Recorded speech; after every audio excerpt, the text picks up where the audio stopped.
This place is rich with the sweet scent of flowers. Can we stay here for a while longer?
It's you, Cass.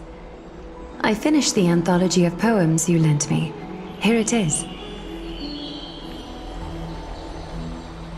I thought you'd be too preoccupied to find time for reading.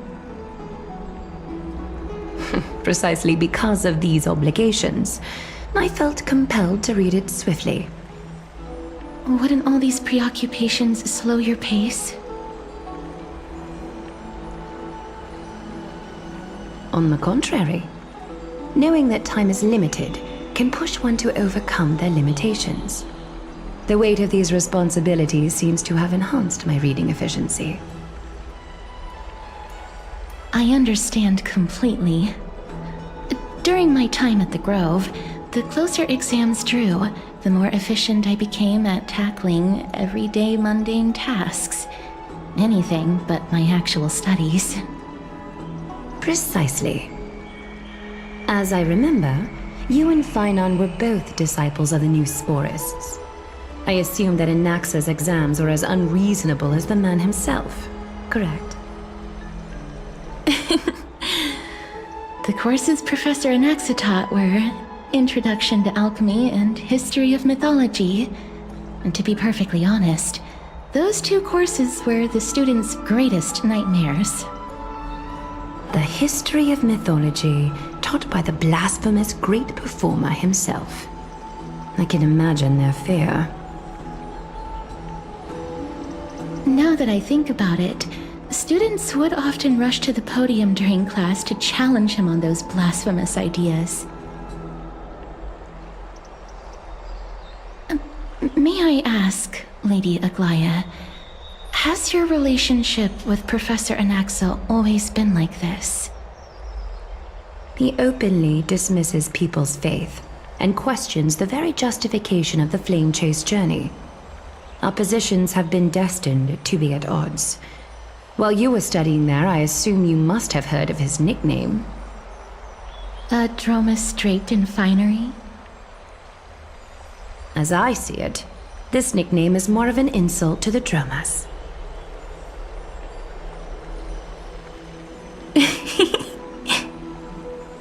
Despite his insufferable arrogance, I do hold a certain respect for his nature as a scholar. To remain true to his principles, he is unafraid to stand opposed to the world, and that requires considerable resolve. Anaxagoras' life is almost like a satire. As a Chrysos heir, he refuses to heed the prophecy, while he disrespects the gods. The gods have chosen him. He was indeed chosen by Circes. Is something weighing on you, Cass? The golden thread is quivering. I sense there's more to this exchange than idle chatter. With all due respect, I'd like to know what you plan to do with him. In light of his assistance in the battle against the Flame Reaver, I am willing to grant him some time to find a way to remove the core flame. However, if Anaxa decides to make any move that places us in danger, I will not hesitate to take extreme measures. Just as I feared. The Flame Chase journey is the destined path for the Chrysos heirs. Yet he now seems more like an empty shell. Given his strong sense of self-respect, I trust that Anaxagoras will make the right decision. Still, I can't help but hope for perhaps Anaxa will also overcome his limitations, now that he knows time is limited. I understand your stance. Let's continue this discussion, but now, let's greet our guest. You're here, Does this mean you're ready to take on Orynyx's trial?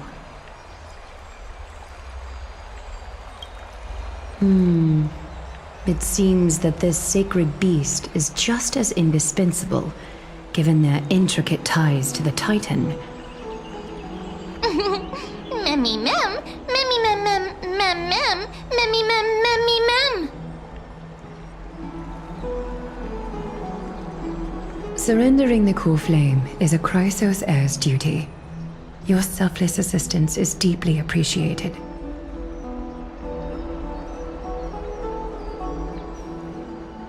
However, I urge you to carefully consider the risks of accepting the trial. Becoming a demigod means forsaking your humanity. You will inherit Orynyx's divinity and bear the time of Amphorius, all on your own. From that point onward, your fate will be forever intertwined with ours, never to be separated again, until the end of Genesis.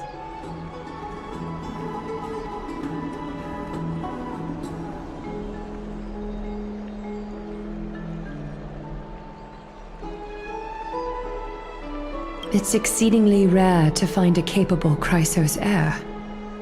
If this path proves unattainable, I am willing to lower my expectations. There are still many priests of Yanissopolis and their descendants in the city. If I'm left with no other option, I'll try to find someone worthy among them.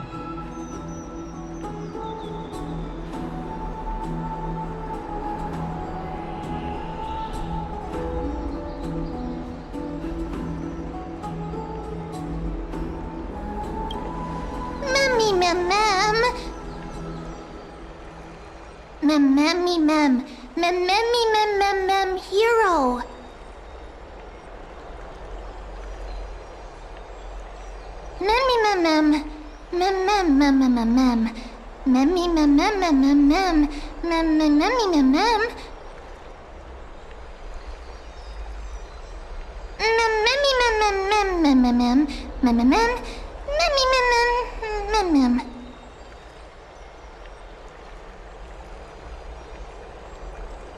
It looks like you know that Titan rather well.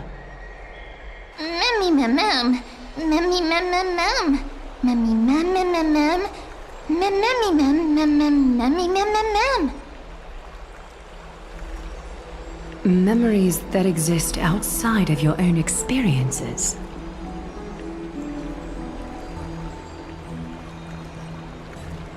I can't explain why, but I can vouch for Mem's words. When I was in the Abyss, I heard the Titan's groans, full of pain and grievances, yet without any ill will.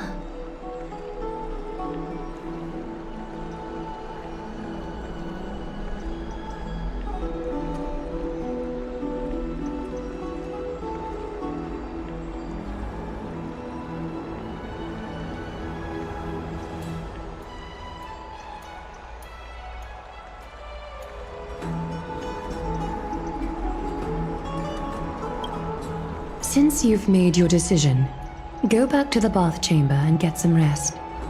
Trinem will call for you when the ceremony is ready. It is difficult for me, as the guide, to absolve myself from blame for things to have progressed to this point. Time and again, you have risen to the occasion for Akima. Merely rewarding you with some honeydew is no longer able to express the extent of our gratitude. When the dust settles, I hope that we'll have the chance to have a long chat regarding your return journey and the curse of the sky. It's about time that we lift the taboo and discuss things openly.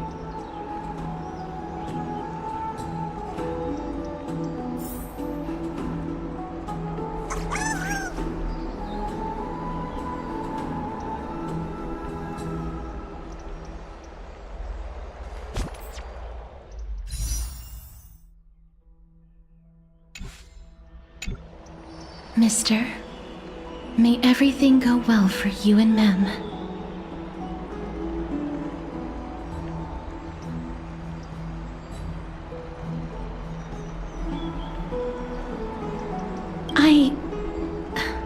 It's nothing. I only came to discuss some matters with Lady Aglaya. Previously, I lent her an anthology of poems that Lady Trianne had gifted to me. Tracing back, this anthology was something left for Lady Trianne by a bard before their passing. Although personal properties should be cleared out once their owner has passed on, Lady Trianne gave this book to me since she knew how much I like to read. No, it's just an ordinary book. It's definitely not some kind of unique copy. It just contains an allegory. In a faraway land, in a city known as Styxia, a dragon corrupted by the black tide descended one day, swooping upon the city like death itself. It swallowed the princess of the city whole before it was suppressed. After taking down the evil dragon, the warriors discovered that the princess's life had already met its end. Overwhelmed by grief, the queen hired an alchemist to resurrect the princess using the dragon's flesh and blood. However, having lost memories of her previous life, the resurrected princess turned into an evil dragon herself and wreaked havoc on the city. As a result, the prosperous Styxia met its demise.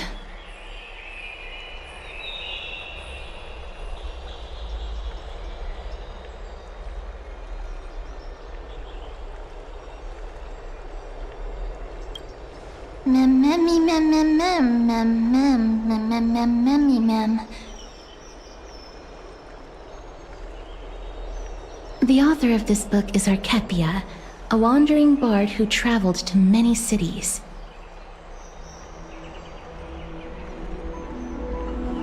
Among the things she left behind are poems, dictionaries, and many tragicomedy scripts. She even clearly underlined and took notes in books that covered myths with her elegant handwriting. While flipping through these books, I felt like I was afforded a glimpse into the life of Archepia. It felt just like I was traveling with someone that I'd never met before. It was as if she had yet to pass on and was still alive.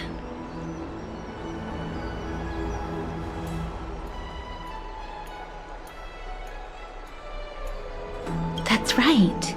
Writing, drawing, and taking photographs. It seems like human nature to try and leave records of things. Speaking of taking photographs, when I was helping you to take the photo previously, I did not look through the photos in your photo stone out of courtesy. But I'm also very curious about the story of the Rosy Celestial Maiden. Despite having visited many cities in Amphorius, I still understand nothing about the world beyond the sky. If there is an opportunity... forget it. Let's talk about this in the future. For now, I only hope that you'll be able to complete the trial safely and obtain Orynyx's blessing.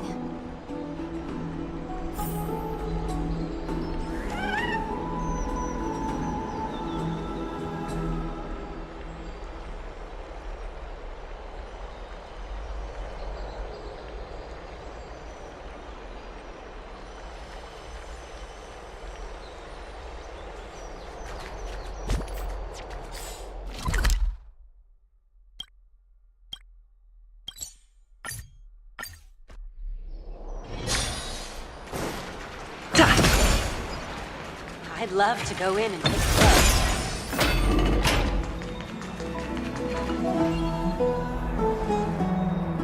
look. Oh, partner, you're back just in time. This is something that the both of you should probably know.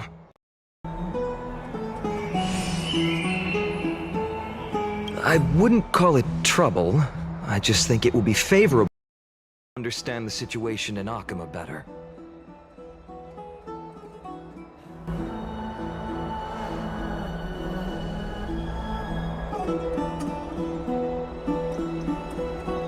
Some background information for you. The Council of Elders is an authoritative body in Amphorius, made up of different city representatives. They hold legislative power over the Holy City, and are in charge of presiding over the Citizens' Assembly held once every few years. This is the most important social event of Akima. It is highly influential, and can even affect what happens to the Flame Chase journey.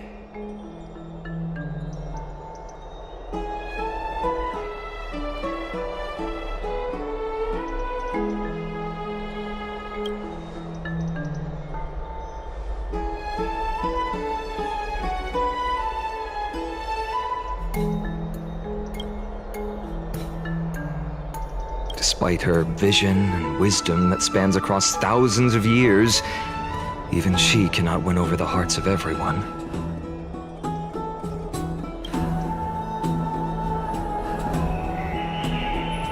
Every 5 to 10 years, the Council of Elders organizes a citizens' assembly at Dawncloud. During the assembly, the representatives will vote on major issues, such as whether the Chrysos heirs led by Aglaia should still hold the right to govern the Holy City, and whether the Titan's conquest should continue.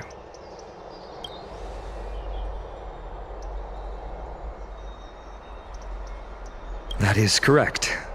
However, the problem lies in the fact that there are ill-intentioned extremists in the Council of Elders. They view the Citizens' Assembly as a way to restrain the Chrysos heirs, and hope to take complete control over the Flame Chase journey. We can refer to them as the Opposition. During the assemblies held in the past 100 years, the voices supporting the Opposition have been growing stronger in the shadows. It's only thanks to Aglaia that the Flame Chase journey has been able to continue to this day. The Citizens' Assembly is just around the corner, but this time, there seems to be a new variable to the situation.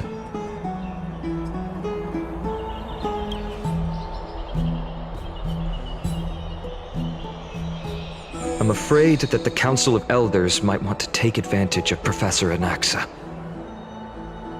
Aglaia will surely take back Circe's core flame, but with Anaxa's current condition, it's so unique that nobody knows how taking the core flame away from him will affect him. He has always been someone that is only concerned about his own research. I'm certain that he must want to escape from the monitoring of the Golden Thread and protect himself. If the Opposition were to offer an olive branch at this time,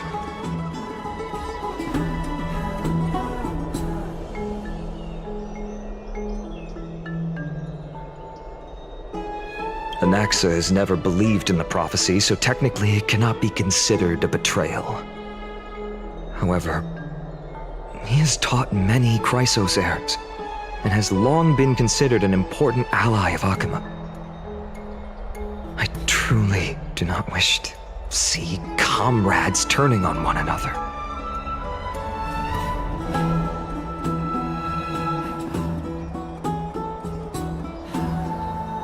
As I believe in his character, I plan plan to plead with Aglaya and try to buy more time for him. Then, the greatest way in which you can help is for you to know what I am fighting for.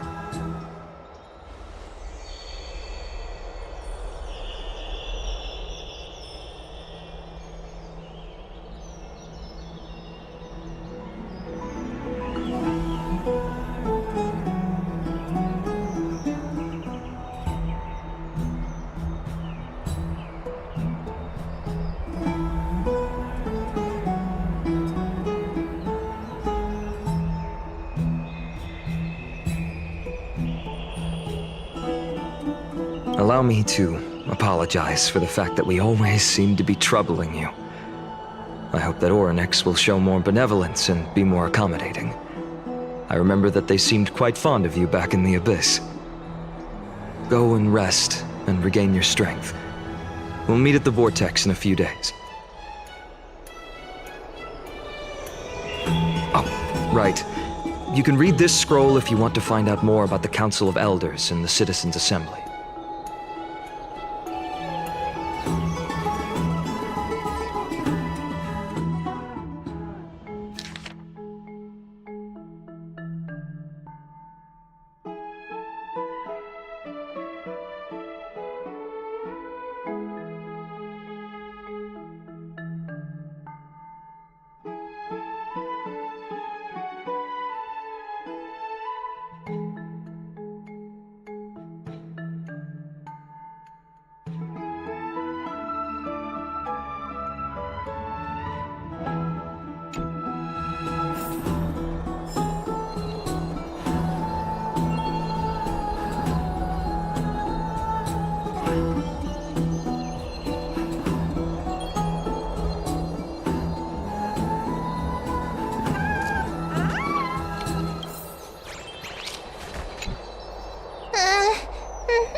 Mem nervous.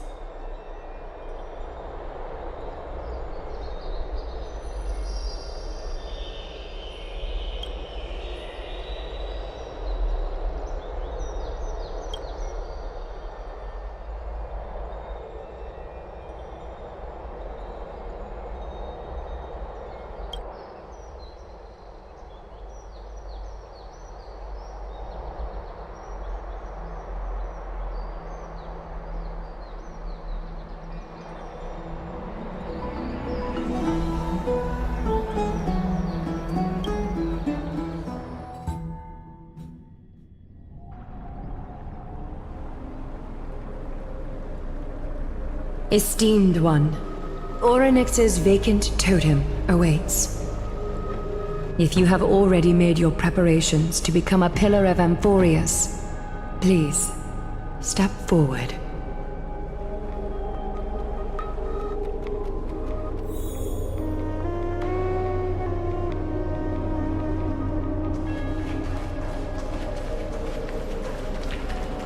I'm so parched. Ambrosia! Little Grey and Mem, your resolves cannot be questioned. We praise your pure selflessness and courage. May Kefali light your path forward. Get ready to assume Orynyx's divinity, Trailblazer.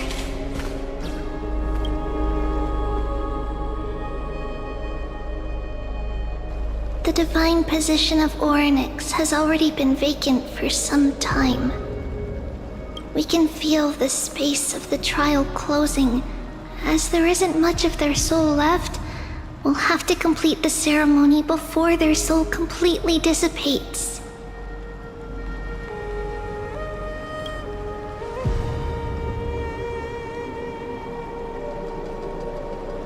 The eighth core flame coveted by the miracle that once belonged to the great Veil of Evernight, Orynyx. It shall now be returned by the two elected heroes of the Chrysosairs. A traveler who is upright and courageous, and a sacred beast that invokes miracles. Mem who? Mem.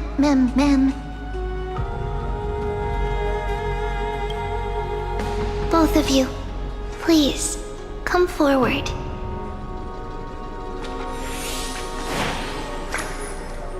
Recite along with us. O Majesty of the 12 Titans, pillars of the world, we seek your divinity to mend the rifts of the world. Fill our bodies with blood of gold, till we wither in willing service to the prophecy.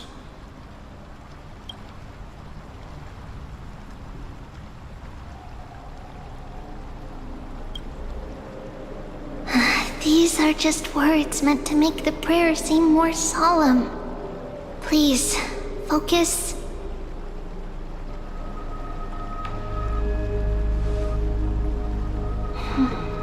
And surrender the core flame.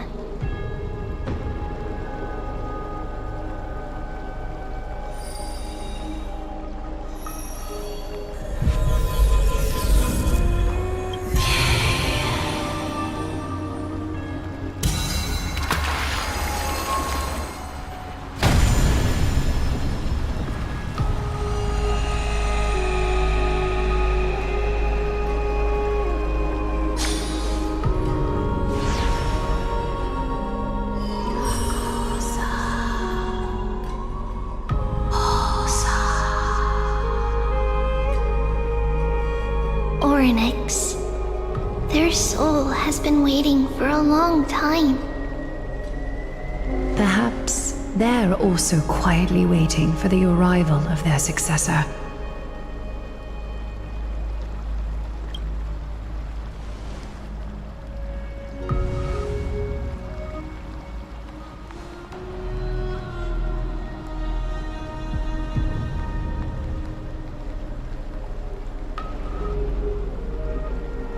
Don't worry, you're tougher than I am, right?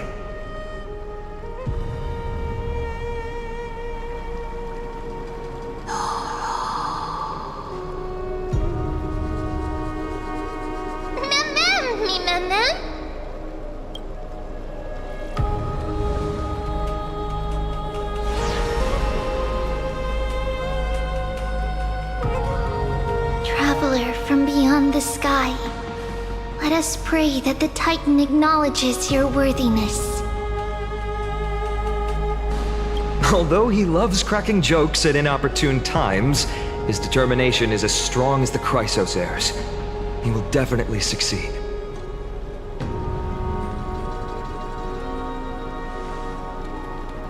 While he's away, I would like to have a chat with you, Aglaya.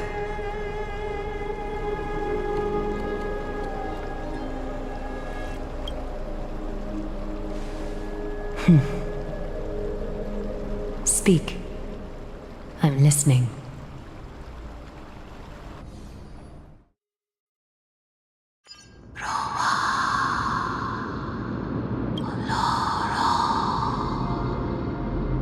Slap, slap!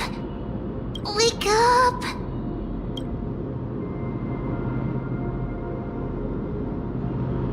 How is it? How do you feel? Right? I think that it's amazing too! Testing, testing, 1, 2, 3! Testing, testing, 1, 2, 3! I have such a cute voice! It must be because of all the memories that I collected. They allowed me to grow beyond expectations. Also, listen. The words of the Titan are becoming clearer. Mother.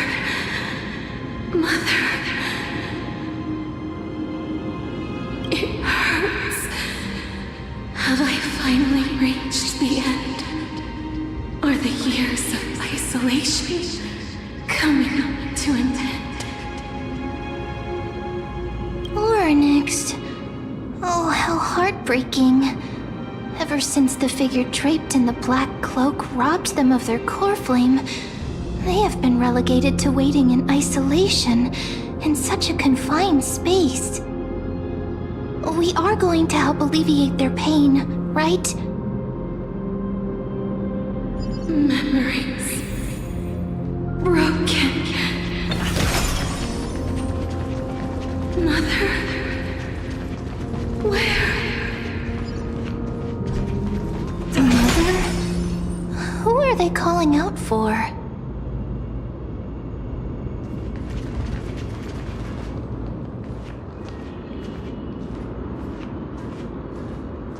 You. It's you. I remember you. Skyfather has gazed upon you. Mother is calling for you.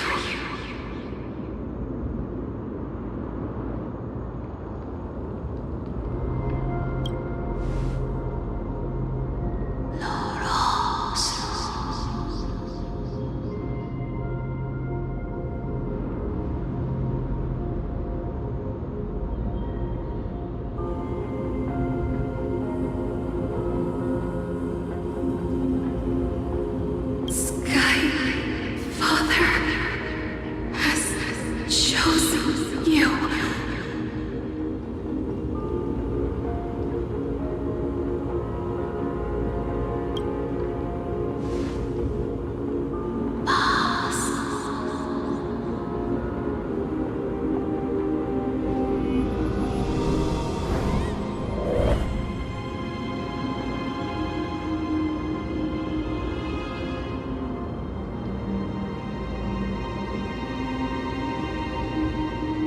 Mother is no longer responding.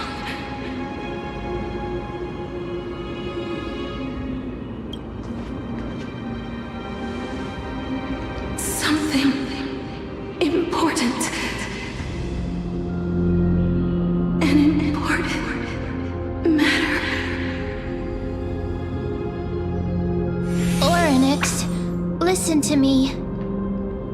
Aren't you tired? Throughout the long years, you have always been protecting the fate of Amphorius. Each time people draw strength from within their memories, every single ripple falls onto your shoulders. There's no need for you to bear this any longer, Oryx. From today onwards, someone else will bear time on your behalf. This is why we have come.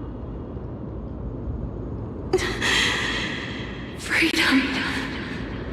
Freedom. I want freedom. Oh, poor child. Everything will be fine. Let us help you. You can have a good rest now.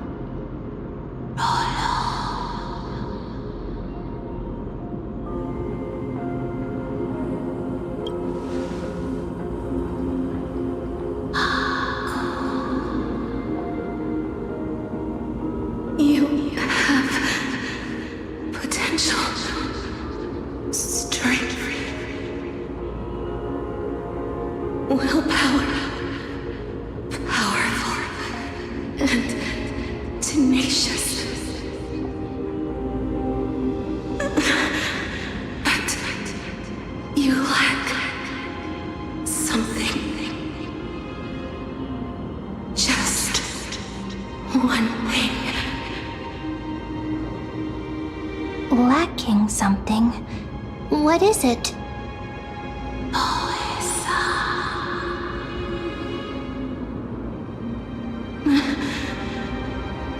What you lack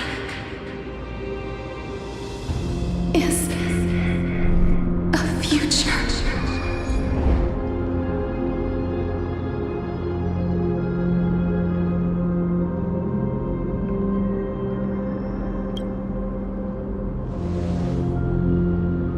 Future? Traveler from the sky, you should have dissipated already. The gaze from Skyfather stabilized your form. Because from the moment you crossed the sky,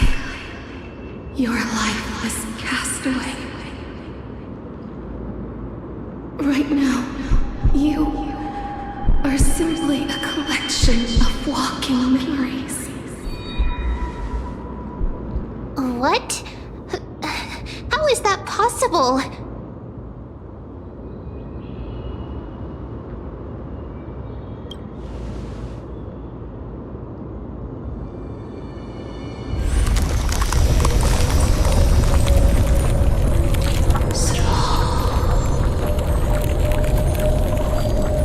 The space is collapsing.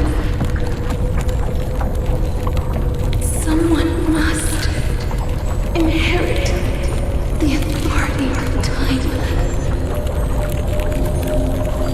If the pillar is lost, the laws of time will collapse. Emborius will succumb to eternal disorder.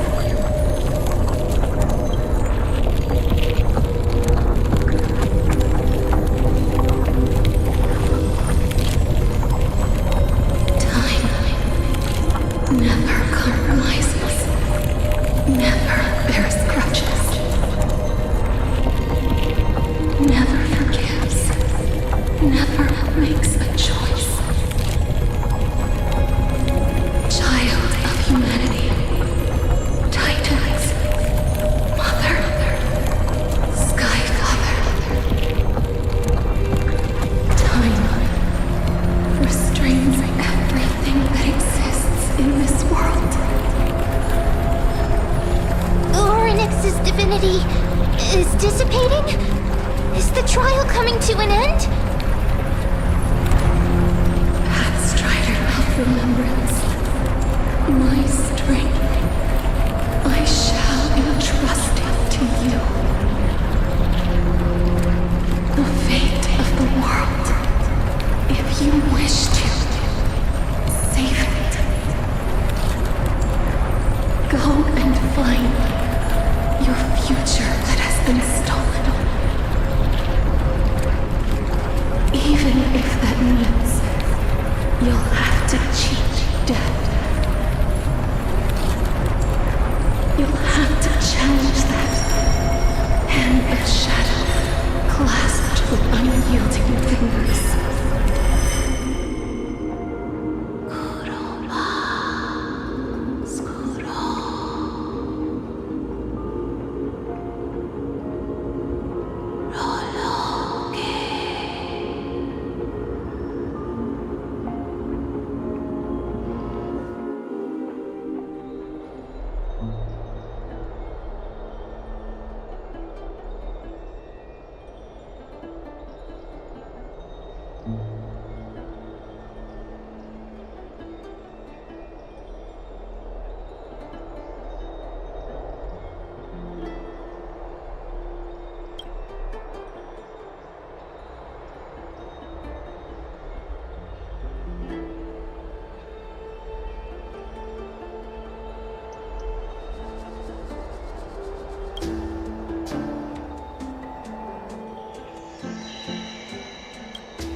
right.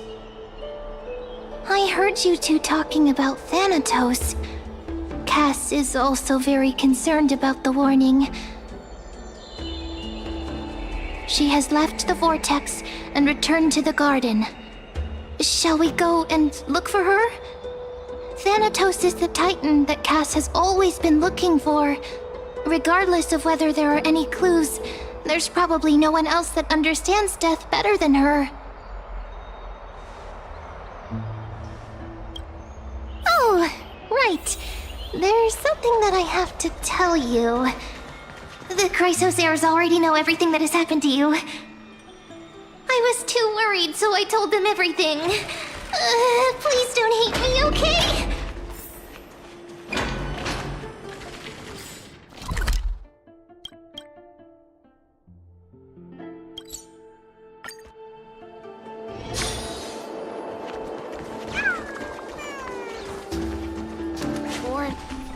Mister, I'm right here.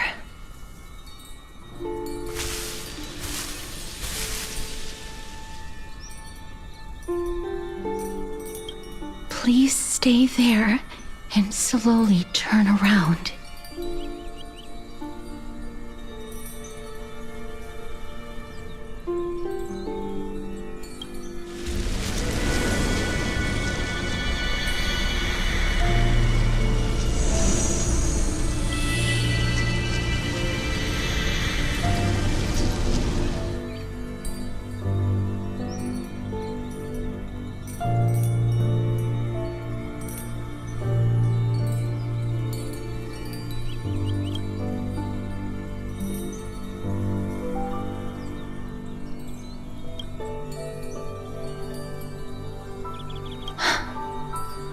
Please pardon me.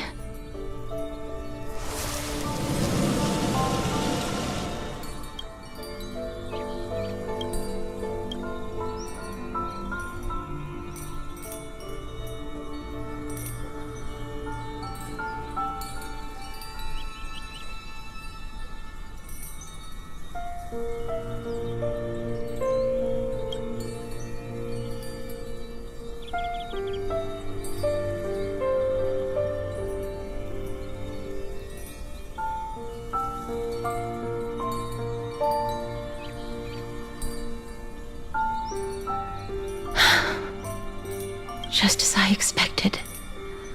I cannot feel anything.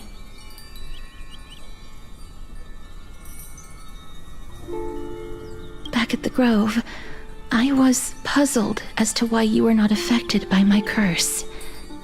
I thought that it might have been the special ability of a traveler from beyond the sky. Never did I expect that this would be the true reason. I'm sorry. I should have noticed that something was amiss earlier. Mister, if my abrupt behavior just now offended you, I hope that you can forgive me. I'm just thinking, if your soul has really left your body, as a mortician, I might be able to trace where it has gone to. Cass, did you find anything? My apologies. Not as of yet. Perhaps I have overestimated my capabilities. But, Mister, would you be willing to let me try again? This time, I'll increase the area of contact slightly. Perhaps the result might be different this time.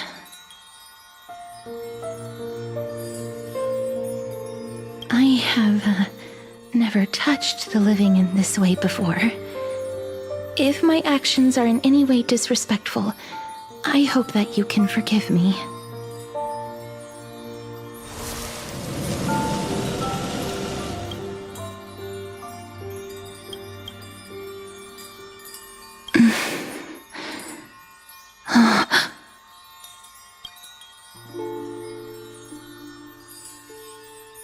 I seem to have caught a glimpse of something. Your soul is currently roaming someplace and cannot find a way to escape. But perhaps it might not be a bad thing. If your soul is still wandering around, it means that we still have time.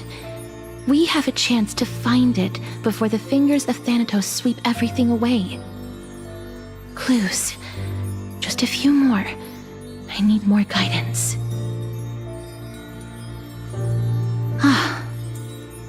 The connection has been severed. With my strength, I'm not able to trace it. It was me. I was a little too hasty. Don't worry, mister. Although we currently have no leads, I will do my best to search for the whereabouts of Thanatos, bring back their core flame, and personally return to you the life that you have lost too soon. I know that I'm lacking in confidence, but I hope that you can keep this promise of mine in mind. Before I manage to deliver on this promise, please do your best to hang on. Amphorius needs you. Lady Aglaia and Lord Finon are currently discussing some matters in the paths. They're worried about you too. If possible, please go there and let them know that you're well. Although, I don't actually know whether your current situation can be described as well. Also, please accept this Styxian fable. Reading can help one to focus and relax. I hope that reading this can help tide you through this difficult period. These are disappearing.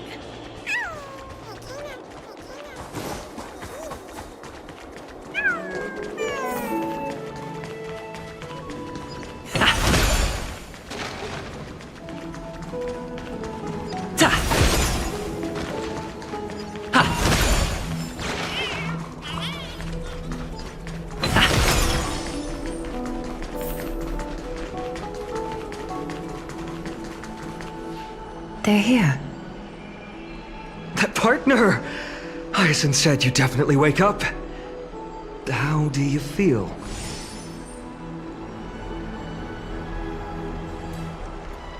Well, at least you look no different from the living. I think that most living people don't even look as good as you do. You've completed the trial of time, and I have to admit that the process went better than I expected. Even in the end, that Titan's heart still showed a soft spot for humankind. However, I never expected that two people who have cheated death would appear in Akima at the same time.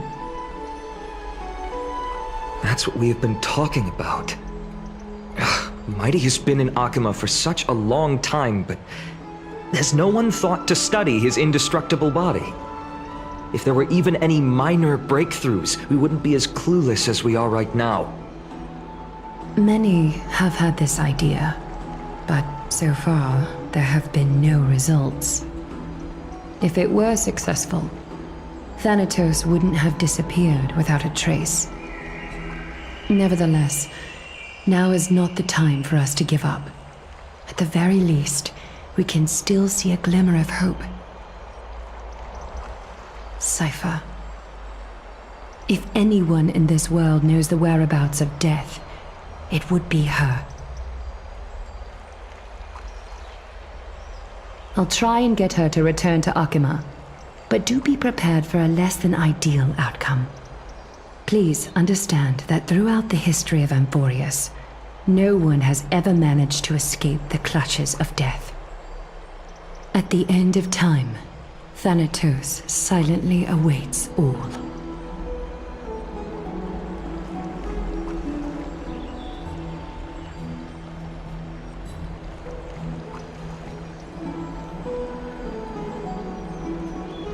Don't take it to heart, partner.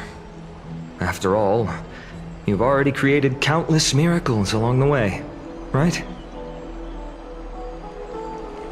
But before that, just... What's wrong, Aglaia? Omens always come in pairs.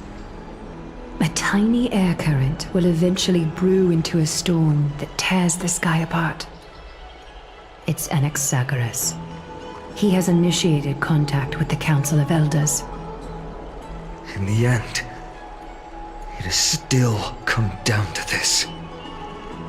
I earnestly hope that your assessment of him is accurate, Finan.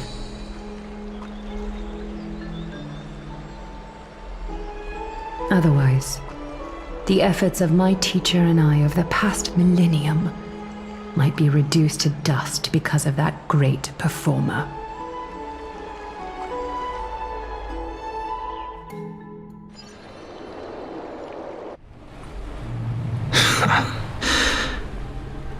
I'm back here again. I remember this dream. This realm is covered in a silk-like fog, and the land is barren and harsh. The crowd of travelers leaves tracks everywhere. Hey! Excuse me! What is this place? Where in Anthorius are we?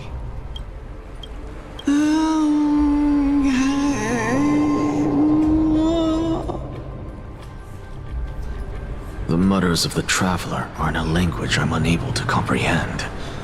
Or perhaps they're just distracted and ignored my question. Tell me, which Titan reigns over this land? And how do I find them?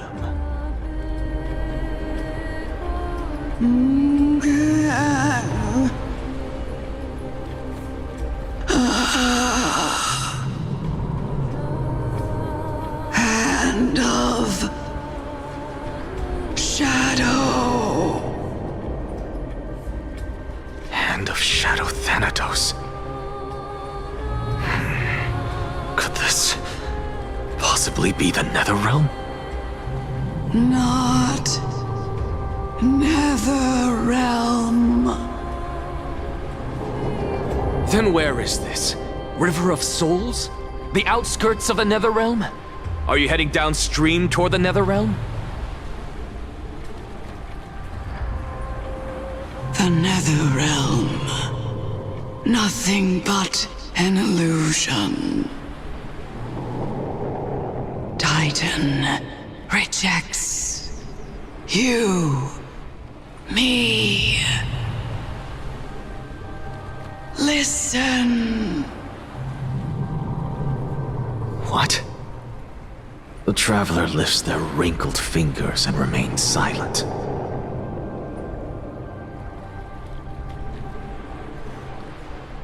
I look in the direction they are pointing and listen closely. There. A massive shadow brought the sound of rushing tides. The sound of tides. I can hear it.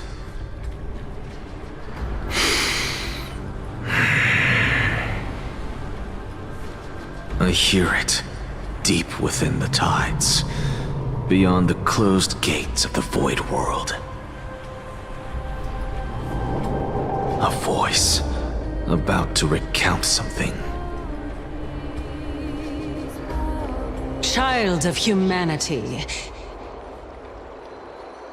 Is it death's embrace you yearn for with such urgency?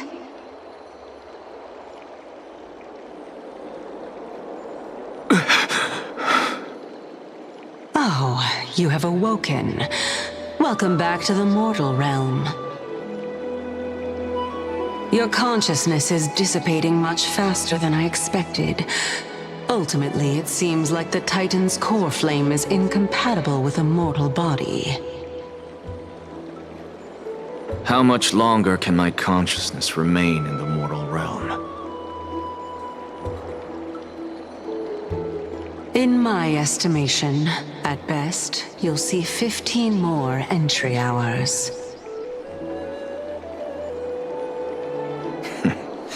15 days and nights. What is it? Are you finally starting to become attached to the mortal world now? On the contrary, 15 days feels a little too long for solving a singular problem.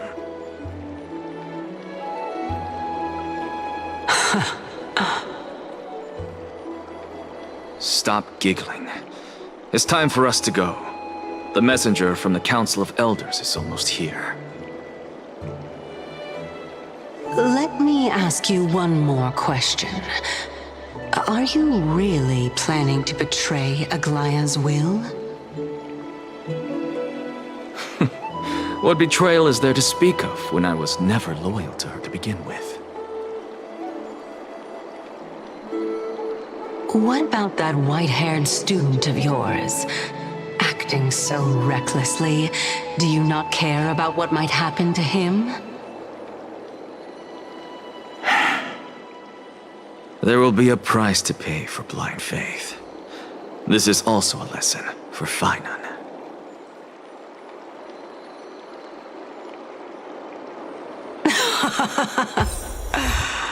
You truly are a strict teacher.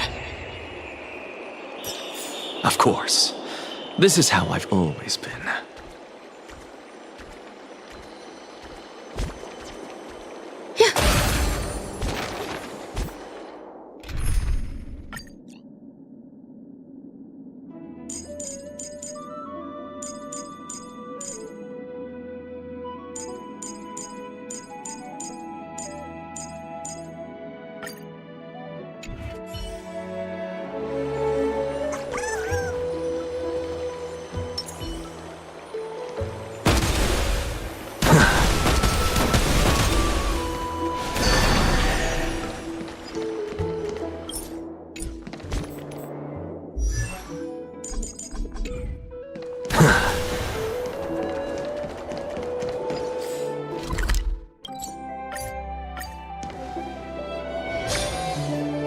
Sorry to keep you waiting, Lo. It's been a while, Lord Anaxagoras. I greet you on behalf of all the citizens of Akima and express my deepest regret about what happened at the Grove of Epiphany. It's you. I never expected that you would personally come and meet me. By carefully into Lantern above, I have come as a testament to the justice of the Council of Elders. There are Antikytherans here? They have been a rare sight ever since the Chrysos War.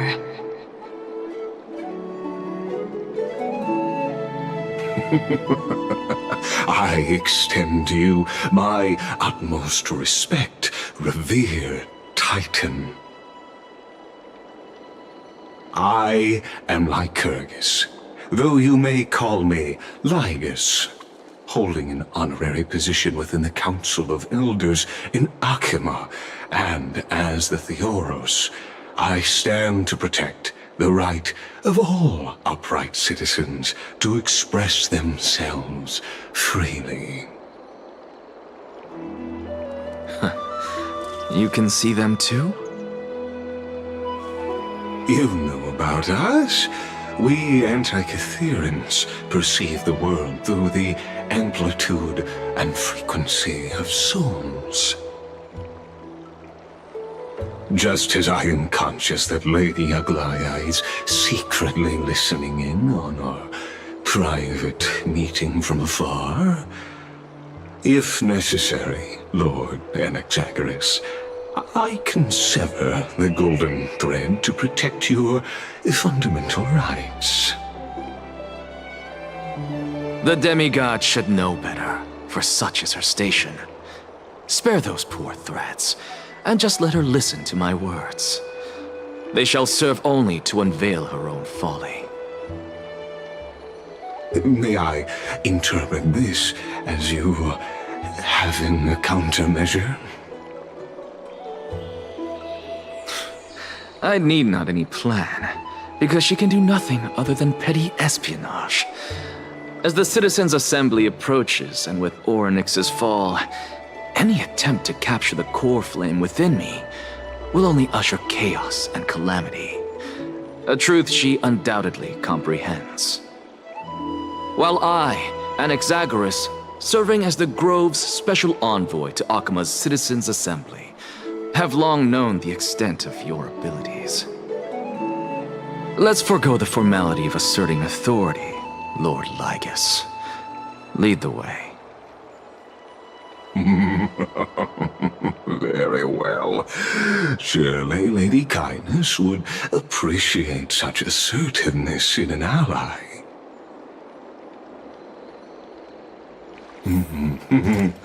She's been waiting. Follow me, please.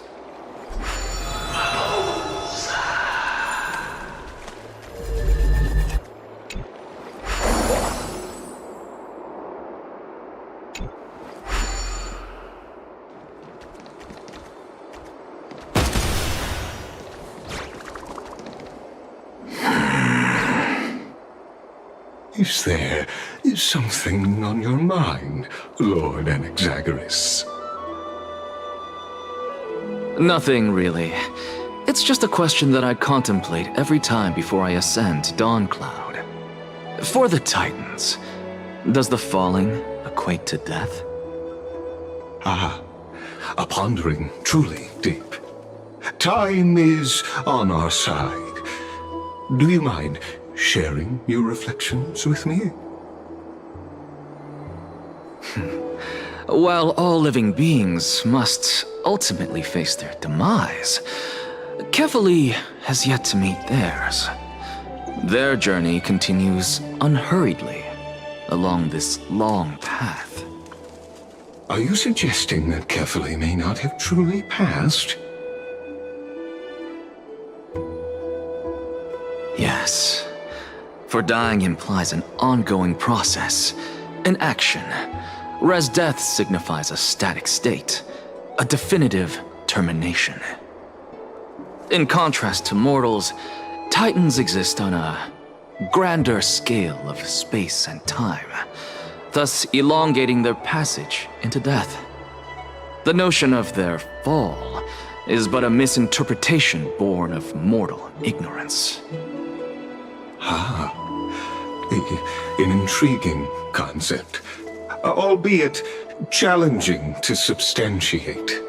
After all, Kefali has maintained a profound silence ever since the era Arasa, while scholars and priests alike have conveyed the message of the gods' imminent fall. Perhaps the gods in their arrogance deemed it beneath them to reveal their perspectives to mortals. Could you elaborate on your statement? Circes, the kin of the Skyfather as recounted in myths, now resides within my brain. Were I to inquire, Kefali would have no cause to refuse. Oh. That very well could be true. But what if the world-bearing Titan still chooses to remain silent? In that case, the myths crafted by the people of Amphorius are nothing more than pitiful jests. It's worth a try. I believe, and I'd love to witness the fruits of your theory and the change it may bring to this imperiled world. Because I completely concur with you on this aspect. If the Titan has indeed met their end, any response from them would be impossible.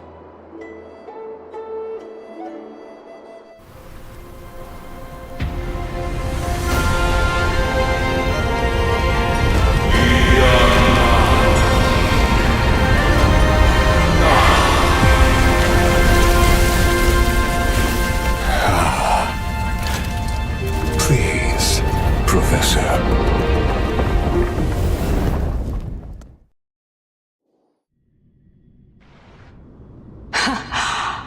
The children of humanity have indeed created a spectacle. Welcome to Dawn Cloud. The atmosphere here carries a greater sense of solemnity than the mundane clamor of the Memorial Palace, with entry permitted only to the invited. Only esteemed beings grace this place, and among them I've received priests, scholars, warriors, and now we even have the honor to be in the presence of a Titan. Oh, what a joyous occasion. Once deemed a blasphemer, now a surrogate for revered divinity. The honor should rightfully be mine, shouldn't it? I'll notify Kindness and the others of your arrival. Kindly wait for a moment. A soldier will be here to guide you shortly. In the meanwhile, you're welcome to explore the vicinity, but kindly remain within the guard's view. Delaying the crucial meeting is something none of us wish to see, I presume. I'm well aware of Kindness's methods. There's no need to emphasize that. As you wish. Your cooperation is much appreciated.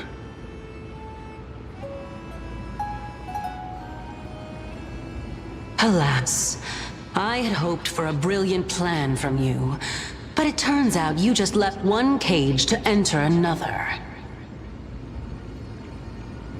Save your concerns. I know very well what I'm doing. I shall depart to explore the surroundings then. Now that I look around, I wonder if there are any murals bearing my portrait around here. I'm quite intrigued to see how the children of humanity beyond the Grove perceive another Titan. Off you go. I won't be joining you. This Titan appears to be quite at ease. I should investigate the Council of Elders' recent activities first. Be aware, I can hear you perfectly well from here.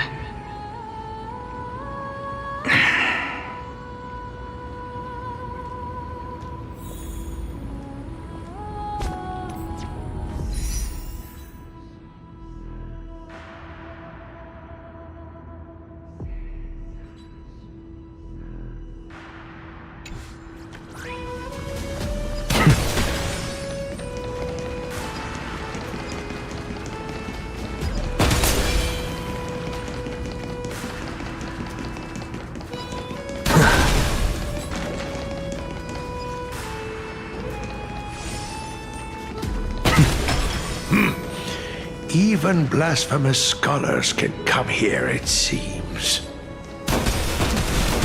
Looks like my presence here is quite unwelcome.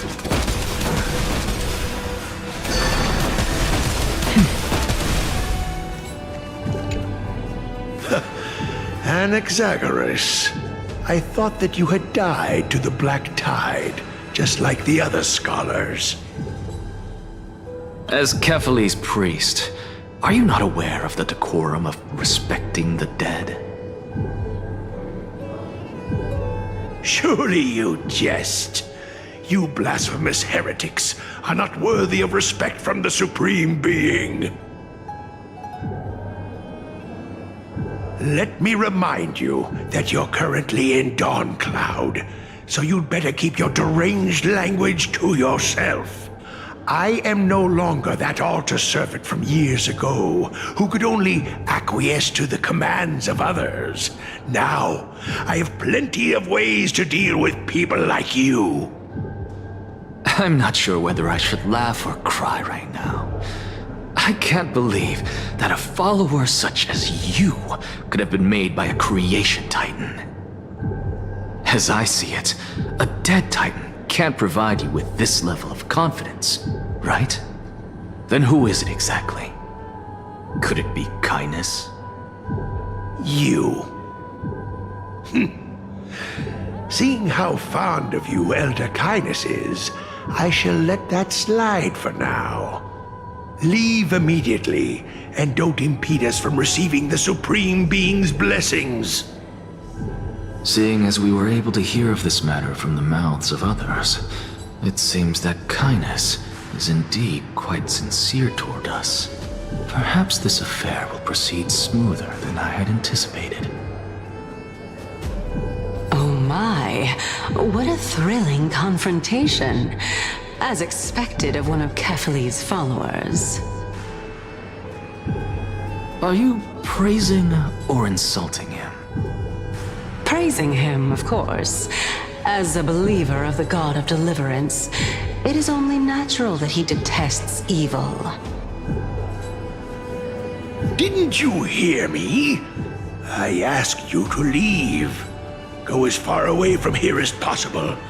Don't mutter to yourself like some sort of madman and disturb my meditation.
Professor Anaxa?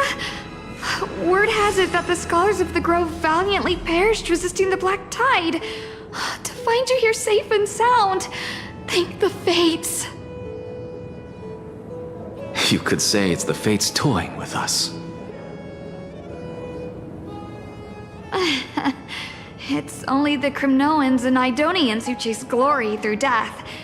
But your survival is a victory in itself. I'd settle for that gladly.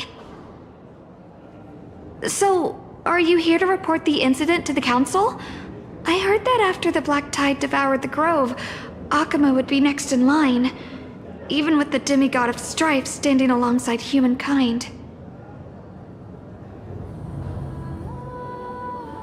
Tell me, how much does the Council of Elders know about the Black Tide? Once Kindness and her followers learned of Circe's and Orynyx's fall, they proclaimed in the council that the Flame Chasers could no longer stand against the calamity alone. Yet When the Crown Prince ascended to godhood and repelled the Black Tide, she immediately altered her tune, declaring that all was resolved beyond Akama, with the only remaining menace now being Aglaya and her adherents. They might well make their move at the upcoming Citizens' Assembly. No surprises there, those shifty opportunists.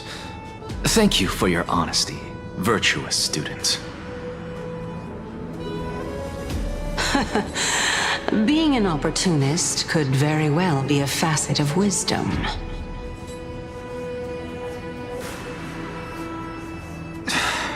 Shouldn't you be searching for murals of yourself? I've had enough of your prattling. I was really curious to see how you would find the middle ground between both factions, so I came to listen in. But it seems as though this kindness is much more ruthless than Aglaya. If so, why do you want to work with her? Could it be that perhaps you've decided to readily surrender this hollow shell of yours, just because you feel like death is fast approaching? I'm afraid you'll be sorely disappointed if that's what you truly think. I've had enough of this. Could the 15th entry hour arrive any faster?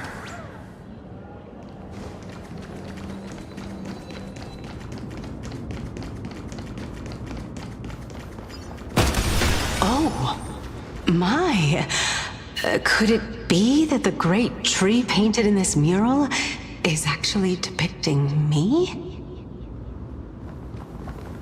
Every plant, every tendril, no, even every leaf could be the embodiment of Circe's.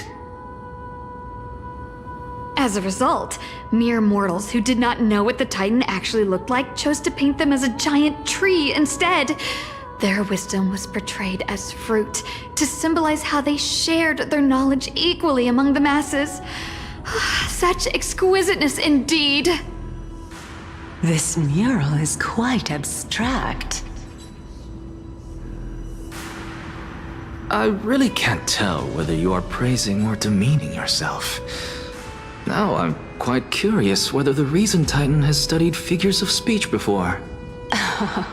Of course I find such stylistic devices interesting. For all we know, this could be the answer to the question, what exactly are we? I, for one, am not willing to admit that I could look this ugly. Was this the reason why you failed in your attempt to refine my soul when you were ambushed at the Grove? Since you are aware of this, why did you save me back then?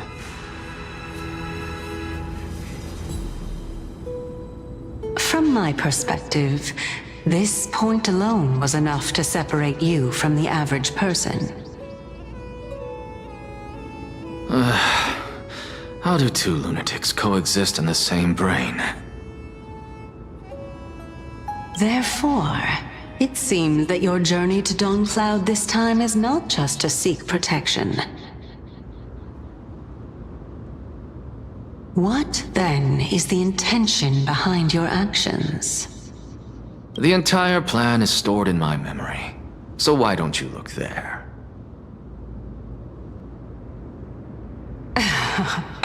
Then don't mind if I do. 1 year old, 2 years old.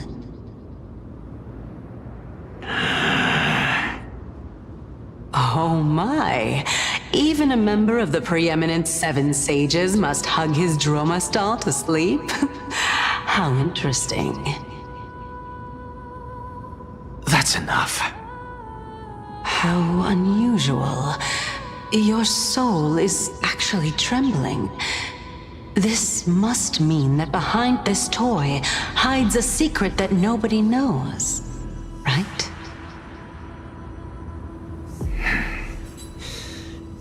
Since our days are both numbered, I don't mind telling you more about it. This is a present that my sister gave to me. It's a doll that was made to look like our family pet. So there are other members in your family, eh? Are they also living in Akama? Don't you just love to pick through my brain? Go on, continue flipping through my memories. It won't take long. You'll discover the answer when you reach the memories of when I was 5. Oh, the black tide is everywhere. I can't bear to look. When I was young, I couldn't accept this outcome either. Georios, Aquila, Kefali, and you, of course. Although I prayed to every titan that I could think of for help, my efforts were ultimately futile.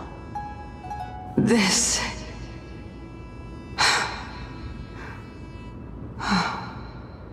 Could this be the inception of your research into alchemy? Indeed it was. Everything started from that verdant courtyard of yours. When I was pursuing my education there, I naturally also came to learn of Thelesis' theory as well. Oh, I remember that person. He was the one to come up with the concept of souls, right? Not only that, he also believed that life, as well as the composition, movement, and transformation of matter, all stem from souls themselves. This is why I thought that, since all living things stemmed from the same origin, why could I not sacrifice myself in order to resurrect my nearest and dearest? Anaxa, you... I did it, teacher! But this is absolute blasphemy. Regardless of how much freedom the Grove provides, such an act could cause you to be burned at the pyre. Your beloved, where is she now? Send her away from the Grove at once, to a place where nobody will ever be able to find her. Otherwise, the both of us will be judged by the Council of the Seven Sages. Calm down, teacher. My sister, she's still not in the mortal realm, even to this day. What do you mean? It was naive of me to think that I could snatch the deceased from Thanatos' grip by merely sacrificing one eye. Equivalent exchange.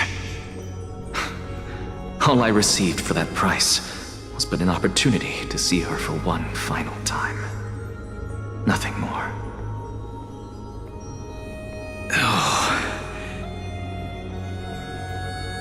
Let it go, Anaxa. As one of my best students, I cannot watch you go down the wrong path without doing anything to stop it. Never do something taboo ever again. Don't disappoint the deceased, and never harm yourself. If you can do that, this classroom will still be yours, and you'll have a chance to live out your own life. Since I was able to see her one last time, I have no other desires. You're right, teacher. It's time for me to start a new life. I am sincerely glad for you, child. Now then, what topic would you like to study? I wish to continue Thelesis' research. Continue the research into souls, but you know that the Grove has long since understood his philosophy like the back of their hands. Even if you continue digging into this subject, your efforts will likely be futile. No, teacher. After my fleeting glimpse of the deathly fog, I finally understood a single truth. Since ancient days, our understanding of the souls is but the tip of the iceberg.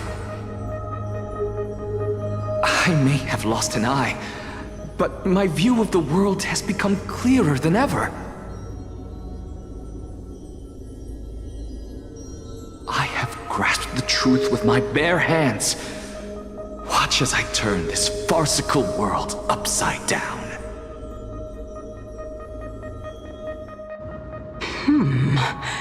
Who would have thought such a secret lay concealed beneath that hefty eye patch of yours? However, this story doesn't seem to be connected to your plan. In fact, I'd say that they aren't related at all. The answer lies within the tale. If even you cannot understand it, perhaps you should relinquish the divinity of reason to me. After all, it'd be a waste for you to hold on to it. My story ends here. Now it's time for you to tell me your secret.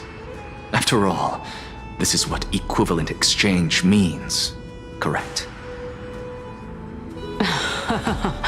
As expected, you laid a trap for me to step into. Unfortunately, even if I was willing to talk about my past, I may not know more about it than you do. Oh? Are you saying that the renowned Reason Titan is now admitting a lack of wisdom? Your followers are going to be sorely disappointed by this. Child of humanity, remember this. Being cognizant of one's ignorance is the greatest wisdom of all.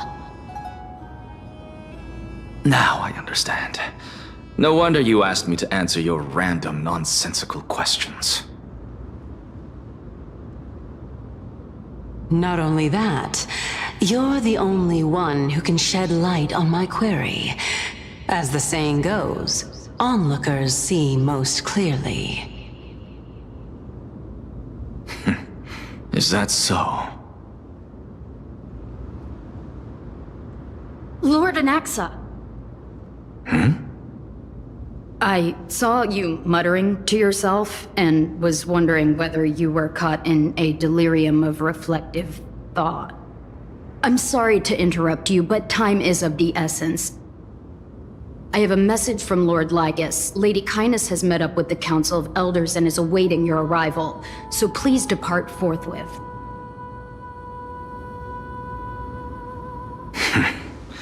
It's finally time. Carefully. The one who created the world, and the one who bears the world.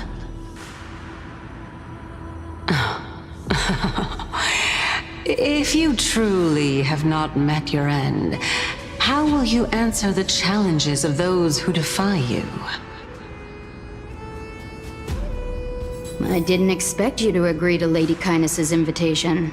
What a wonderful turn of events. To tell you the truth, there are many people who hold grudges against that Lady Goldweaver.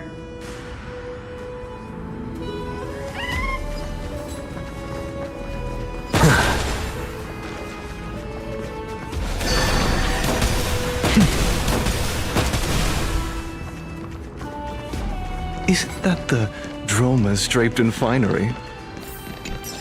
Avoid his gaze. I don't acquaint myself with blasphemers. Don't worry. He's too full of pride to pay us any attention. Your nickname is Dromus as well? You must really like those creatures.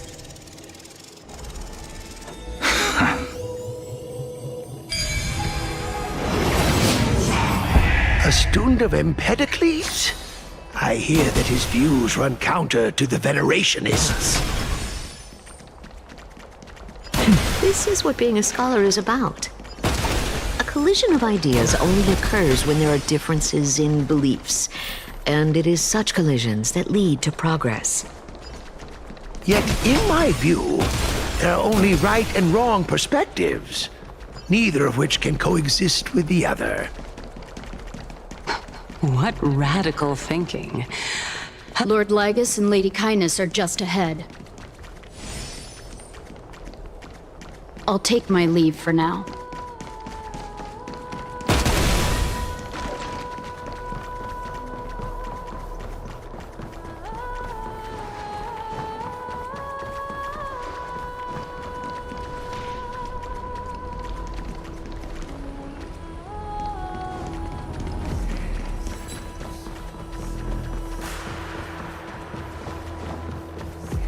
Welcome to the Demigod Council, esteemed guests. Lord Anaxagoras, I've heard so much about you. Head of the Nusporists of the Grove of Epiphany, notorious blasphemer, a Chrysos heir who bears Circe's core flame, a survivor of the Grove calamity. Did I miss anything? Well, if so, please be so kind as to enlighten me.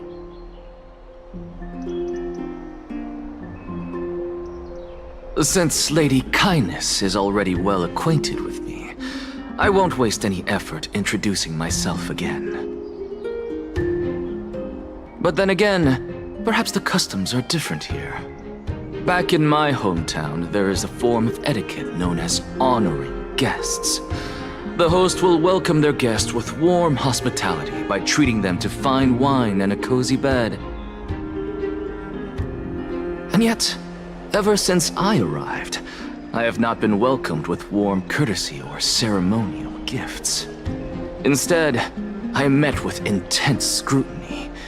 Even more absurd, the host has sharpened their blade and instructed their servants to lie in wait in the shadows. Perhaps you intend to cut open my heart, retrieve the core flame, and then hold a grand feast for all of the guests. Everyone, stand down. Thank you for understanding. I am but a feeble scholar who is not used to the stench of avarice and blood. No need to be humble, my lord. From my perspective, your courage and gumption are worthy of the reputation of the Seven Sages. Your bravery is more than adequate to accomplish our perilous endeavor.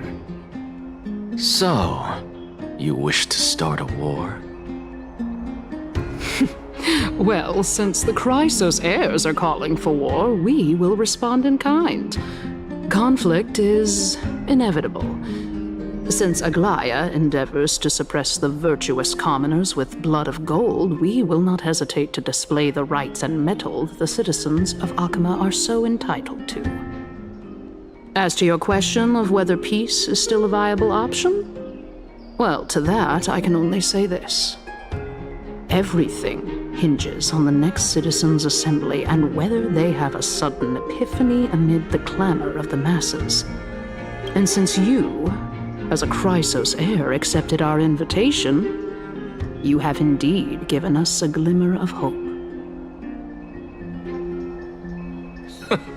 What brazen arrogance. What you're saying right now is worlds apart from what you were saying before you retired your cleaners.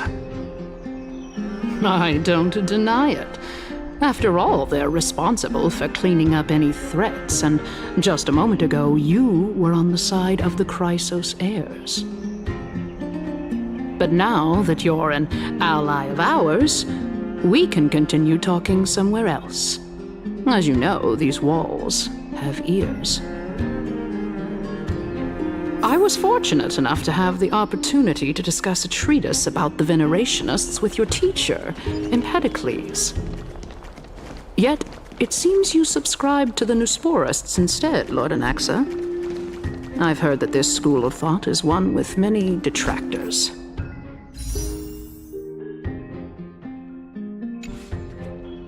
It's normal for ideas.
เทสโอเคทุกคน10 โลออก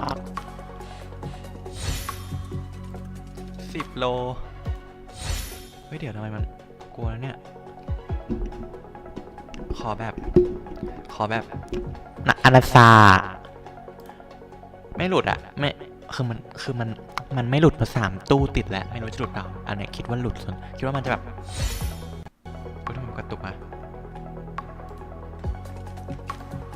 อนาซาแบบขอไม่หลุดแต่ถ้าหลุดก็ไม่เป็นไรขอแบบแม่เหล็กมามันกระตุกปะเป็นอะไรโปรแกรมกูดับไปเยอะเลยด้วย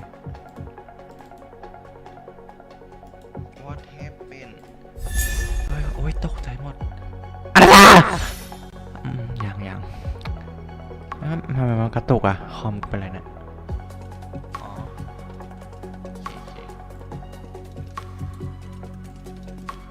อะไรจ้าคาร่ามาทำไมเนี่ยโธ่ไม่เอาอะขอมาอีก2 โลอีก20 โล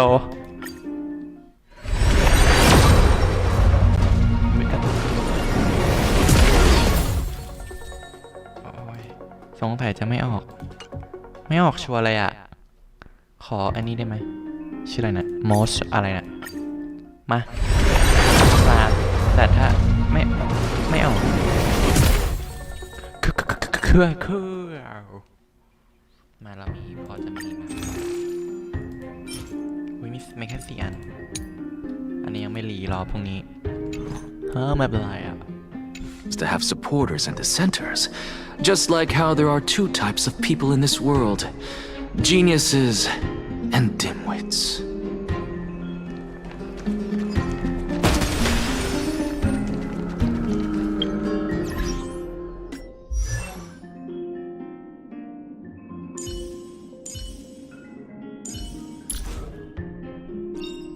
Rock and roll might be my only true companion.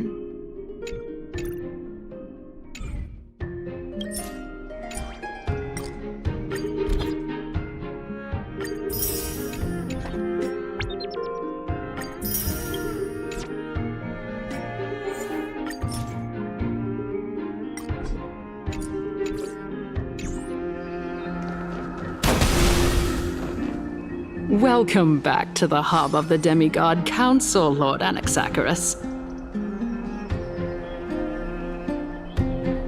Surely you remember that countless eloquent orators have stood in this spot before and emerged victorious by stoking public sentiment with their words. And yet there have also been innumerable blasphemous philosophers who set themselves up for failure because they refused to defend their actions. This tiny stage is the most profound embodiment of Akama in centuries. In 15 days, this site shall also become the most important, as well as the final turning point in Akama's history.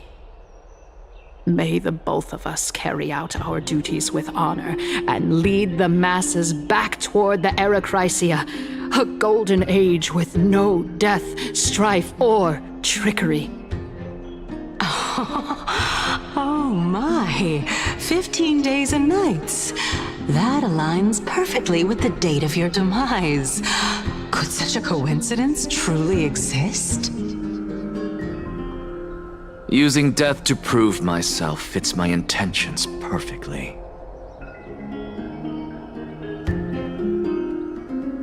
What strong conviction you have, as expected of the hero who dared to stand up to the Gold Weaver. As expected, she misunderstands you.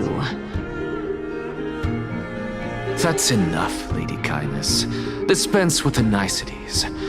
I only accepted your invitation so that I can serve the commoners alongside the members of the Council of Elders.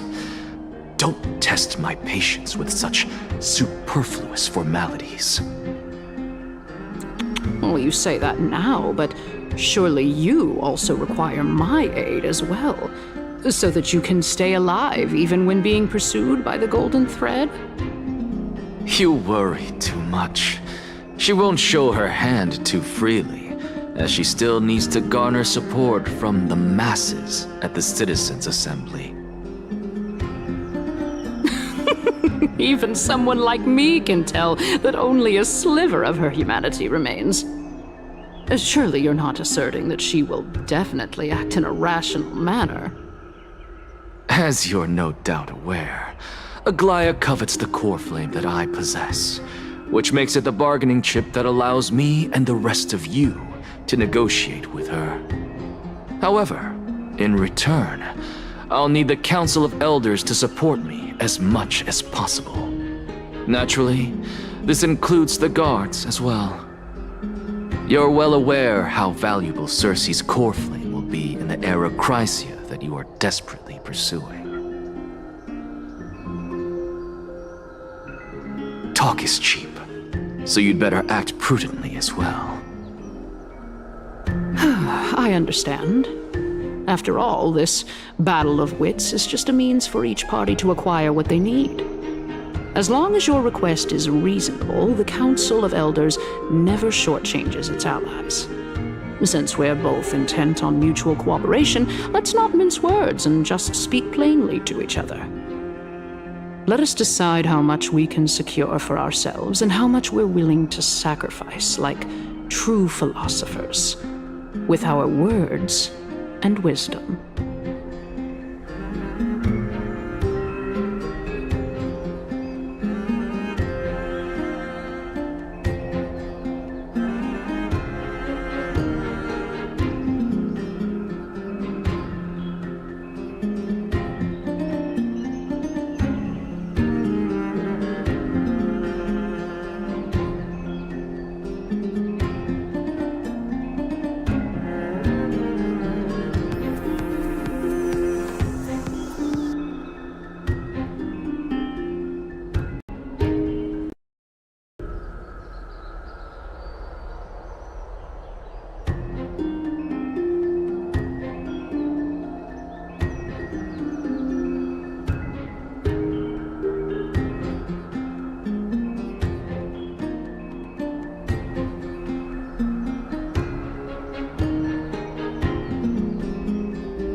Continuing from the earlier topic, let us discuss our common enemy, Aglaya. The second most experienced Chrysos heir across the whole of Akama, who has gradually lost her humanity to the ravages of time and the ablation of the core flame. A formidable opponent indeed. Admittedly, there is ample reason for her to take your life. Yet your previous reasoning is quite sound. As a seasoned political animal, it's unclear whether she will actually cross that irreversible boundary. Moreover, she still needs you alive so that the Titan's trial can be completed. Is there anyone present who can swear by the sacred vow of Kefali and guarantee that you weren't in league with that woman before coming here? Are you just trying to pull the wool over our eyes and aid her in her savagery? I believe you're aware of Castorus the Executioner. Long before I returned to Akama, Aglaya had already dispatched her to monitor me. If I weren't able to reach this place in time, I would have been forced to meet death. As compared to a comprehensive plan with uncertain results, if you decide to cut open my chest and remove the core flame, Wouldn't that settle her nerves even more? Everything is in place. She just needs the right timing. I understand what you mean. At the very least, the both of us agree that this tyrant who wallows in extravagance and greed is the greatest threat to achieving peace in Akama. The Council of Elders is willing to defend your right to live, just as we defend every oppressed citizen. However, I regret to say that sentiments in favor of the Chrysos heirs and Aglaya are only growing in magnitude. The peace that we are aspiring toward, as well as everything that we hold dear, will be destroyed completely. The city will be burned to ashes, and the citizens' blood will be shed. Tell me, what are you willing to do for our esteemed citizens so that they can vanquish the enemies of our fine city?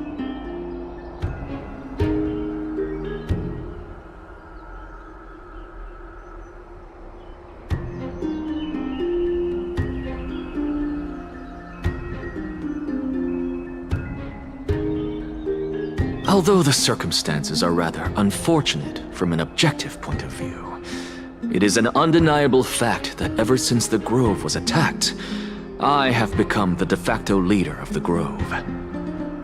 The Council of Elders needs more backing if it wishes to topple Aglaya, and it's evident that the Academy wields considerable influence. At the very least, I have served as the Grove's special envoy to Akama for a significant amount of time. Of course, this also means that I will hold a crucial vote at the Citizens' Assembly. In the name of Kefali, Akama thanks you for your sincere and valuable thoughts. At this stage, it's clear that you and I understand the benefits to be won from this discussion. Let me put it plainly. The Council of Elders has always been renowned for its fairness, and that the Council of Elders has vowed to all citizens of Akaba that it will always remain loyal to them. As for you, my lord, how will you guarantee that you will be able to live up to such earnestness and will not betray Akama's indomitable citizens when the opportunity presents itself? Just as you now betray Aglaya when it suits you.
Surely you jest.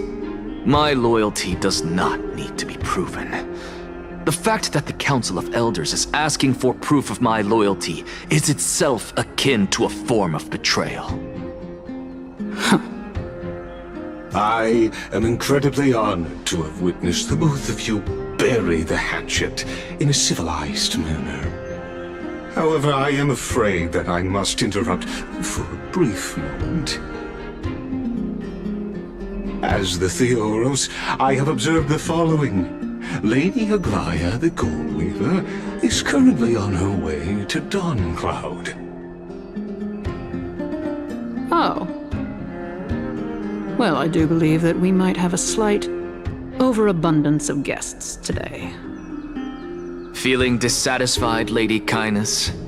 Despite the Council of Elders' lofty residence on Dawncloud, it must still tolerate the whims of the Chrysos heirs. So you were holding back just now. Seems like you are better at playing this game than I. In any case, I'm glad that she's arriving here. So tell me, Anaxagoras, now that you're an ally of mine, if Aglaya were to demand that I hand you over, what should I do? You can do as she says. Tell her that the Council of Elders merely wished to chat with me and had no intention of offending her. However, by doing so, the authority of the Council of Elders will be as thin as papyrus that has been soaked in blood.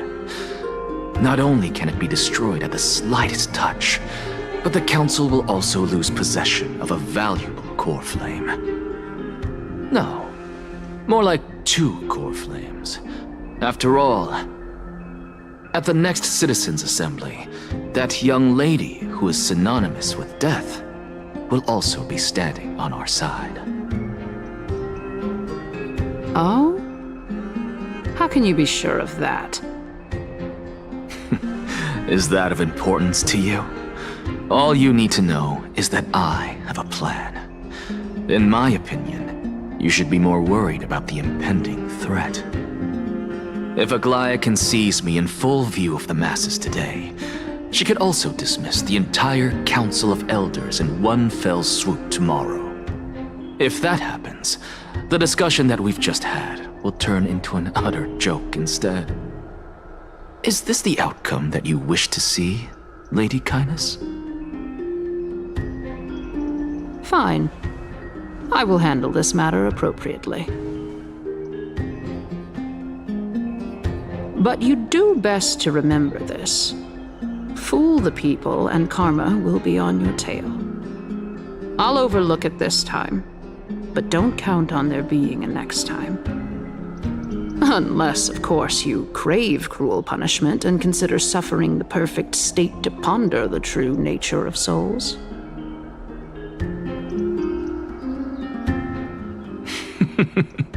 Well, what do you know?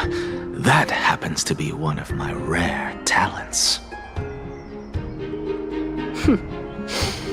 We shall see then.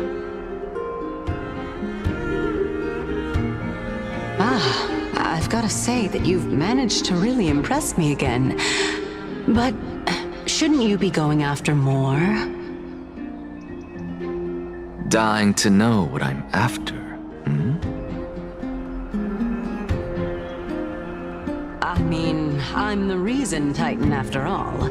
It is in me to ask and seek answers. Easy there. You'll learn the answers soon enough. I didn't bring it up with her purely because she doesn't have the means to give me what I truly want. It's as they say, onlookers see most clearly. The true masters of Dawncloud have always been the Theoros, who watches over everything.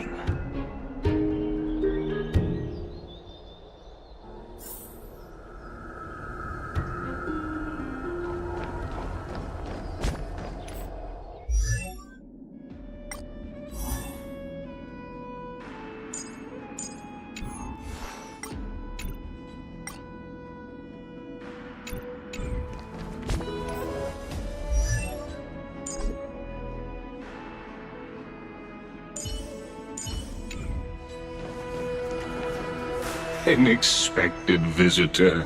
Welcome once again. You know, you could actually skip all the pointless debate and come straight to me to seek an audience with Kefali.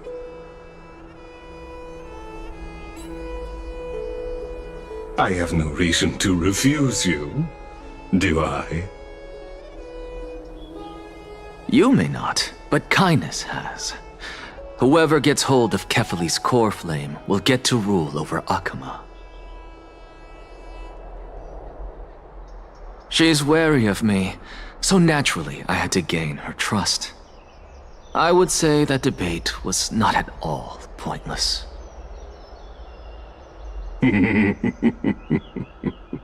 Very true. In my view, this individual has gone to great lengths to get close to Kefali. He might very well be plotting something nefarious against the Titan. Are you still willing to let him pass, knowing this?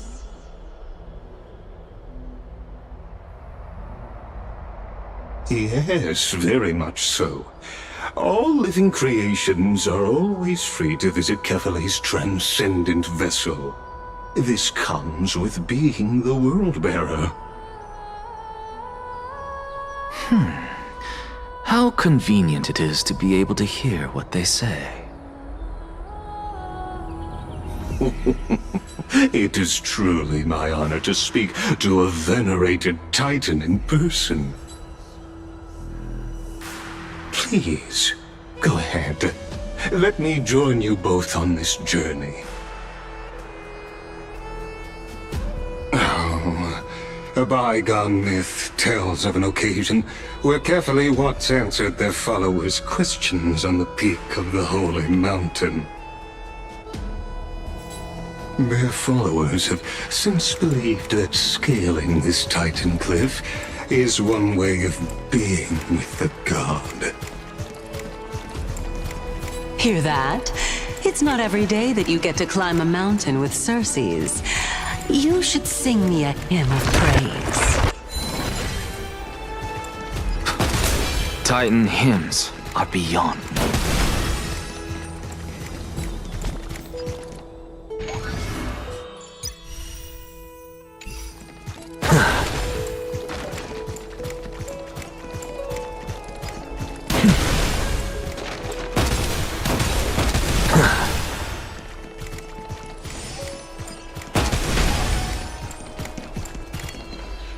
Go on ahead. Take this Yanis shortcut, and the long pilgrimage stairway will be waiting for you at its end. I have to admit, I never expected you to not ask me anything. Not even my motive. Because I know very well what it is you are after. As the saying goes, a gentleman helps others achieve their goals. I have a feeling that your theory will be validated at the end of this journey. I believe Kefali will not deprive you of your right to ask your question, especially now that you're on the brink of death. You must be closer to Kefali than anyone else. Wouldn't you agree? I hope things go as you say, then. Putting a child of justice into a farcical world is bound to turn it upside down. It is my hope that you bring a much-needed change to this world which is on the brink of destruction.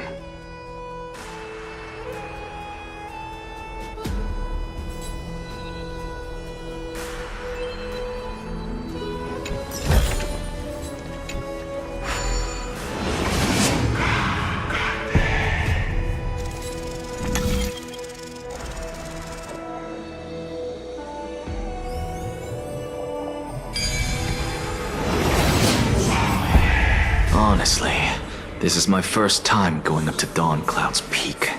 What a splendid view. Isn't it about time you recognize the magnificence of us Titans? Well, I don't see how this place is different from those temples in the city. All they have are magnificent facades. And even though I've come this far, I'm still doubtful about getting useful clues from him.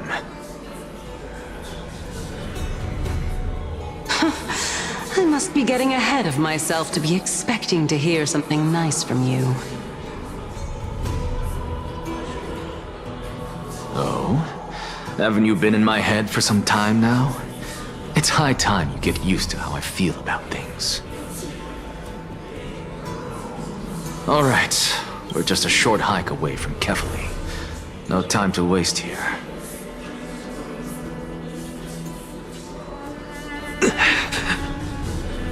So the intellectual debate from earlier was too draining for you, huh?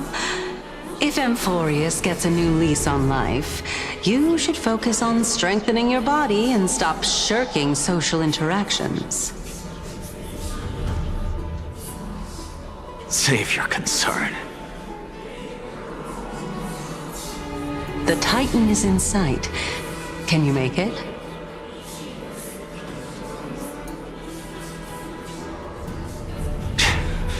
Why? Are you going to carry me up if I were to fall now? I know how far I can go, so just hold your tongue and come along. Fine then. I guess I won't say any more. I'll just wait till your soul dissipates completely to gain control over your body. Wait. Is that... Cersei's? Hey, look at that. Huh? What should I be looking at? Am I hallucinating? Or do we even get to see souls when we're close to dying?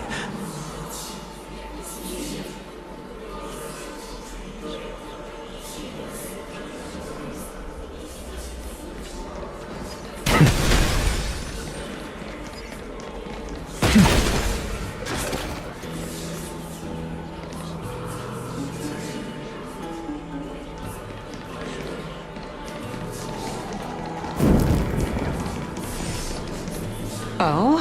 Why didn't you bring your favorite spear with you on this trip, Nias? Nias. I know I've heard this name somewhere. Huh. It's unfortunate. The Black Tide destroyed every last inch of my calyx.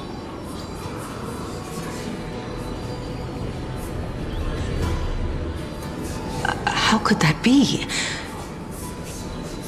Even a creation of Georios, from their prized ores and molten fire, couldn't escape the fate of destruction? Hey, Cersei's. Do you know a certain Nias? Nias? No, not that I remember. How did you even think up such a strange name? I just saw him. Nias. A warrior-like figure who was just chatting with you here. No, I have no such memory. Could you be hallucinating?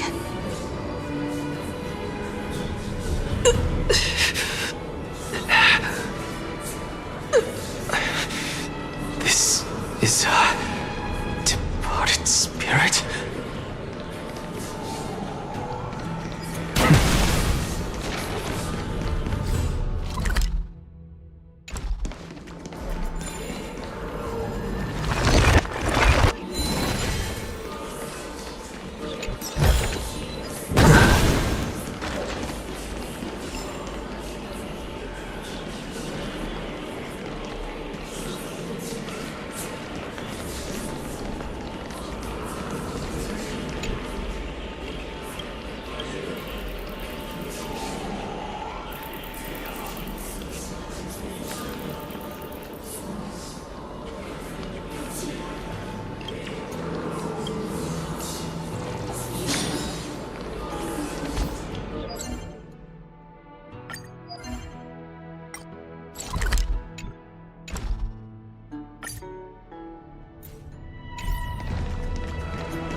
Enough about me.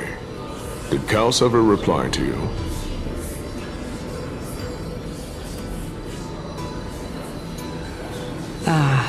Well, regrettably. Seems like the price of becoming a demigod is a lot heftier than we thought. Kaos. Demigod. I've never heard of this person. Which Titan's authority did he inherit? Look on the bright side, Nias. Since we've come all this way, I doubt he'd snub his old friends, would he? Let's just hope we mean as much as the world to him. Hey! Are you seeing that same hallucination again? Yes. It's still you and Nias, but you're now talking about a certain Kaos. I'm guessing he's one of your companions? Kaos? This name sounds just as strange to me. Never mind. I think I know what this is about.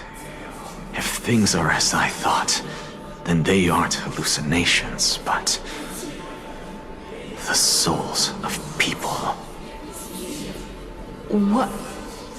But if those are the souls of the dead, then what am I? Beats me. For all I know, you're just an illusion I conjured up in my dying moments. Let's just keep going. As long as I take in more sights and hear more stories. Know your limits. Wander too far among the dead, and even I might not be able to save you. I'm fine.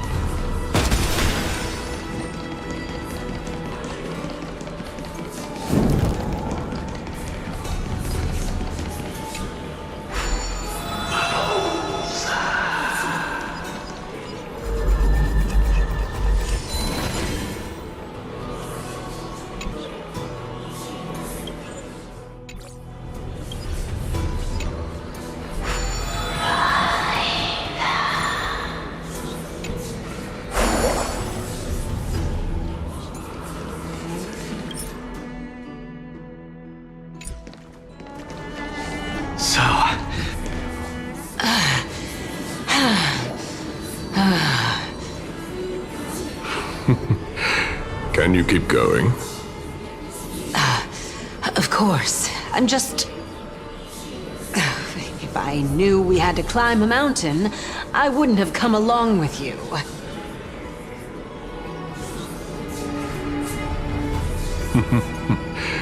I guess this also counts as one aspect of the world-bearing burden. If Amphorius does have a next life, you may want to get your body in shape. Keep your sarcasm to yourself. I'm not getting anything of value from them. I would sooner throw myself off this cliff and hit rock bottom than exercise even a little.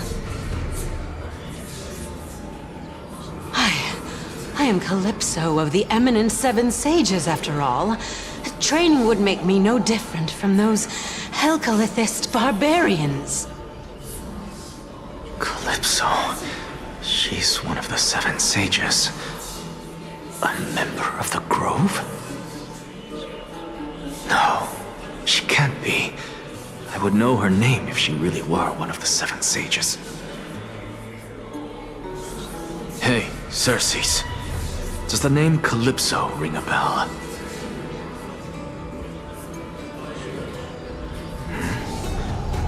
Circes? Dagon? Doesn't matter. I can do this myself.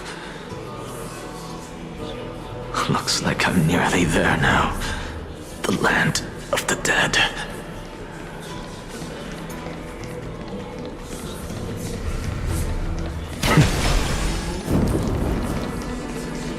Oh, beautiful old world. Where are you now? Oh, legendary era Chrysia, return to the mortal realm. Splendid gods once walked the paths we walk. Alas, all that's left of that warmth is a hazy mirage. Why are you chanting that too?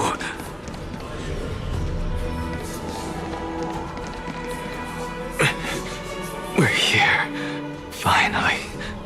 So, I don't get to ask the Titan my question, but all of you make for a pleasant surprise, nonetheless. Very well then, let me uncover the truth for myself.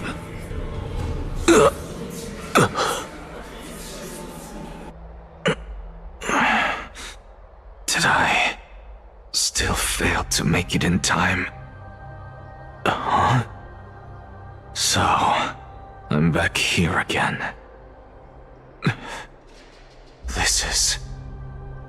I can hear it. I hear it from the depths of the tides, behind the closed doors of the void world. A voice ready to tell me something. This time, the voice is a lot clearer than before.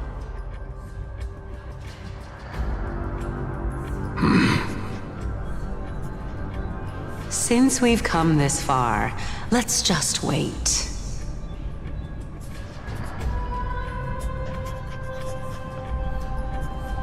Lord Nias and Miss Calypso, are you both here to visit Chaos too? Yes, and we've been waiting for quite some time now. Regrettably, he hasn't answered us. The worst-case scenario is that he's already been overwhelmed and crushed by the world-bearing burden. You're overthinking, Lord Nias. I can still sense Chaos' soul in the area. And besides, we both know Chaos' nature. A deliverer like him wouldn't fall so readily, much less give up on all that he holds dear. Isn't that so? Yes, I have faith in him. That reminds me. Why are you making this trip alone, Polixia? Oh, my sister needs more time to make sure the flowers are fine.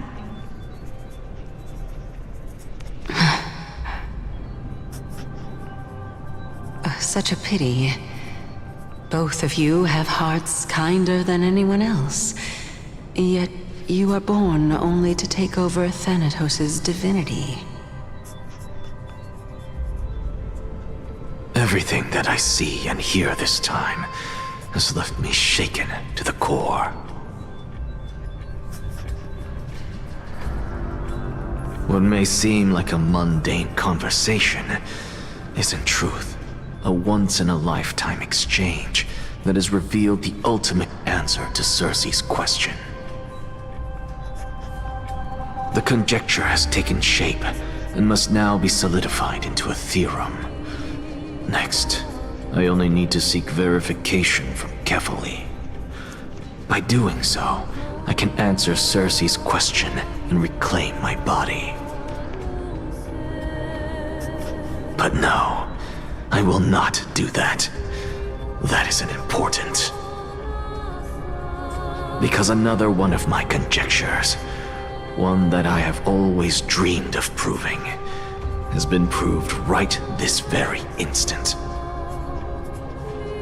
Fusing a mortal soul with that of a Titan to replace said Titan is not a ludicrous idea after all.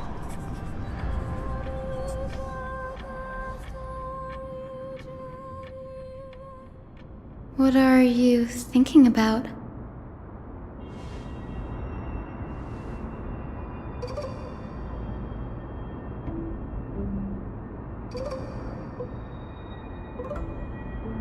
Is that so? You don't look the slightest bit amazed, though.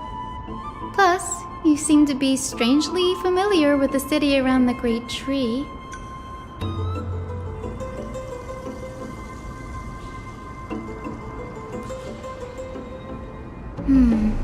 Events of the past, huh? I was also a child when I looked up at Circe's. Their leaves and branches reflected the sparkling stars, and their trunk was like a pillar that supported the sky and ground. I stood at this very spot back then, imagining the day when I could climb to the top of this tree, because I would be the closest I can be to the sky at that spot.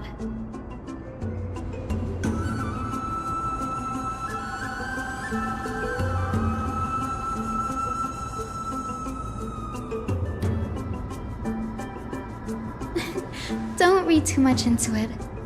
I mean, can mortals even hope to reach Aquila's realm? They're a strict and draconian god, nothing like Circe's. Reason is willing to share what is theirs with others, but Sky only expects people to revere them.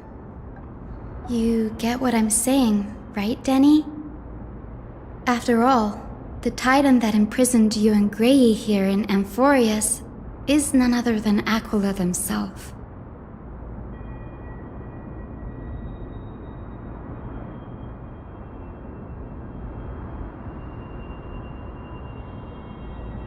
But there will always be people who dream of soaring towards the sky. The Grove has a wealth of research on Aquila, and that is exactly what we are here for. It's just, I never thought Grey would meet with something like that before we set off. As a physician, I should have been there by his side.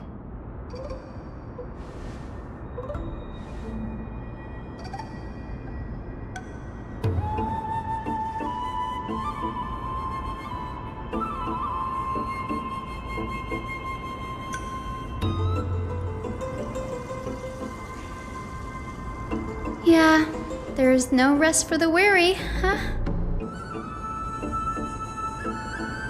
In any case, what we're looking for could be anywhere in this enormous grove.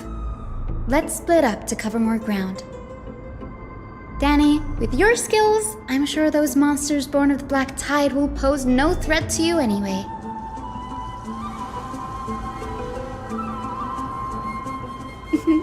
Have you forgotten that you're talking to the chief physician of the Twilight Courtyard?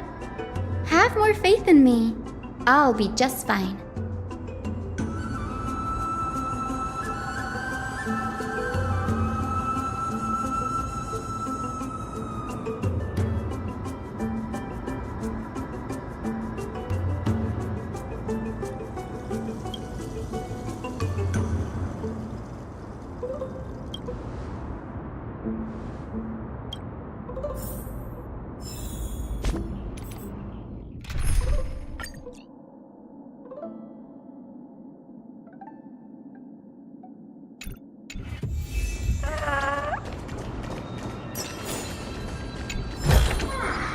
This might be of some use.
Really now?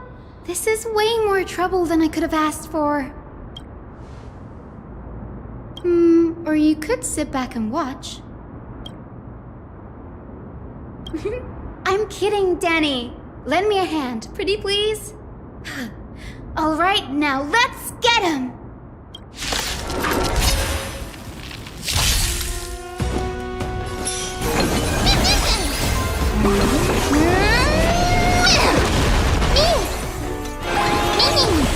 Life is not so fragile. We'll tear. Nothing.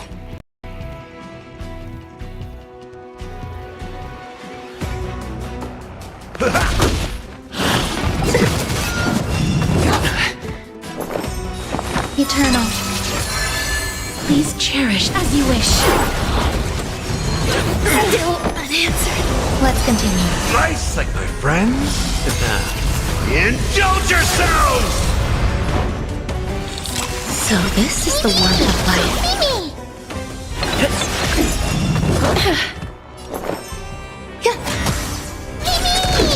In the mood for another. It ain't over.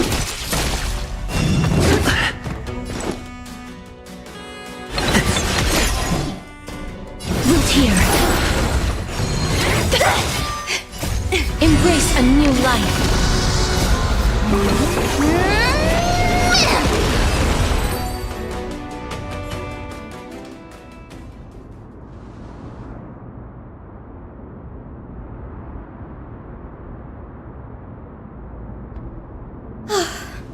The Black Tide is remarkably quick to detect the light of Amphorius. So or rather, the blessings of the Sky Priest in me, might have unknowingly called them to me.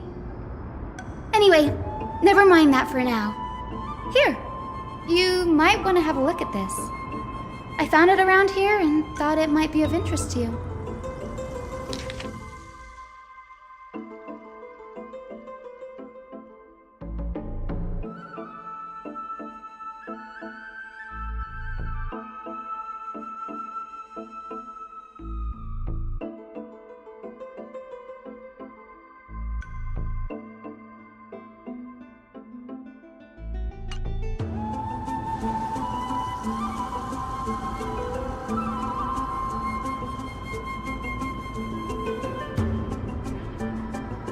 This is new. I didn't know Professor Anaxa was researching the sky. He's never mentioned anything about it.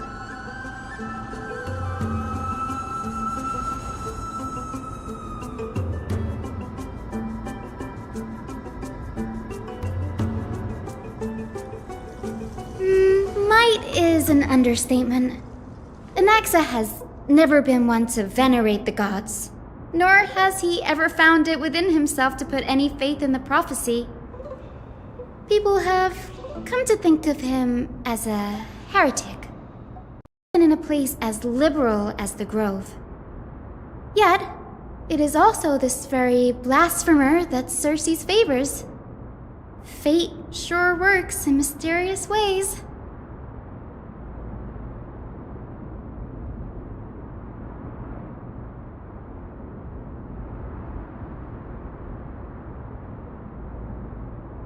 Oh, let me have a look.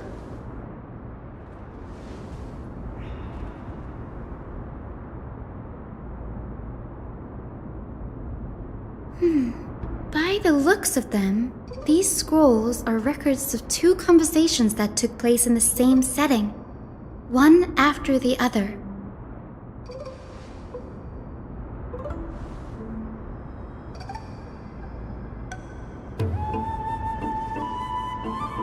Sure, go ahead.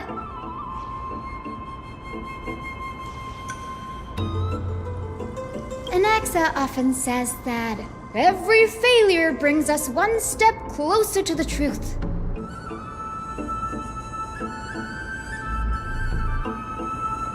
Perhaps, to him, the crash of the sky ship carries a different interpretation.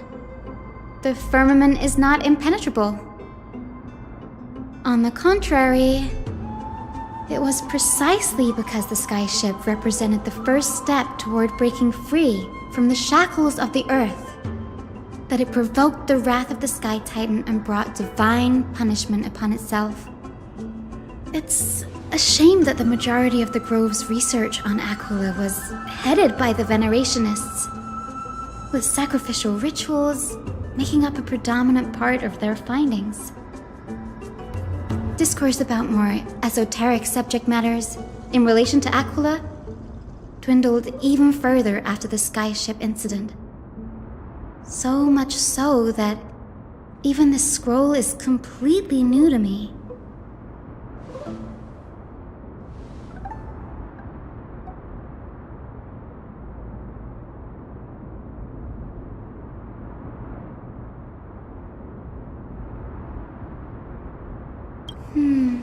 That's what I'd like to know.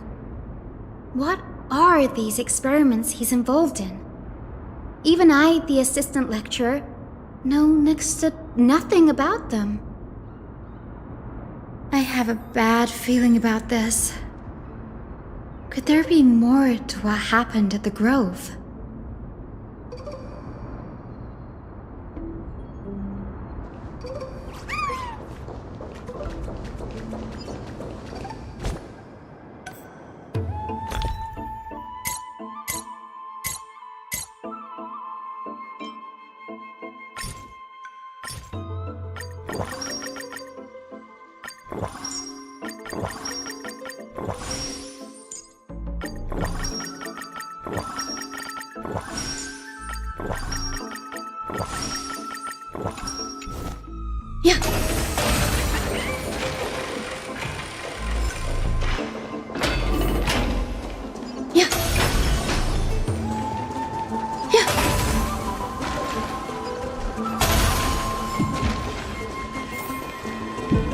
This is the Library of Philia, a place where the Grove stores its collection of tomes.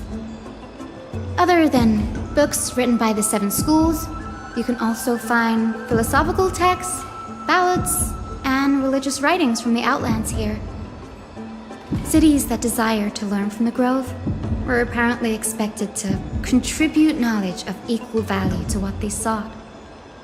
We've had more than our fair share of hilarious episodes over the years. For instance, it's said that the Erythrocheramists once borrowed a manuscript from a certain author, but ended up returning a copy instead of the original. What's more, the original manuscript was supposedly then hidden here.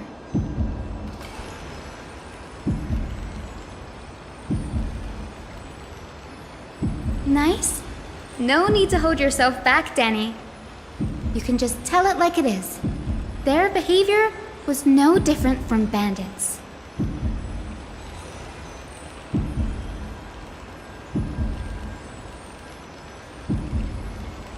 Whew. You've got me there. Some said you couldn't even find a dictionary in Castrum Kremnos, so I guess they were spared. There are too many books in the Library of Philia. Flipping through them all will take too long. Why don't we use the Biblioslate to search for the texts we need? We can bring them back to Akama for reading after that.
In here.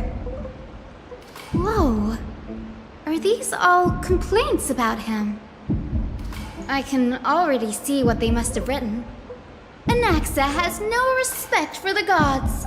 His very existence undermines order in our society. They're probably all things like that.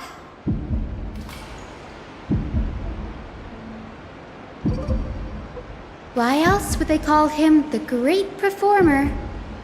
When Anaxa established his school of thought, the first thing he apparently did was read his own work to everyone. Are the Titans truly an accurate reflection of what humans think gods should be?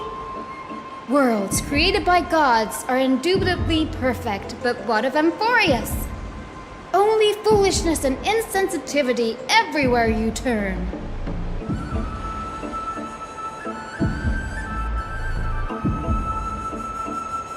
They marched him straight to the seat of judgment before he could finish. Though what he took on in the end was more of a debate than an actual trial. He had to address every one of the scholar's allegations, or face expulsion from the Grove. The first allegation was...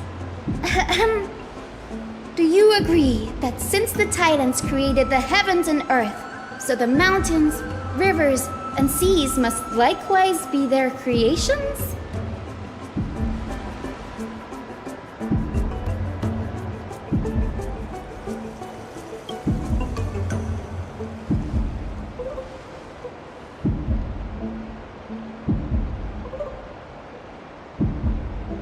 Anaxa would have probably been spared a lot of trouble if he had answered this way. Instead, he quoted past instances of the Flame Chase journey and posited that humans have the potential to take over the divinity of Titans. Needless to say, his critics didn't take kindly to his answer, so they followed up with a second allegation. You claim to be studying souls, yet you are, in fact, defiling them and committing acts condemned by the gods. Do you admit it?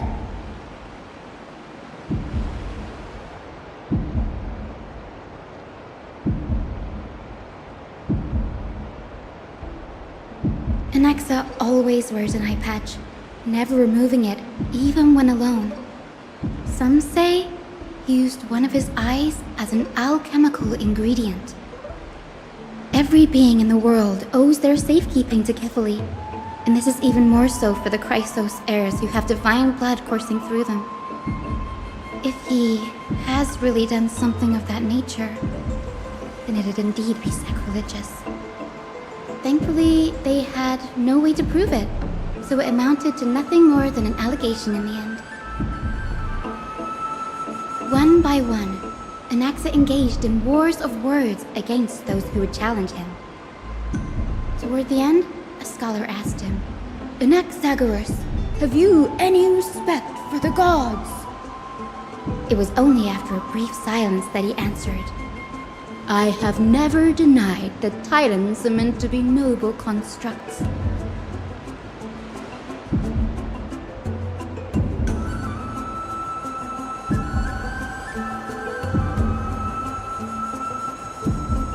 Yes, I'm not sure how that controversy was eventually resolved, but what's for certain at least is that Anaxa was allowed to stay in the grove where he continued his research, despite being regarded as a heretic. By the way, this stack of complaint letters has reminded me of a place in the grove. We may find clues there that aren't on the teleslate. I'm talking about Anaxa's alchemy lab, hidden between the cornerstones.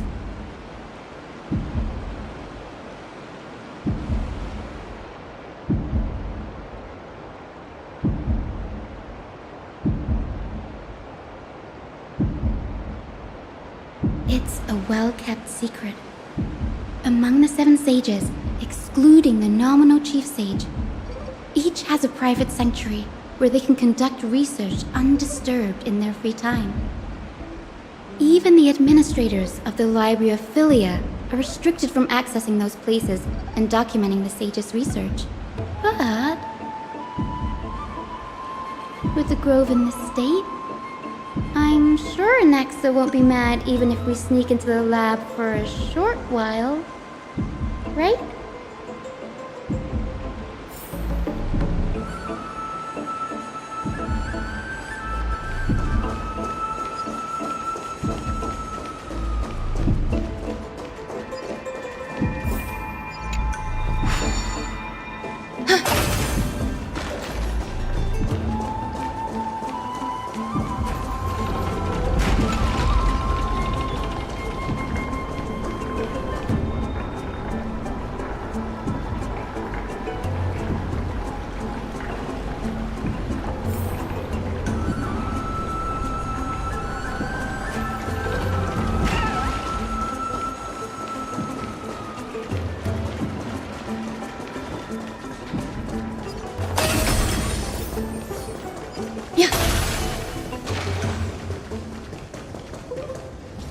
This is the place, but where is everything? Materials for alchemical experiments, matrix diagrams, and even the seal to the lab. They're all gone. Did the black tide destroy it all?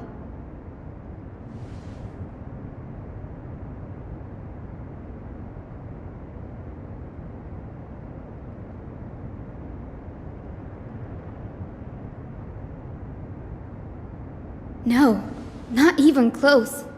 Not only are alchemy experiments high-risk activities, but Professor Anaxa also has a penchant for using bizarre materials. Students often saw him walk in looking bright as rain, but come out covered in soot with his hair singed. Naturally, no one dared to come near this place. Huh? That bookshelf over there seems to be the only thing still intact.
What's going on?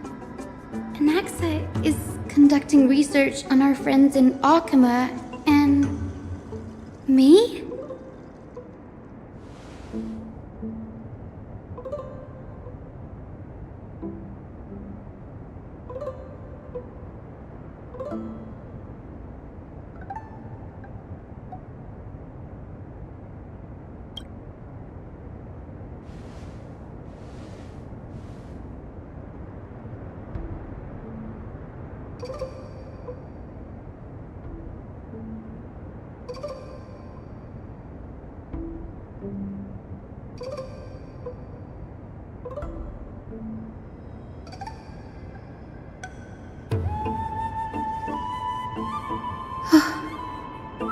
Danny, look at this.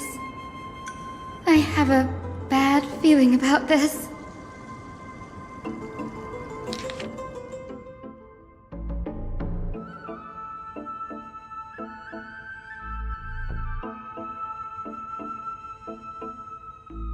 My biggest fear. It's come true. After going through his notes, I think I can piece it all together now. Anaxa was carrying out experiments on soul transmutation.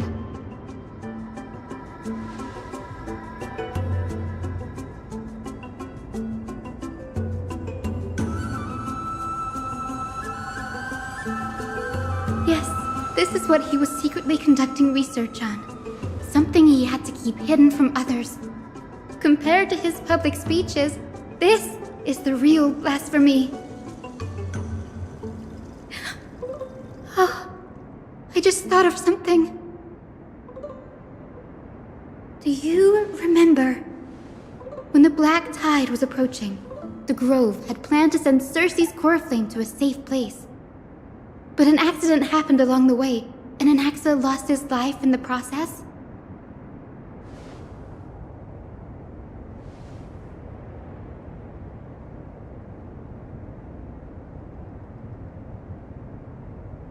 That's right. But what if Professor Anaxa's fusion with the core flame of reason wasn't an accident?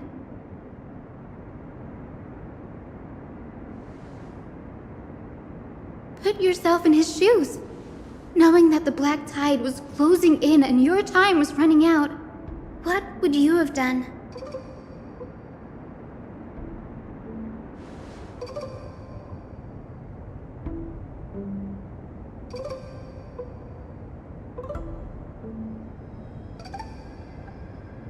Exactly.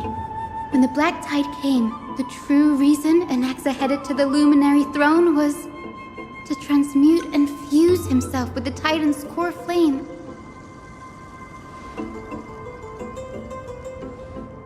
No. Judging from how he reacted after the event, the results came as a surprise. Maybe he failed to consider the possibility that Cersei's would make a similar decision. The manuscripts detailing all the alchemical formulae have been taken away. His research is still ongoing.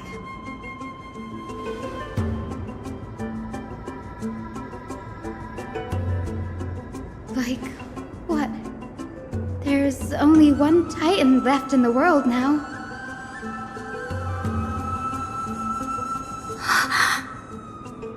No. No way.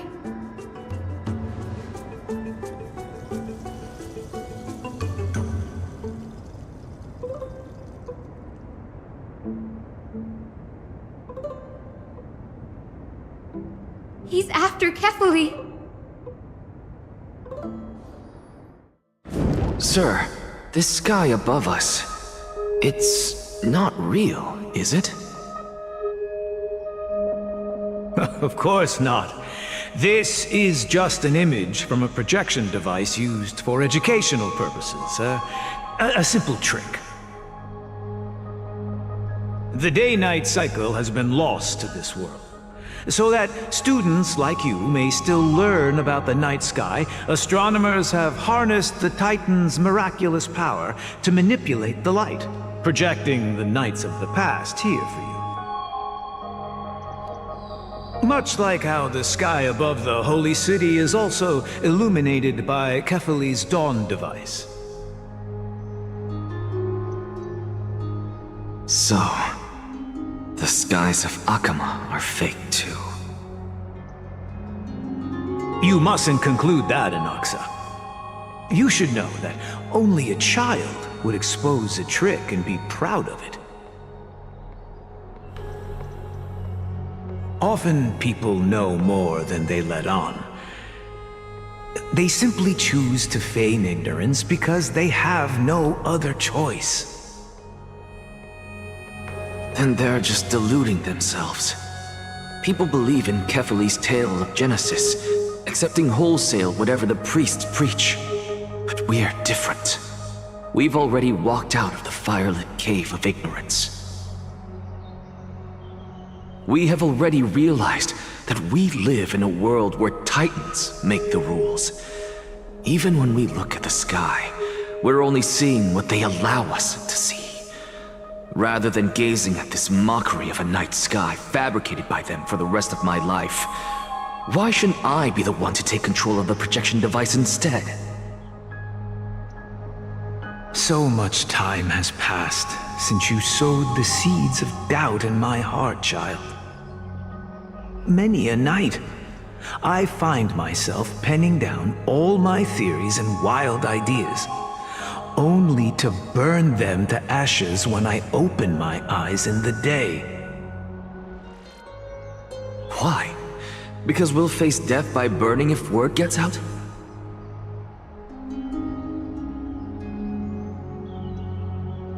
As a sage of the Venerationists, my soul has already become inextricably linked to the great tree. Every word I say and every move I make is certain to influence every leaf, every branch, even the tree itself. But above all else, my days are numbered. Instinctively, I have my doubts about the golden blood and the human soul, yet I have no means of verifying them. The golden blood in my veins is woefully thin, and I am loath to waste what little time I have left obsessing over a hypothesis that cannot even be proven in the first place. But I can, sir. I can do it for us. The time is right. Give me all that I need, and I shall accomplish this grand feat on your behalf.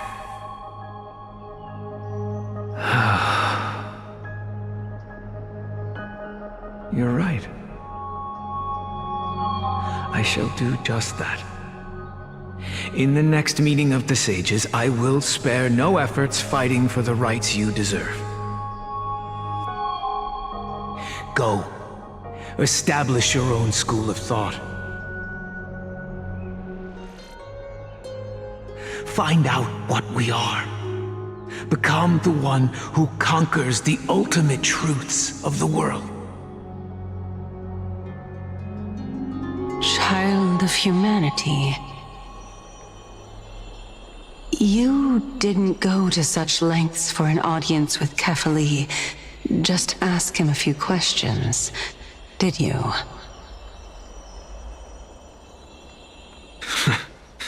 So, you figured it out.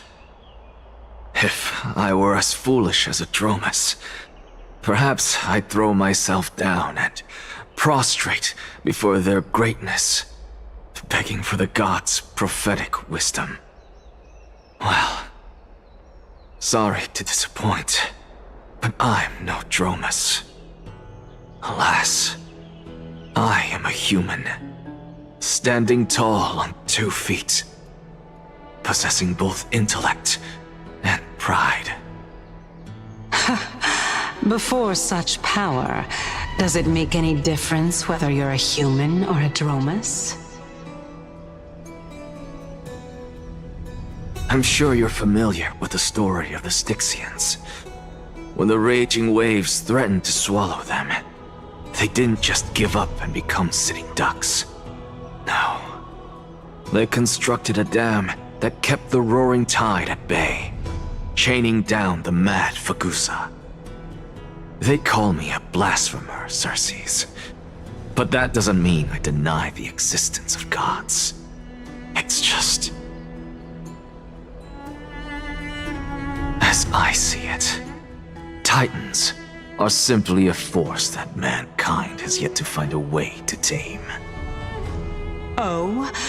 If power that rivals the Titans is what you crave, why not conform to the prophecy and brave the trial? Why stop at harnessing the power of the Titans when I can do so much more? The source of life is what I wish to grasp, to understand what makes up the soul, and to learn what we really are. Thanks to you, I've had the chance to personally verify, in more ways than one, that the soul indeed ceases in death. But where there is life, and where there is an end, there must also be a beginning. How then is a soul born? That was the only unknown variable left in my calculations. And by the sound of it, you have already formed a conjecture. No, I have already drawn a conclusion. In my journey unto death just now, I finally saw the answer with my own eyes. Professor Anaxa, I'm here. His life hangs by a thread. I must ask you to refrain from taking any unnecessary steps. Of course. I'll bring this to a conclusive end and give you the answer you so desire. However, in accordance with the principle of equivalent exchange, I must also demand from you what I need. As you wish. Don't you care to know what the price might be? It's a matter of uncovering the truth about the Death Titan and his survival.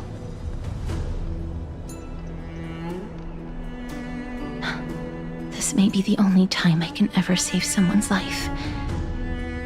There is no need for me to think twice. I see. In that case, let the show begin. Indulge me.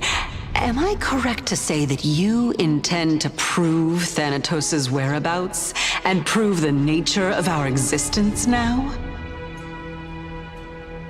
Before I begin, I must confess I had been stuck in a cognitive trap all this time. As unrelated as these two propositions may seem at first glance, they are in fact logical equivalents. They are merely two different ways of telling us about what the soul is at its core. The reason I say this is, as I've mentioned earlier, the answer was hidden in my journey unto death. Anaxa, you were in the Netherrealm? Yes, I am but a living dead man now. But that's not important. What truly matters is, I overheard a conversation between heroes. That's not all. Remember how I said you were a part of that conversation too, Circes? And I've told you that I have no recollection of such an event. That was likely just an illusion conjured up by the mind of a dying man. Of course you would remember. Because that wasn't you. That was Calypso, one of the 7 sages of the Grove. Calypso? Huh? Oh, that's the name I made up on a whim when speaking to this girl. How do you know of it? And surely you jest. Don't you think I, of all people, would know if that were the name of one of the 7 sages under the shade of my tree? Don't you claim to know the Grove's past like the back of your hand? It seems you've lost even the memories seared into your soul.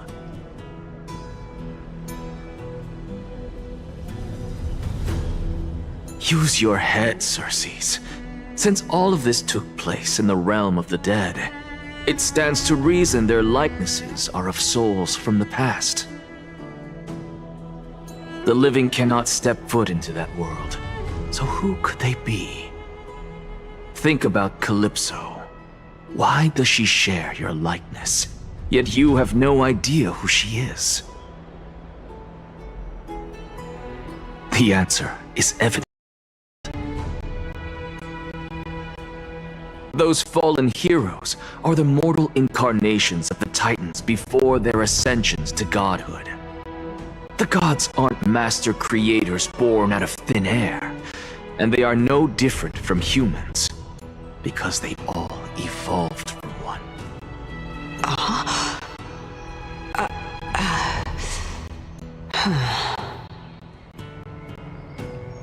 Does this answer disappoint you?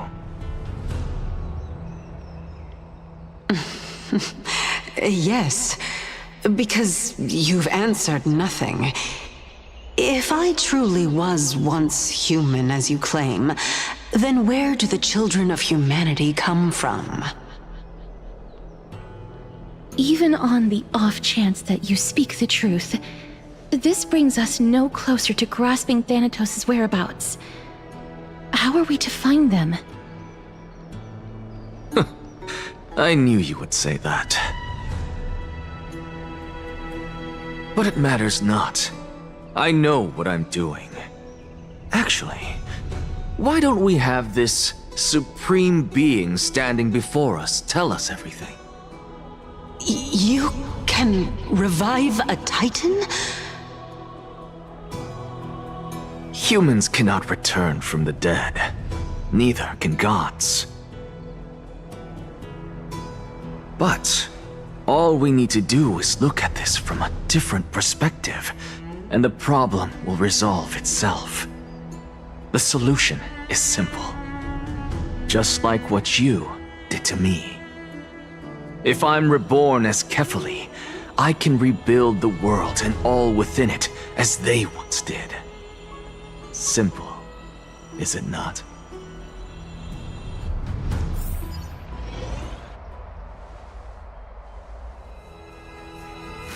I have news from Hyacinth and Danheng. Anaxa might be trying to do something with Kefali's divine body. Kefali? But what could Anaxa want? Is the Council of Elders going to sit around and let such a sacrilegious act unfold? That is not possible. He is indeed the great performer, capable of fooling anyone and everyone with his tricks.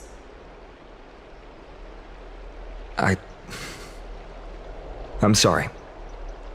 No need for guilt, for this is good news to us.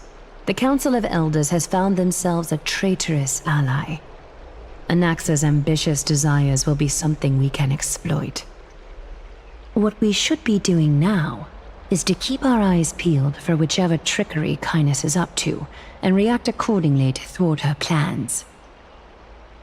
Being Akima's political center, the Demigod Council holds just as much significance as the Vortex of Genesis. Someday, after my duty is over, this site will take the place of the battlefield where you hunt gods, become the next challenge you ought to overcome. Till then, it's best to get used to this place as soon as possible.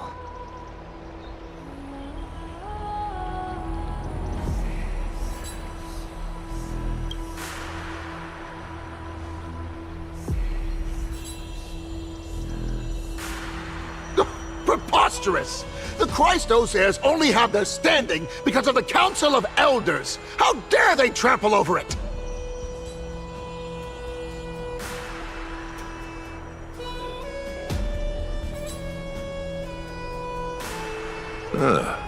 It's been a while.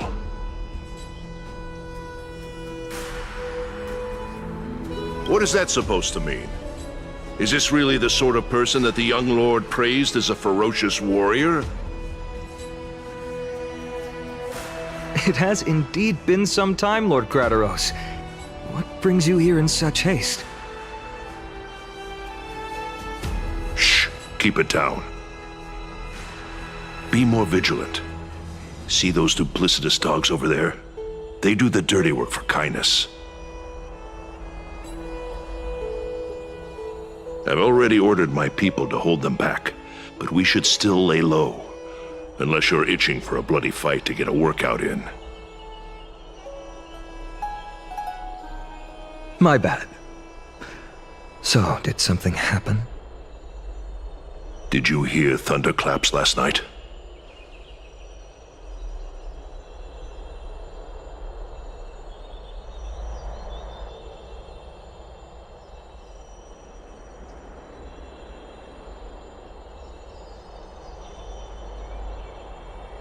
Thunderclaps are beacon signals of strife. They are a message from the young lord. He threw a spear bearing several words at Akama. Watch out. The Flame Reaver is back. guessed as much. We didn't actually kill them back at the Kremnos arena.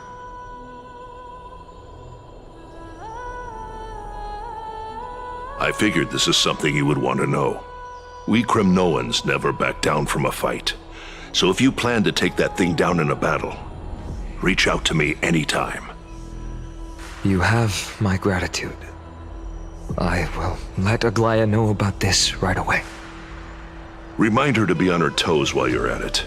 That vicious kindness has been unusually active lately.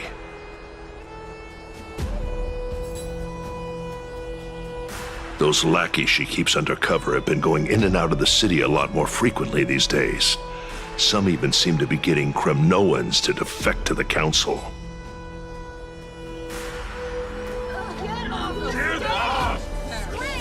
How dare you! Don't place that!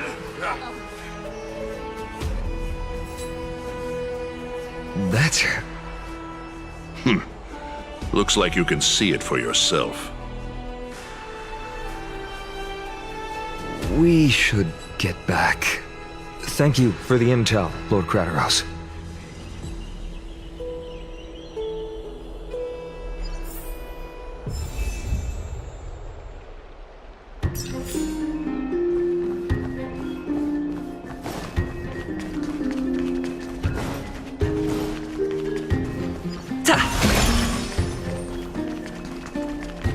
By Catholic into Lantern above, as the Theoros I have observed.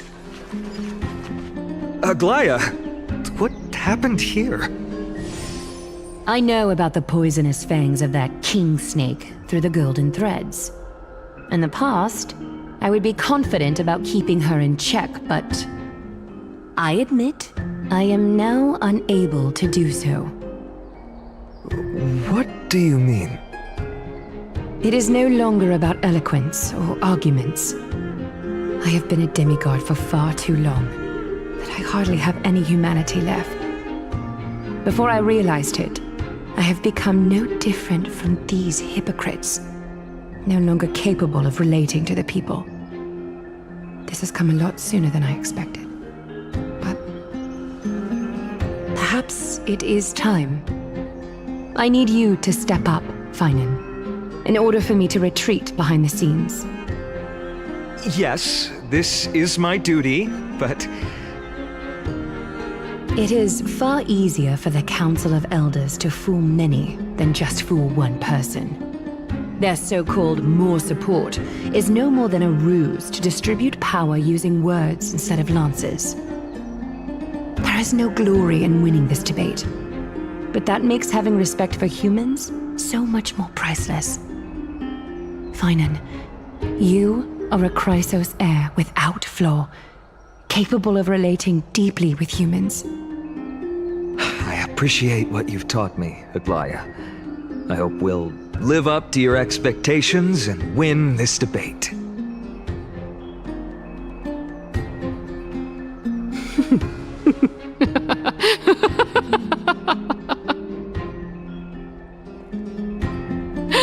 Oh, you've done well, Lord Calictus.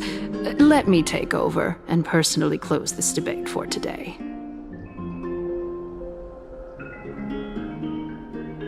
Dearest counselors, let it be known that I sorely miss the blissful times portrayed in lyrical poems.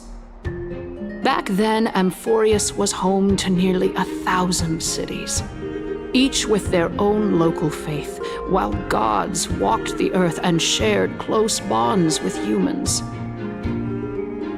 Yet, in the present, people from all over are forced to leave their homeland to seek refuge in the holy city, where they hope to rest under Kefali's protection. All of us have long been in the same boat, with no way out of this plight. We didn't have a choice in the past, but now, the Council of Elders brings to the table a new possibility. All I have left is one question for you. Would you rather strive toward the unheard of Era Nova, or return to the prosperous Era Chrysia of our past? Make your choice. Now, Which of the two would lead mortals to an ideal future?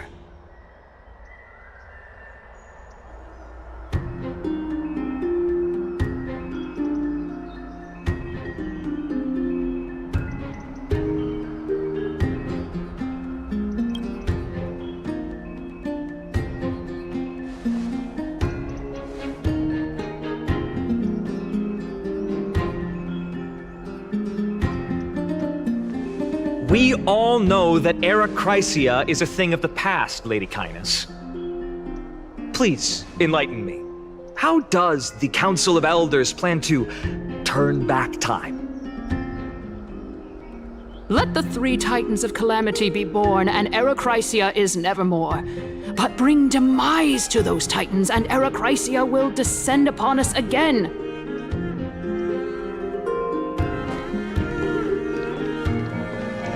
Know that the Council of Elders is never one to make empty promises.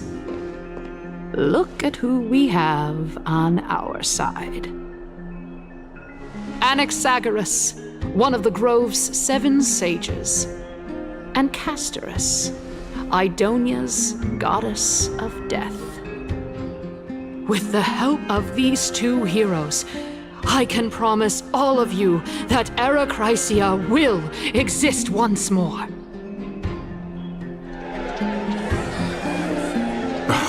Aren't they Chrysos heirs? They're supporting the Council of Elders instead? It's clear from the start that these heroes do not get along well in their group. All the more proof that Aglaia isn't fit to speak on behalf of every Chrysos heir. I am in favor of Arachrysia. Arachrysia! Arachrysia!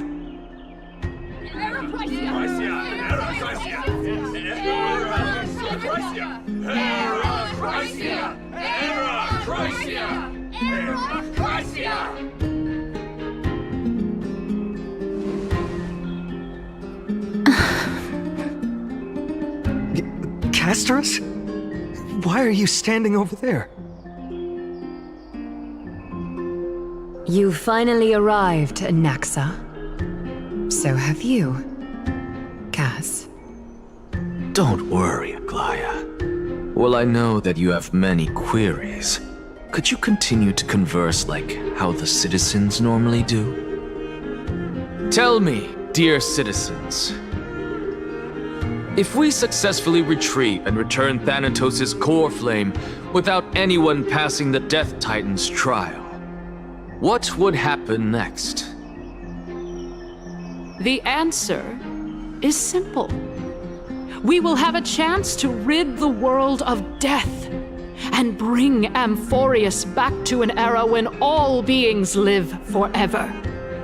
We'll usher in a new future that will be entirely different from the flame chase journey. He's one of the 7 sages. That's impossible. I really believe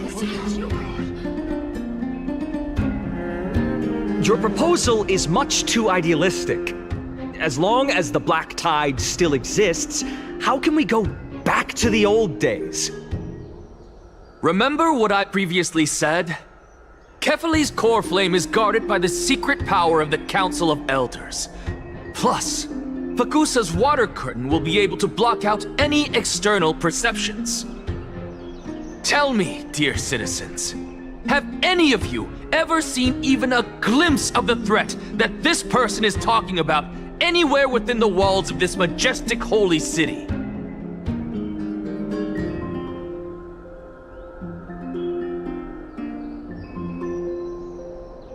If we eliminate death, then there's no need for us to fear that Flame Reaver, right? Citizens, let's loudly sing the blessed hymn. Oh, beautiful old world, where are you now? Oh, legendary Arachrysia, return to the mortal realm. After the destruction of the 3 Titans of Calamity, the Flame Chase journey will have to end. Arachrysia! Yes! Yes! It has to end! It has to end! It has to end! It has to end! This is bad. The masses are now totally riled up. Anaxa, pray tell. Everything that you've mentioned hinges on the premise that we can find Thanatos' existence, right? Thank you, Lady Aglaya, for still caring about this city. However, dear citizens, we are truly fortunate and blessed. For Castorus, Idonia's goddess of death, will surely find Thanatos under my guidance. What? With that, I solemnly promise that the core flame Lady Castorus brings back will be personally managed by the Council of Elders. Thereafter, if we are able to garner the support of all of you at the Citizens' Assembly, we shall spare no effort in ensuring that the Erechrysia will return to our world once again.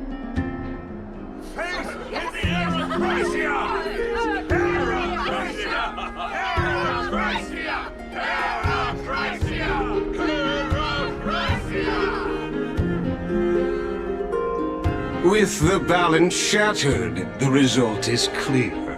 Buy carefully into Lenten above, as the Theoros I have observed. Akama has chosen her destiny.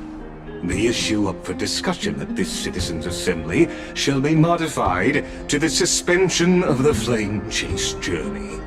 This resolution shall be put up on the Wall of Heroes, such that all citizens are aware of the city's way forward.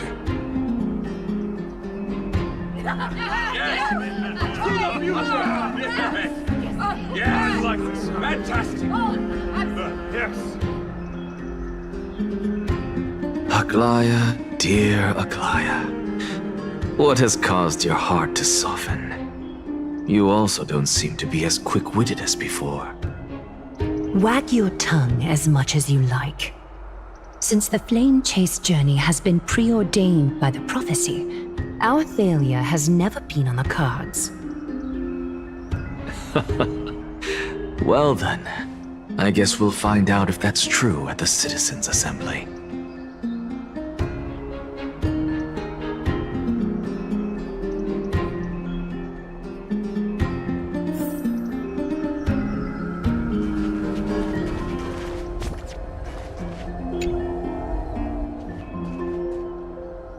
Well, it seems that when I sent you to look for Anaxa, I unintentionally facilitated your partnership with him instead. My apologies, everyone. I know that you have many questions to ask me. I will answer them to the best of my knowledge. In that case, please tell us as much as you can. In actuality, he showed me a past that was both long and heavy. The reason I say this is as I've mentioned earlier. The answer was hidden in my journey unto death. Anaxa, you were in the Netherrealm? Yes, I am but a living dead man now, but that's not important. What truly matters is, I overheard a conversation between heroes.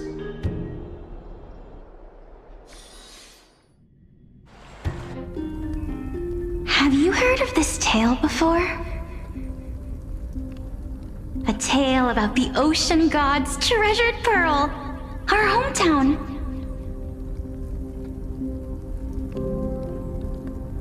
It was a seaside town which enjoyed the ocean breeze and glorious, peaceful times, thanks to the wisdom of its ruling queen. Until one day, an evil dragon descended upon the town. Its wings were large enough to blot out the sun, while its claws were sharp enough to rip the waves apart.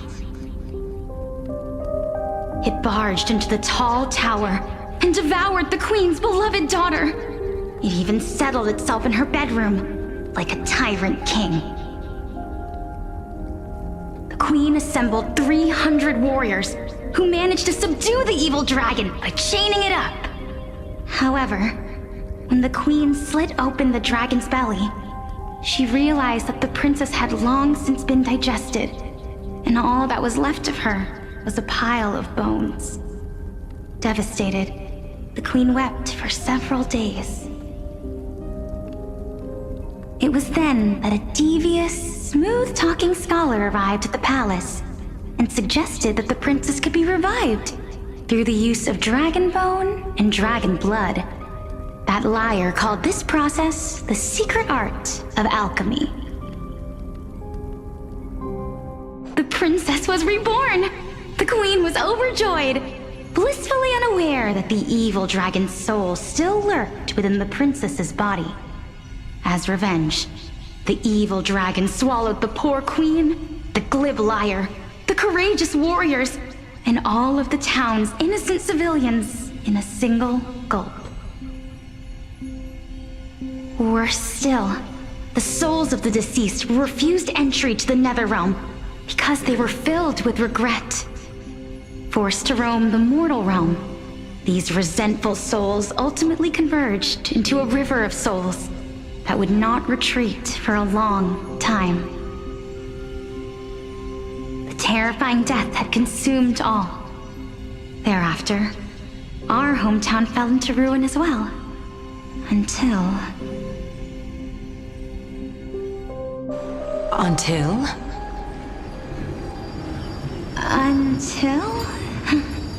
Actually, I don't know what happened next either. Oh, my. It seems that you still like to whet people's appetites even after all this time, Pelixia. So, according to your story, this is how I used to look? It's practically a mirror image.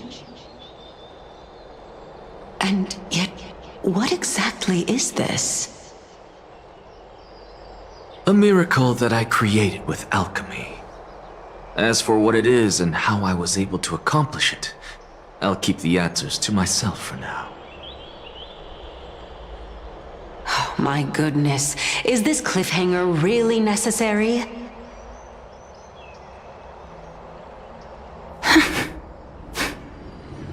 Quiet, Titan. Continue to enjoy this splendid play, and the truth will naturally reveal itself. Dragon, huh? I've heard this legend before. In that case, what do you think of it? I think that this so-called alchemy was a tenuous analogy added to the story by future generations. After all, you've never heard of a tradition of alchemy in your hometown before, have you? Indeed. Before I left home to pursue my education, I never even knew that anybody was looking into this area of study. Therefore, we can just treat this tale as a fable told to young children. A fable, you say? If so, what moral is it trying to impart to the kids? I guess it might be the concept of equivalent exchange? Oh? I thought the moral might be closer to something like honor the dead.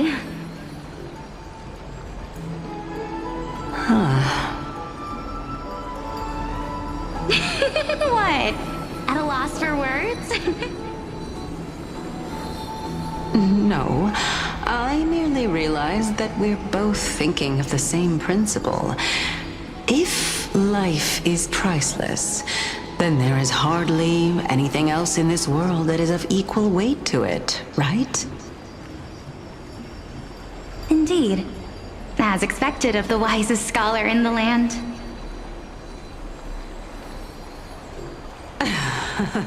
You flatter me. Why don't I ask you a question as well, as a form of equivalent exchange? Of course. What is your question? If I imparted my knowledge of the art of alchemy to you, would you use it to resurrect someone you loved? What? What kind of strange question is this? I got it. You're just trying to get me to tell you whether I like anyone, right? Let's just leave it at that. That was rude of me. Yes, I would. Oh? Death is inevitable. In the days to come, I'm certain that someone whom I cherish deeply will leave me for good. If such a mighty power really existed, I think I would use it without hesitation. After all, you, me, and the rest will all have to face that fateful moment eventually.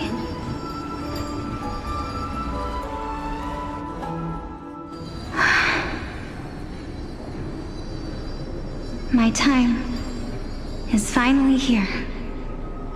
However, perhaps because of my firm belief in the immeasurable value of life,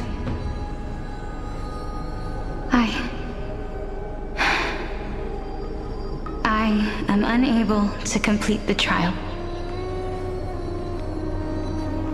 You shall wither, and through that, the dead will sprout again from the remains, and be reborn with the dead flame.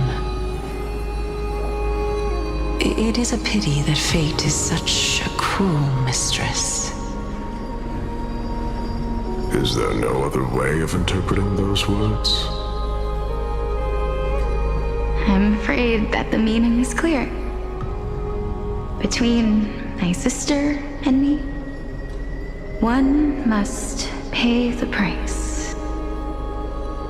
Our trial can only be completed when the one chosen sacrifices her life.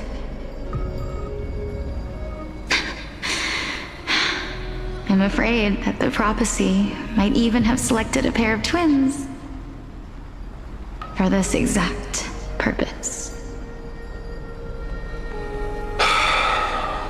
Fortune makes fools of us all. My sister is prepared to sacrifice herself. And yet, I can't do the same. How absurd. My time is almost up, but I'm still afraid to welcome death. What should we do? If I'm ultimately not able to make up my mind... Since Chaos is willing to guide all of us and leave this trial to the end, there is still plenty of time for you to ponder. That's right. Don't allow the fog of an uncertain future to cloud your mind. Trial, prophecy, the topics that they're discussing seem familiar. But these three people must not have left their names in the epics. Otherwise, I would have some recollection of this. Amphorius's history before the Titans were born was complete chaos. Is that not strange by itself? I have long held 3 hypotheses about this. However, let's continue watching for now. Calypso, Polixia, and this warrior. I seem to have met him somewhere before. Regarding this matter, Nias, are you confident that you'll complete your trial? Of course. Though, I am worried about what will happen once I've emerged victorious.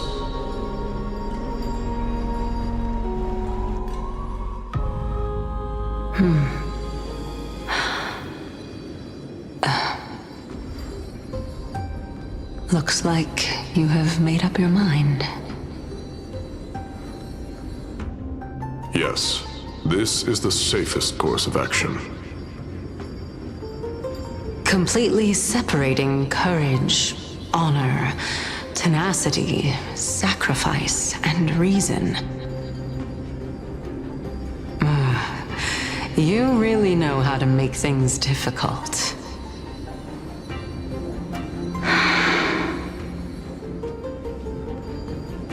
Please, young lady, witness my fall and demise. Lady Calypso, you shall host the soul-rending ceremony. I do not understand. Why would you dare to sacrifice yourself for a future that you won't get to witness? Because this is our destiny. The power that resides within me is so intense that I will one day be engulfed by it. Furthermore, a valorous death before glorious return has always been the path I chose to walk. A journey I began long ago. If your sister or Kaos were in my position, I believe they would make the same choice as well.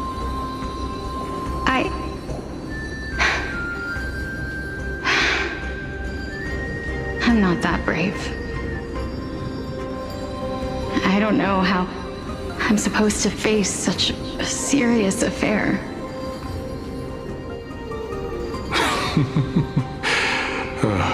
Despite being Death's chosen one, it seems you still don't know how to face it. Let's chat, young lady. Perhaps I shouldn't end my journey so hastily. Since there's still time, I'm not worried about letting fate wait a little longer. Of course. This warrior is Lord Nias. As the embodiment of Nikador's divinity, he entrusted his life to us and allowed humankind to end his madness. That means that what I'm currently seeing before my eyes is, in fact... Looks like one hypothesis of mine has already been proven true. These heroes are the true forms of the Titans, before they attain their divinity. If so, the chosen one of death that he speaks of is actually... Polixia? Is the previous form of Thanatos? But her appearance... If this is true, as long as we can find out where she went, we'll naturally be able to figure out the location of the Death Titan.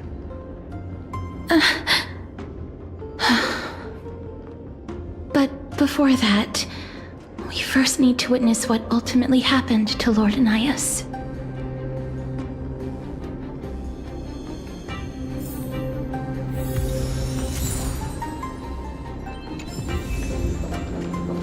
Nikador's courage is a testament that they have never once retreated from a battle. I've heard that these...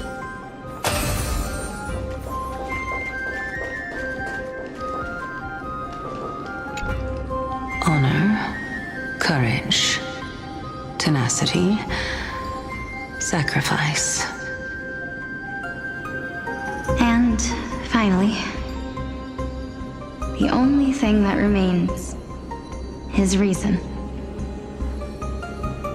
Cheer up, young lady. There is no need to shed tears over a glorious death. All farewells in this world are sorrowful, Lord Nias. No, young lady. As a warrior, I have witnessed too many bitter deaths. But now, all I feel is peace. I did not know until this moment that mortals could live their lives in such a way. Although only a sliver of your soul remains, you remain so optimistic. Or maybe the truth is that you aren't able to feel sorrow anymore. To be honest, I don't know either. But I am certain of one thing. This is not an acceptance of death nor apathy toward it. It's not even a feeling of despair. I am just enjoying what remains of my life to the fullest. Enjoying? Indeed. Along this journey that we've taken together, not only have I changed the world, I myself have also changed in the process. And now I have reached the journey's end. When I look back and see the grand epic that I've personally written, how could I not revel in that fact?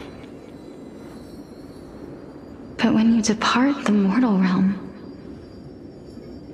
won't all of your accomplishments be reduced to nothing?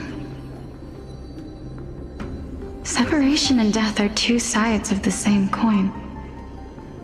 Reconciling this doesn't come easily for a mortal.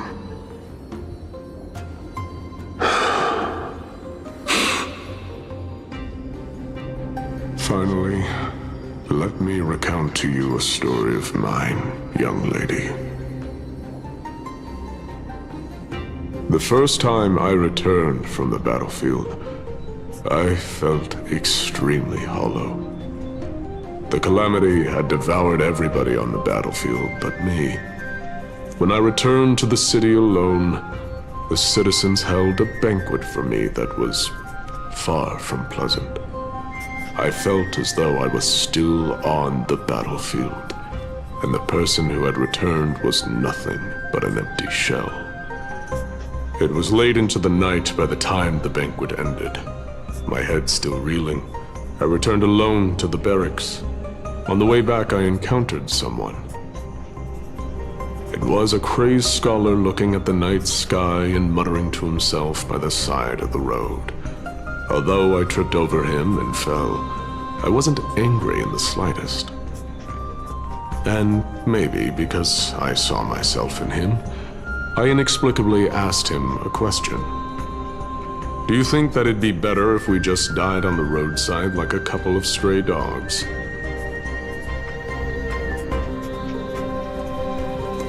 To my surprise, he shrugged his shoulders and sighed.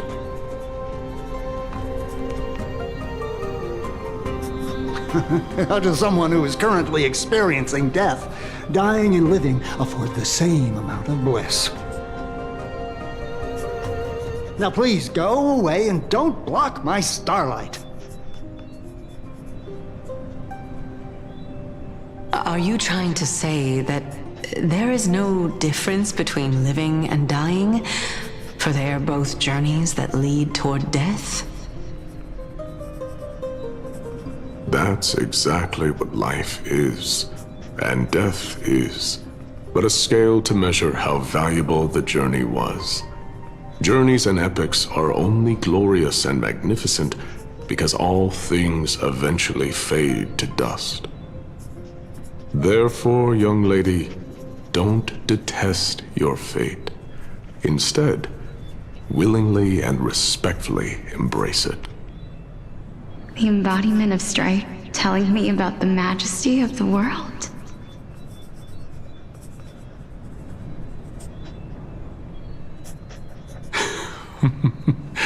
Indeed. I believe that when the fated moment eventually arrives, you will be able to understand my words. It is time for me to knock on death's door. I will set up a long table at the end of the road and humbly await your arrival. When that moment finally comes, let us drink and be merry then.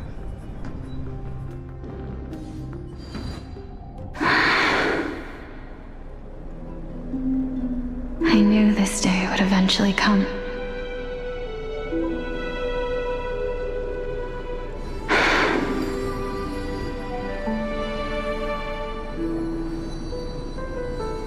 Are the both of you ready? Polixia. I'm here.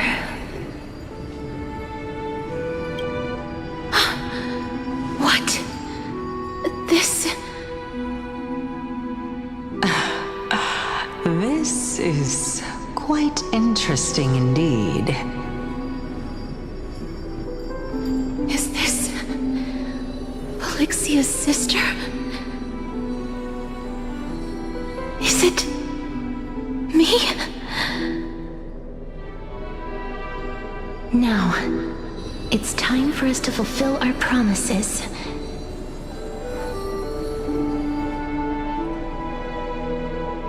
Are you afraid?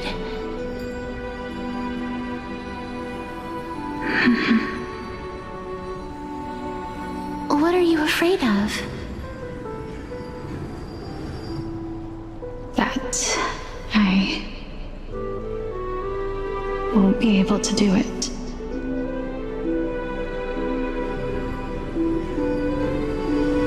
Shall wither, and through that, the dead will sprout again from the remains, and be reborn with the dead flame. As foretold in the prophecy, and according to our vows, once it all ends, we must face our fated moment head-on. Even if it was prophesized, do we have no say in the matter? It's so unfair. Why are we the only ones who are forced into mutual destruction? Let me do it, sister. Let me be death's sacrifice. I was never long for this world anyway. But you're different. I was the one who wasted your life after all.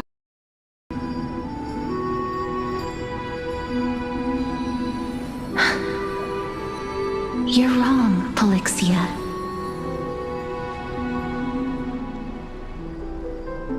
I don't think that my life was wasted. Just the opposite. When I finally arrived at this destination and looked back at the journey I took, I discovered that flowers had long since bloomed along the path I walked. It was you who sowed the seeds for this sea of flowers, one that is more beautiful than the promised land at the end of the world. Besides, I have lived a fulfilling life. Even though I was fated for sacrifice, none of the things that I've experienced will dissipate. Instead, they'll forever live on as memories inside your head. Will they not? How could my memories of you ever compare to the actual you? Well then, tell me. What exactly are we?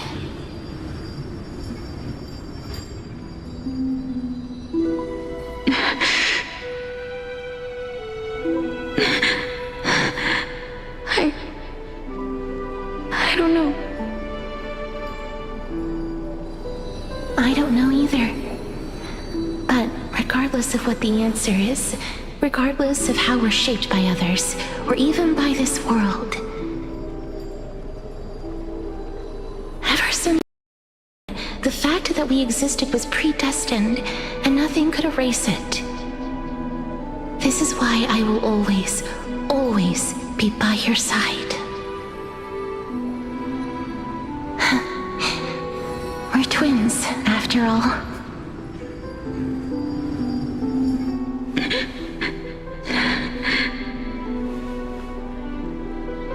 All right, my dear Polixia.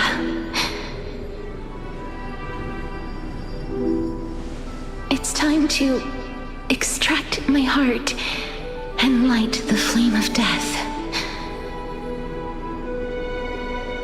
After that, use it to plant the first bud in the prophesied new world.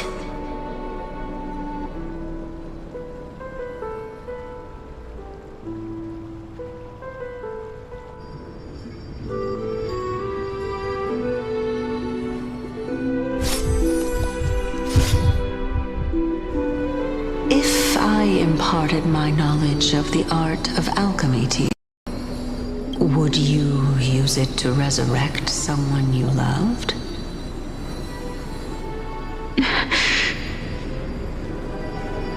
Death is inevitable. In the days to come, I am certain that someone whom I cherish deeply will leave me for good. If such a mighty power really existed, I think I would use it without hesitation. Even now, my answer remains the same. This is why, sister, I promise you, in the prophesied new world, I shall plant the first bud on your behalf. Go now. Return to the ocean god's treasured pearl, our hometown. I shall open wide the entrance to the Netherrealm and grant you a second life. The living beings on this earth shall respond to my call and lead you to the sacred daylight. Remember, do not look back on the land of the dead, and do not stop moving. In the new world promised by the prophecy, march toward your new life. As for the price of our equivalent exchange, let me be the one to pay it.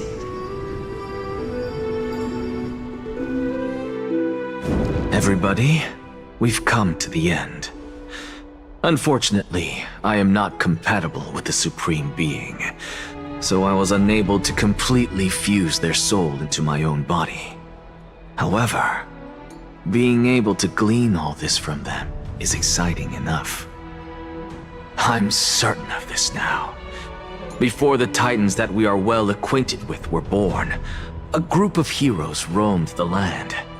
These heroes followed a prophecy and took possession of divine authorities one by one, until they eventually became the pantheon of the new world. Just like the flame chase journey of today, Amphorius's history is cyclical in nature. Huh. What a startling revelation. This means that the demigods, who bear the core flames, will also become the new Titans at the world's end, thereby shaping a new world? I believe that this is the truth behind the Era Nova as mentioned in the prophecy.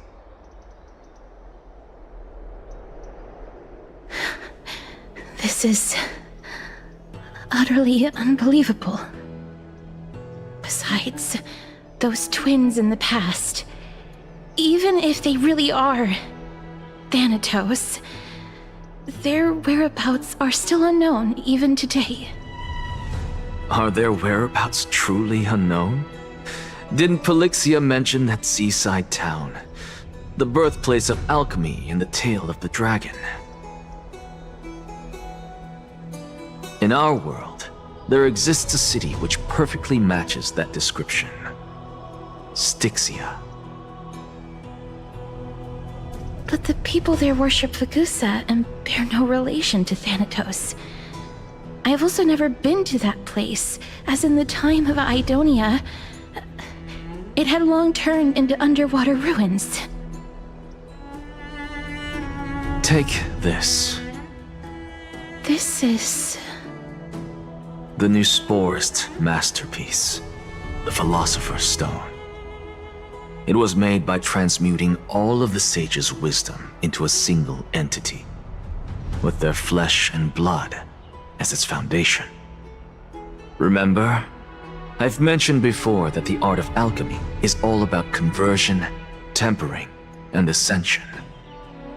This process also applies to the pursuit of truth. Regardless of how unbelievable this sounds, the truths of the world have been refined from the impurities. Think about the story of the dragon. This stone will lead you to your real hometown, allowing you to reform the door to the Netherrealm and discover Thanatos' fate. You still look as confident in your victory as ever. But what if your conjecture is wrong? Simple. I shall merely admit to the entire world that my experiment was a failure. However, my line of thinking will not fail because I have already planted the seeds of doubt into the hearts of the masses. Actions speak louder than words, Castoris. With the assembly about to begin, don't forget the promise you've made. I've already searched for so long. I'm willing to try one more time. While we converse, his life is also slowly slipping away. But before I leave, I have another question. What exactly did we witness just now?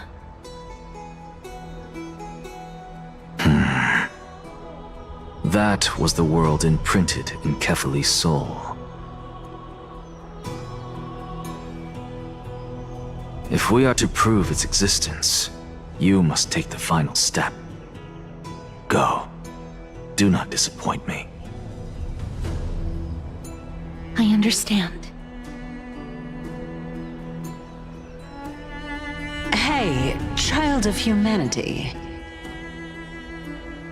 Don't get antsy. I still remember the question you posed to me. As a scholar, I do not wish to offer up ambiguous conclusions. Let's discuss this topic again when she manages to find the evidence. I merely wanted to ask, was that stone transmuted from your heart? If so, rebirth is no longer an option for you. Why not? When I was a child, I lost someone dear to me. When I was a teenager, I lost my faith. A while back, although you saved my life, I also lost my soul in the process. Now I'm merely forsaking my body. What's the big deal? Why are you always finding ways to die? Isn't it good to be alive? This is but a necessary sacrifice on my path to transform into the purest of them all. Can someone who's dead even claim to be the purest of them all? Furthermore, if your hypothesis is proven correct, does it not just confirm that the myths are true, and thereby invalidate all your theories? No, it's just the opposite. If my hypothesis is correct, it means that I can actually ascend to godhood and reshape this absurd world that you all have created.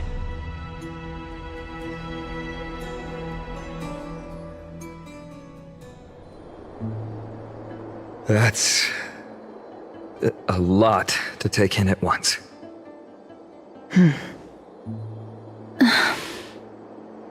Lady Aglaia, please, let me explain. Go on. You know that the core flame of death has always been the greatest unknown regarding the Era Nova, which is why both you and Kindness desire to gain the power to control that core flame in the approaching Citizens' Assembly. Professor Anaxa has come to a consensus with Kindness. They want to suspend the trial once Thanatos' core flame is reclaimed, hoping thus to eradicate death from this world. If they're successful, then the flame chase journey will cease, and Akama can enjoy everlasting peace. But I know this runs counter to your wishes. So long as we do not usher in Era Nova, the Black Tide will never be eradicated. Even with Lord Mighty on the front line, and the Black Tide not posing an immediate risk, the danger nevertheless remains. Honestly, it's difficult for me to assess the pros and cons in this decision.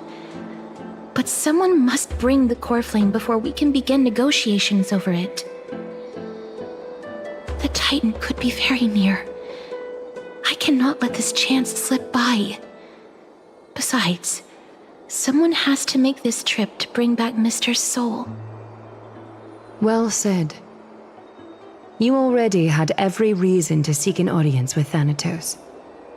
It's that great performer who has weaponized your wishes and placed us in this difficult situation. A world without death. Do you desire that too?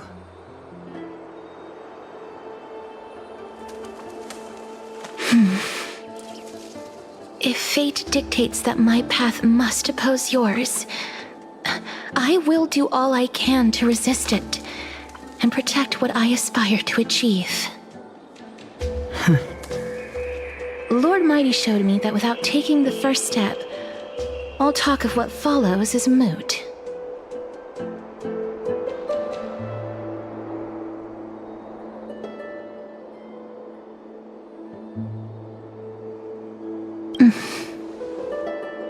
I have always hoped to hear you speak your mind, Cass, and I am glad to have heard your true thoughts.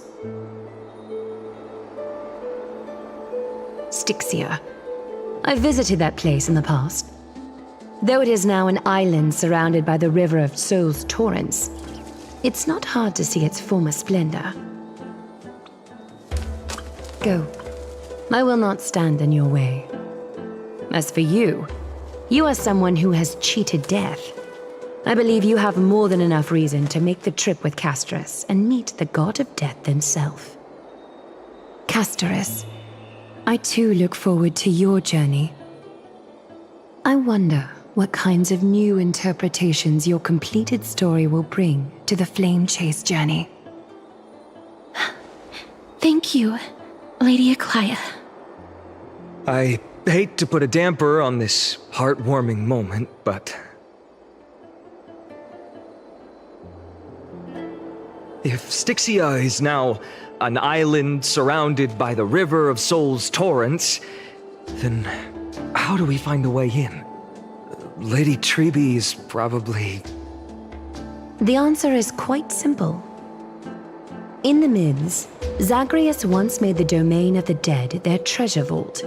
That is to say, they could enter and leave the Nether Realm as they pleased. And if they could do that, then it follows that the demigod who inherited their divinity must be capable of the same. I'll see you at Marmorial Palace at Action Hour tomorrow. Cypher shall be your guide to finding that ancient city.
Is the debate finally over? Did you win?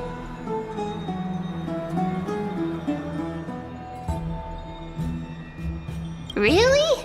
But the look on your face says otherwise. Well, moving on. I was hard at work even while you were at the debate.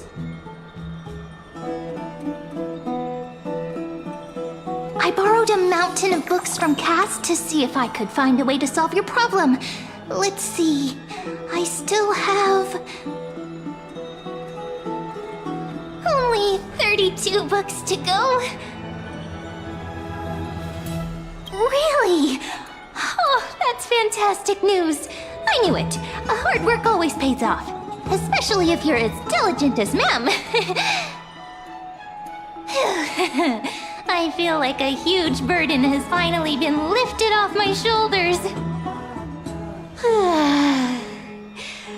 Why are my eyelids so heavy all of a sudden?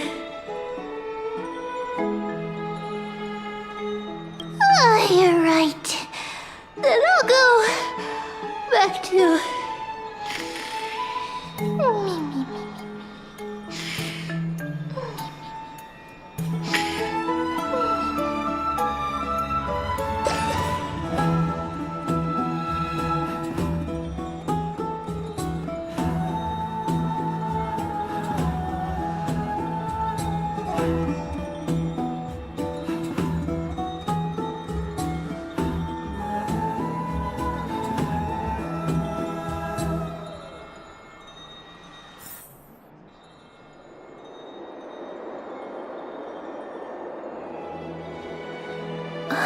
Cass? What a surprise. Lady Treeby. Is something troubling you? I just wanted to speak to Lady Trian for a bit before I set off. No matter how breathtakingly beautiful Styxia once was, the place is now the domain of the departed. There is no telling what we'll encounter there. I don't want to have any regrets. Has anyone told you that your eyes are sparkling today?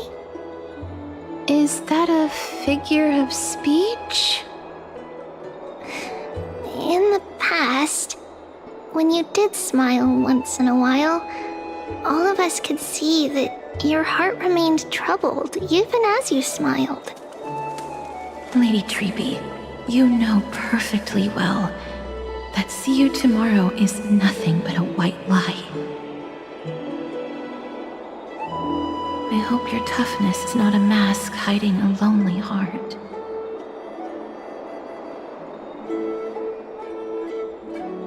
Cass, you hardly ever talked of your past. None of us knows what you went through, apart from Maggie.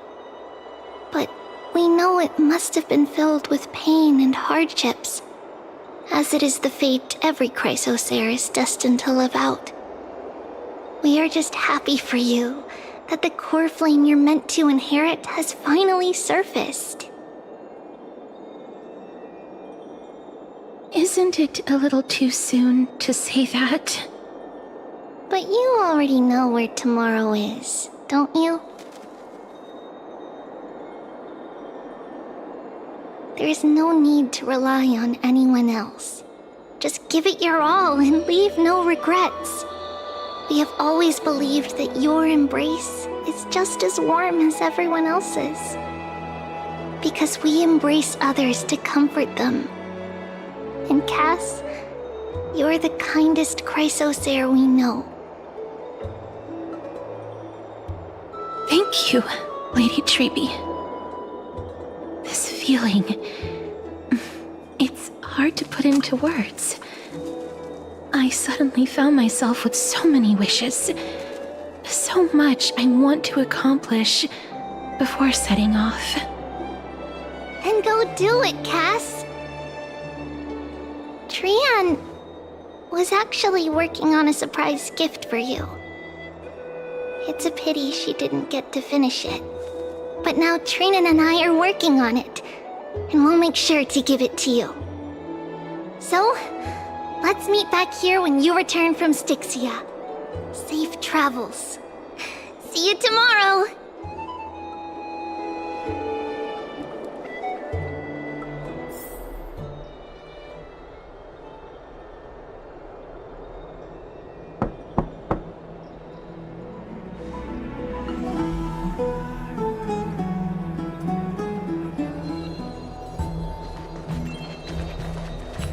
It's me.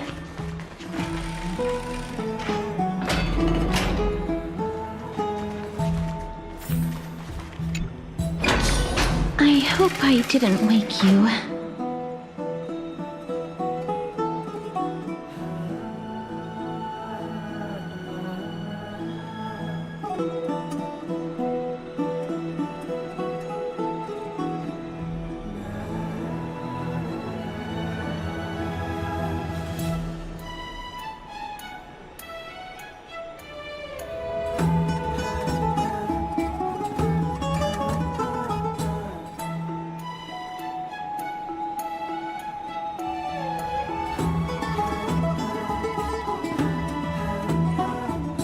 Huh? No. I'm here because of private matters, actually.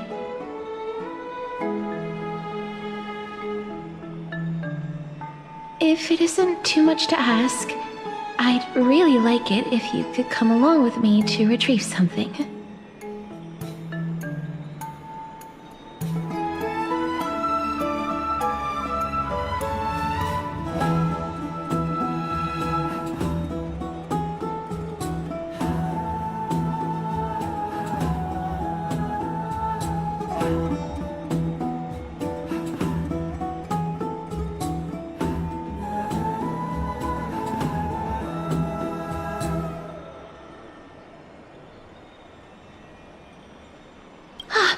Is your soul... Huh? But I can still sense your soul here. Ah, sorry. I didn't realize it was a joke. It isn't a long way from here. Shall we?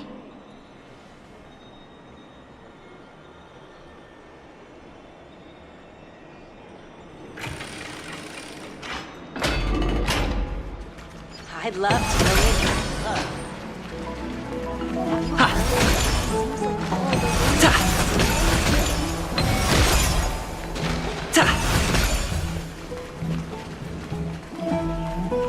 They can dispel the black tide.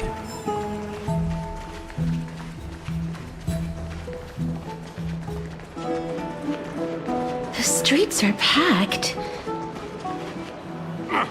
I want to vote! Tell me how I can vote! Take your ceramic shard, engraved with the Kefali rune, select the Council of Elders in your heart, and pray silently until the shard registers your choice. Then toss it into the Dolium.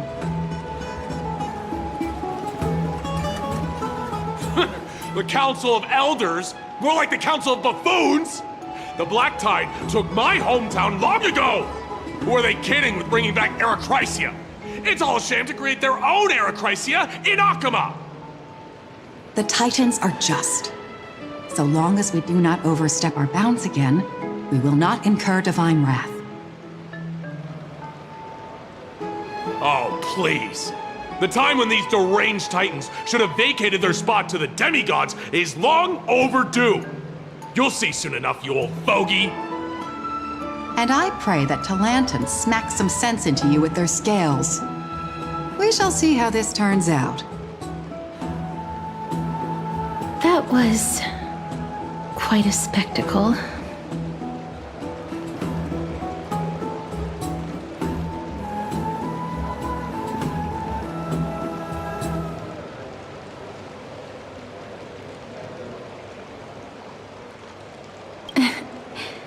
I suppose peaceful is technically correct if no actual violence happened.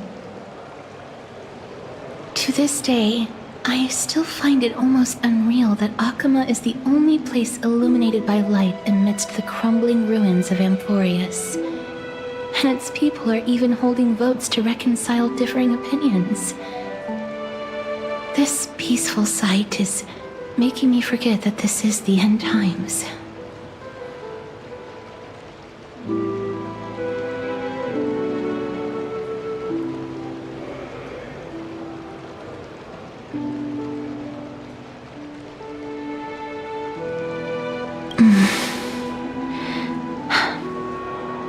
Before coming here, I had lived for many years in Idonia, a city of rime and frost. The people there were devotees of Thanatos, and were well known for their unique burial rites and traditions. Traditions that I played a major role in.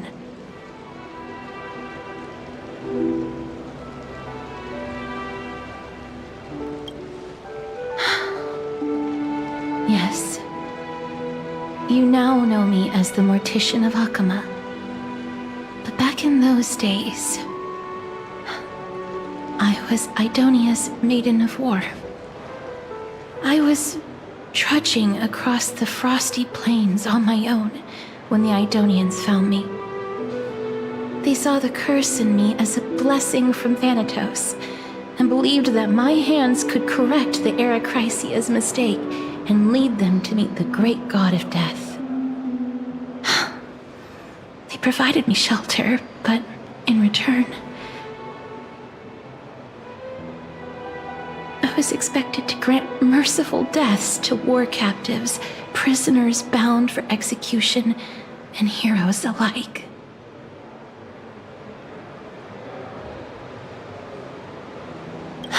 Yes. No matter how kind or cruel the means, nothing can change the essence of death.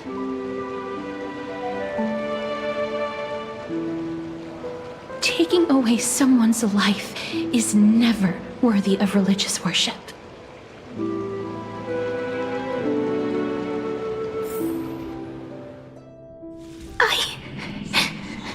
I can't do it. Their voices, they pierce my ears.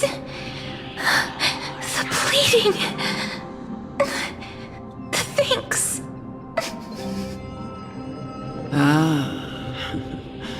I know that feeling, child. I was once as lost as you are now.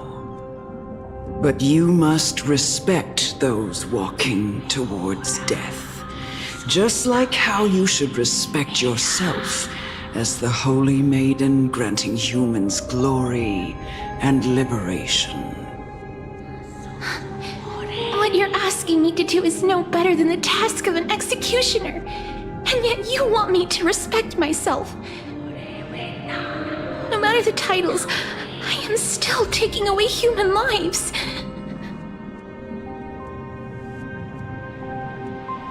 This won't be the first time that Edonia's fanatical nether warriors have faced death. On the contrary, recruits new to the battlefield often run away from their first fight. Death is the mightiest and gravest power in this world. The fact that you can wield it means you are deserving of respect. That's twisted reason. Then let me tell you a story. In Idonia, the great swords commonly used by executioners are called Draconian, in memory of Drakon, an elderly executioner.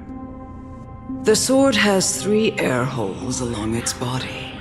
If the sword is swung down swiftly and accurately, the holes would make no sound, and the executed would also depart this world quickly and painlessly. But should the executioner have any hesitation, the holes would produce a piercing whistle.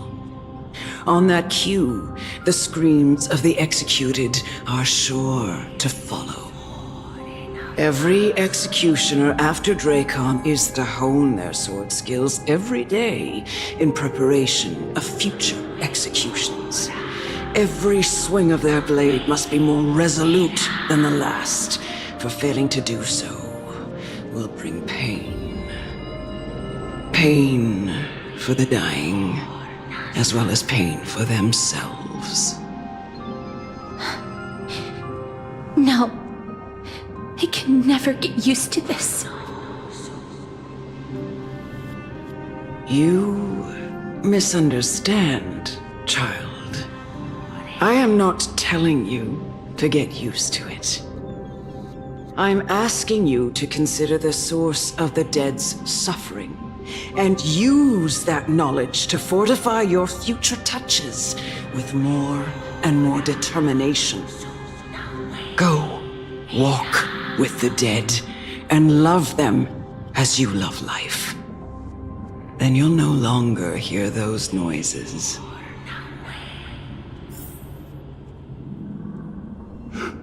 Please, don't kill me. I don't want to die.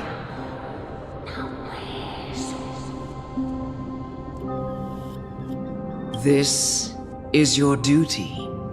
Remember, consider the source of the dead's suffering, then give them the respect they deserve. Thank you. I beg you, don't listen to her. If you cannot learn to accept death, then Idonia has no place for you. This is your last chance. Do it. No! Please! I don't want to die! Please! I'm begging you!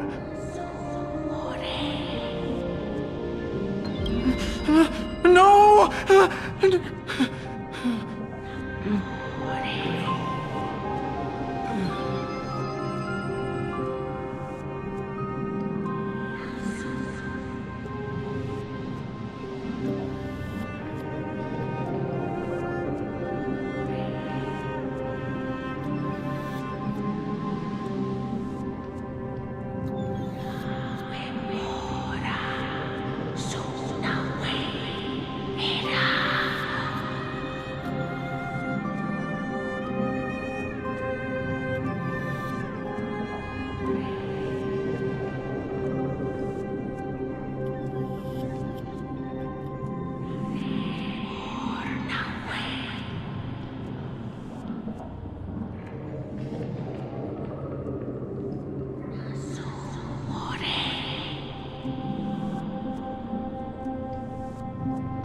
May you gain some insights through his sacrifice.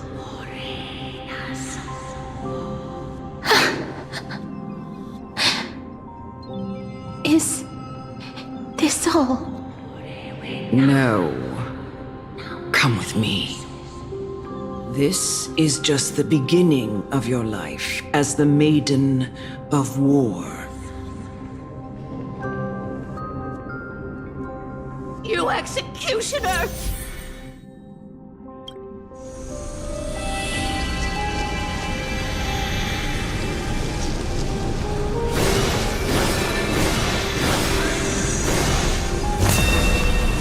Emerge from your cocoon. Oh, Holy Maiden! Go. Grant her glorious death. Emerge from your cocoon.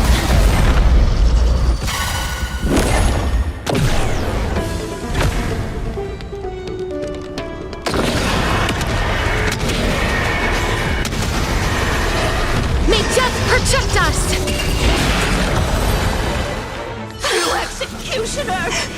Oh, Holy Maiden! Go. Grant her.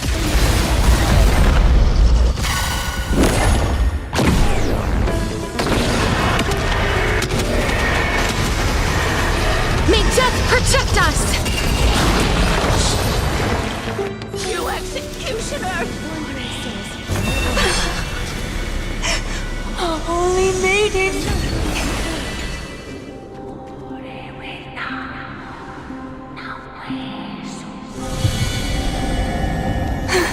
Monster! Thank you.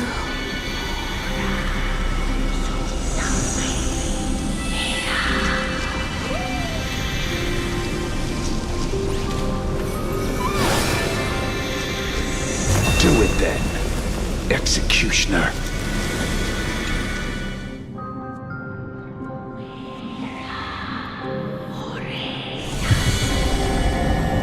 I curse you to live in eternal.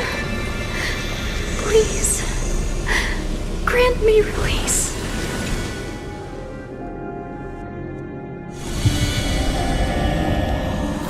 this ever end?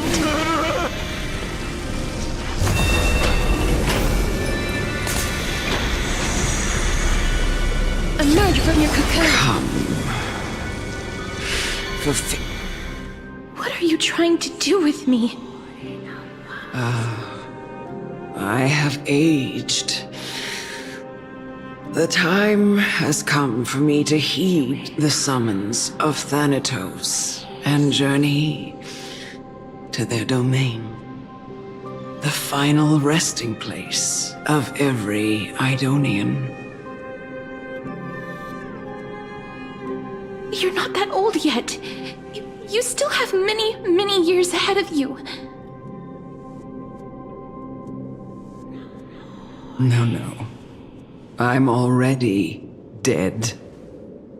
For I have come to fear my declining health and impending death. Castoris. Will you give me one last chance to charge towards fear and prove that I am no coward? I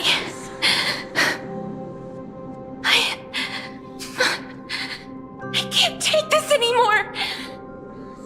Child, it was I who brought you here from the frosty plains and set your farcical fate in motion. It was also I, Chief Executioner of Idonia, who forced the heavy duty of executing others onto you. I've always known that you have doubts and even anger about my faith and about me. I never had a choice. Indeed. We essentially abducted you. Yet you can end any sinful life with just a touch of your fingers. Shouldn't it be easy for you to escape from here? I'll never do that. It doesn't matter how lightly the Idonians take death, or how readily they accept it. I simply can't do it.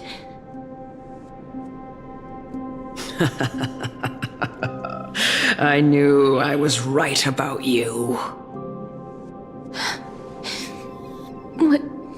What do you mean?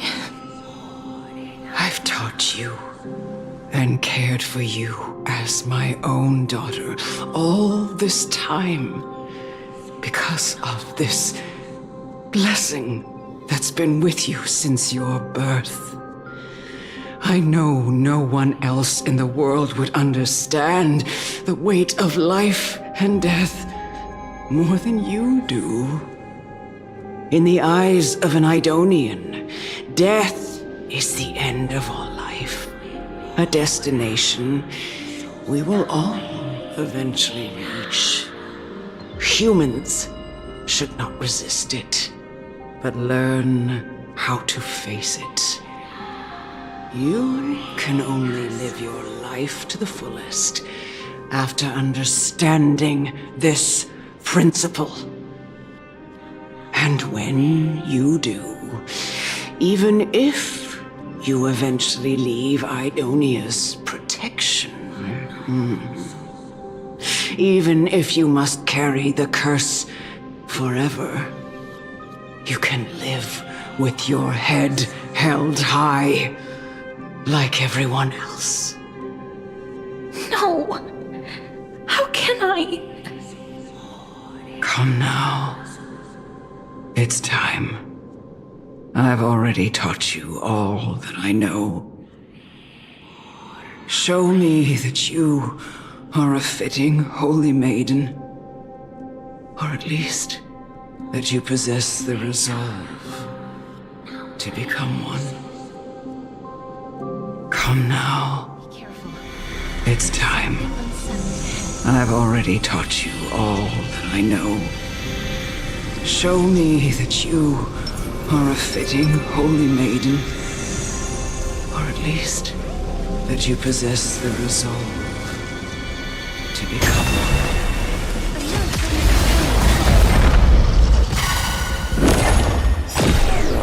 Nice like a good, my friends. Indulge yourselves!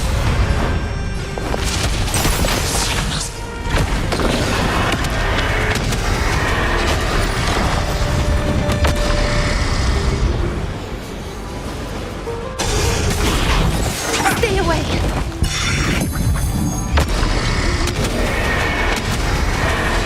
May death protect us!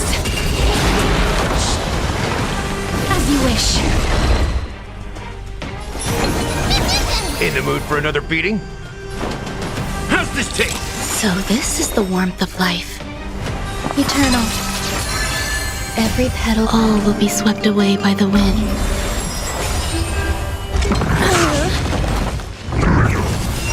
Life is not so wilt here. As you wish.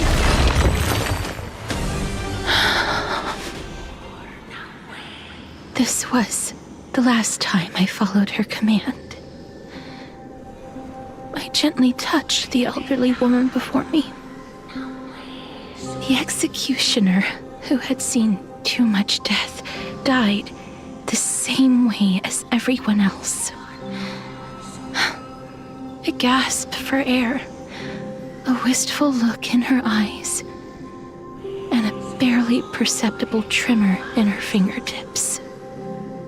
Elder Amunet, the person who tried to teach me about death, ultimately vanished like dew in the morning mist. She spent her life embodying the beliefs of the Idonians, and when death finally came, she embraced it exactly as their doctrine had taught. I have nothing but respect for her. I erected a cenotaph in her honor in the marshes outside Idonia's city walls with the others I had laid to rest.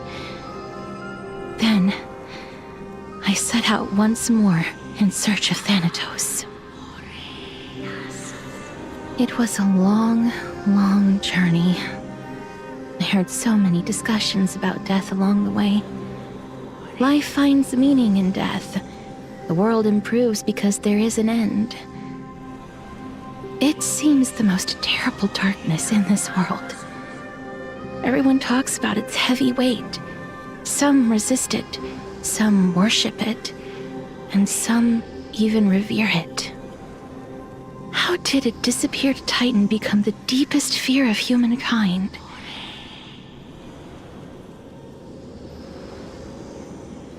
And why do they haunt my dreams? I continued my travels to seek an answer. Initially, I was running away. Then, I started searching for it. And now, at the end, I just want to know if my touch, if my embrace, can do more than taking things away. Can I make anything? Can I leave anything behind? I don't want to die. Please, I'm fucking useless. Let me go. I don't want to die. Please. I don't want mercy like this. Just let me go. I need him. I don't.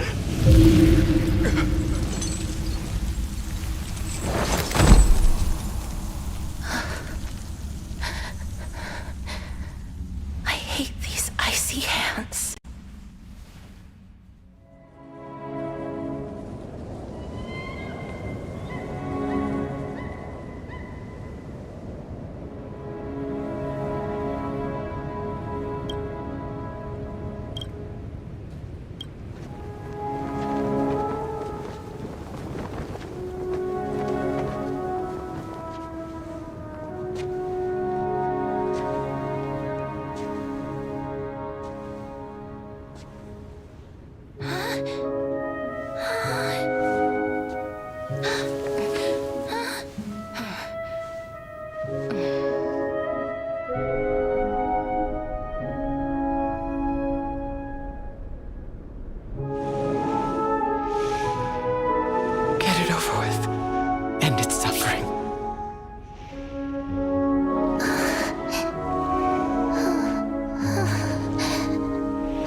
Reaper has blessed your hands.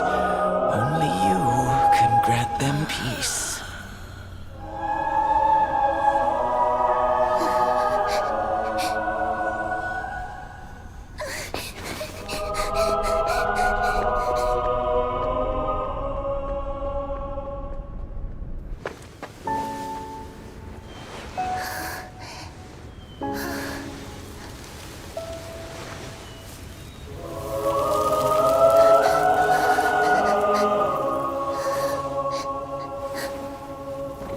Embrace death. Walk alongside it.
Is that you, Castorus?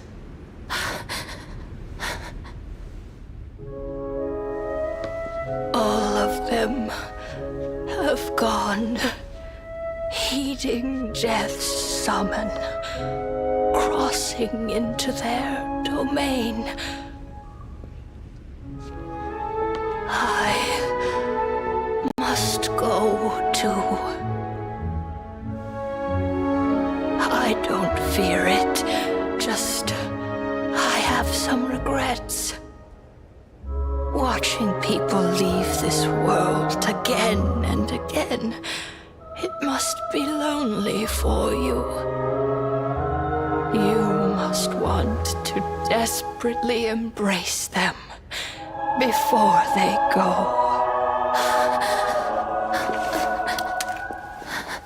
I can't.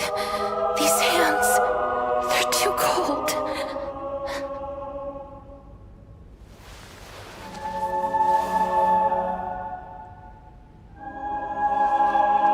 But Big Sister Castorus, your hands are so warm, just like anyone else's.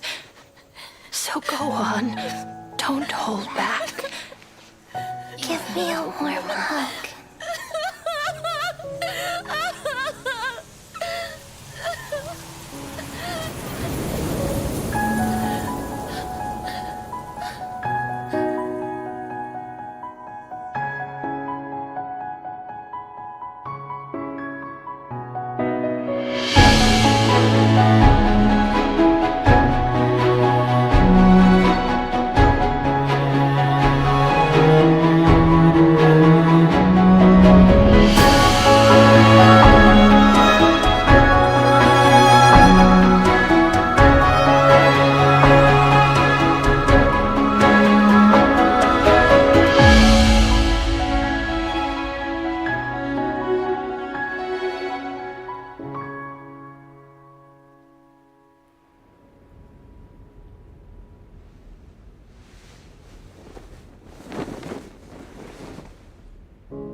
hands like these really be warm?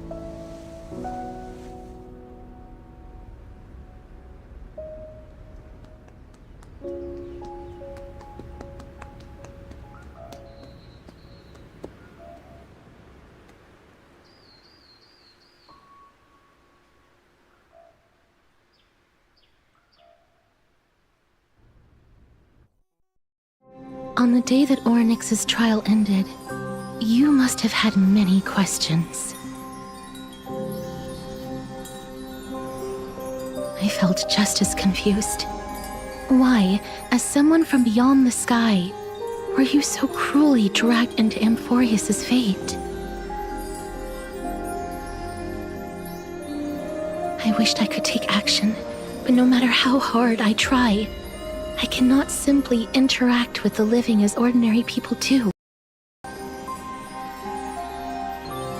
Even when we brushed against each other unintentionally in the grove, and it was obvious that nothing had happened. When an almost unattainable hope finally welled up in my heart. When I thought that perhaps my touch would no longer bring sorrow.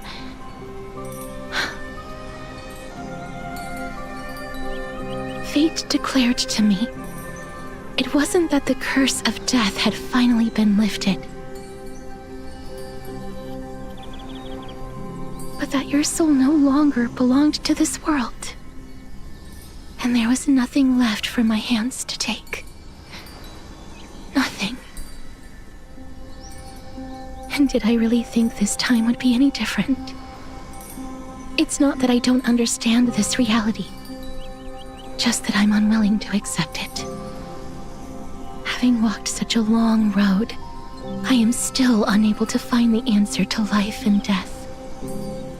I am resigned to eternal despair. Anything I wish to hold on to, death will inevitably wrest from my grasp. From that moment on, I lacked the courage to confirm it again. Until Orynyx laid bare the cruel truth before us.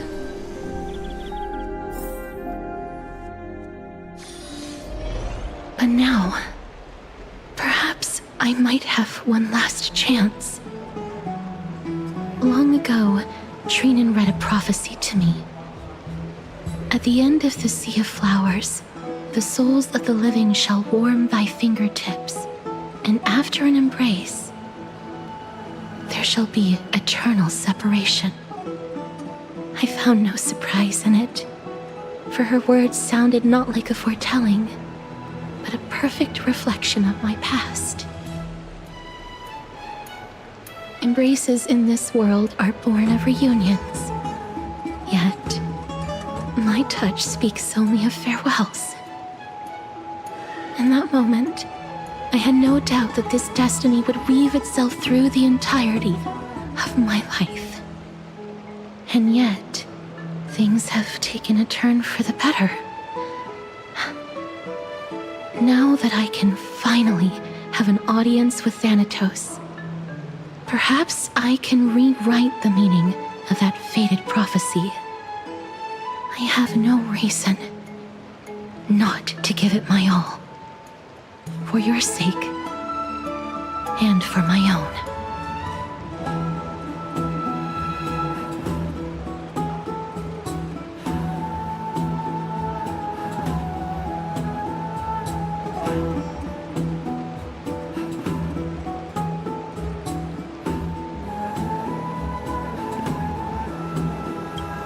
With that, I won't have any regrets.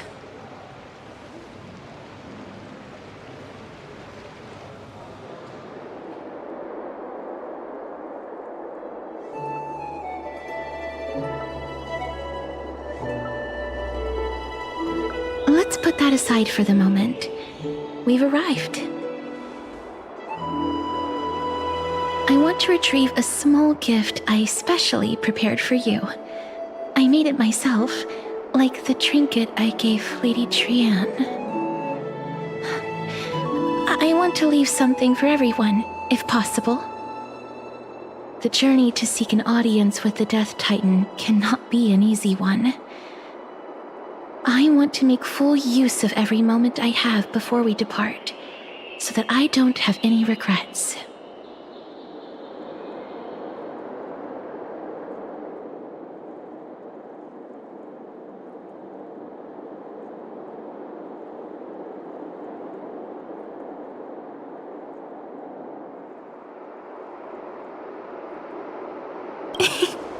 No, it isn't. You'll know when you see it. Look, it's right there. Huh? Where did it go? What's going on?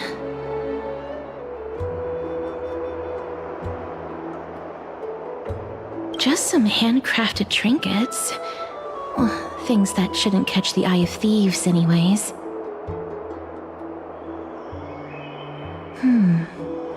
What's this? The coin of Zagreus and a slate. So it's her.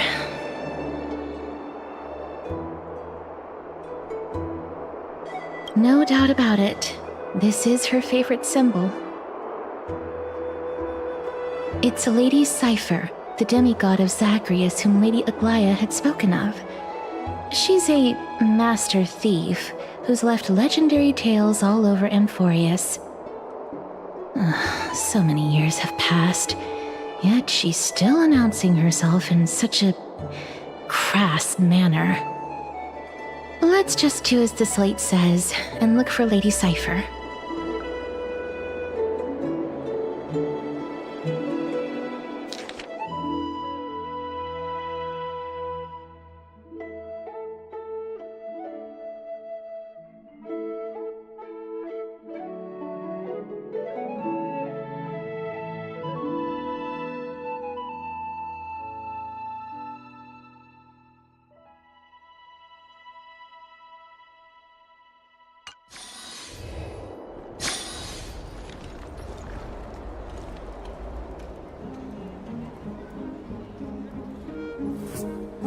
Look, it's right there.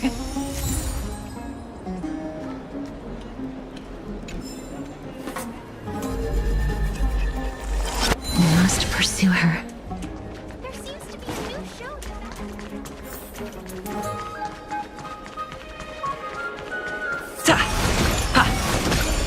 Huh? This is a trick she left for us.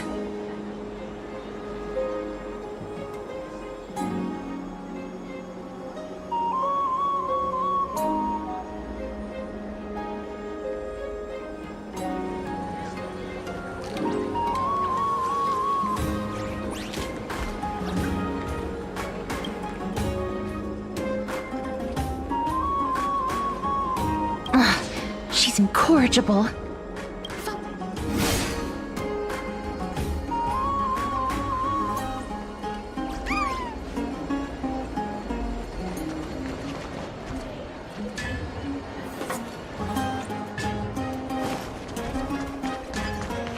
Never save for tomorrow what you can eat today.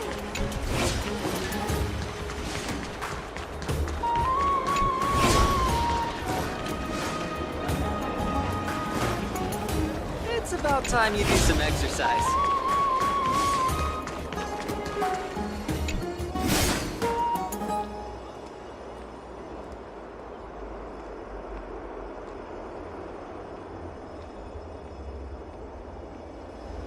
Exactly the kind of thing she would do.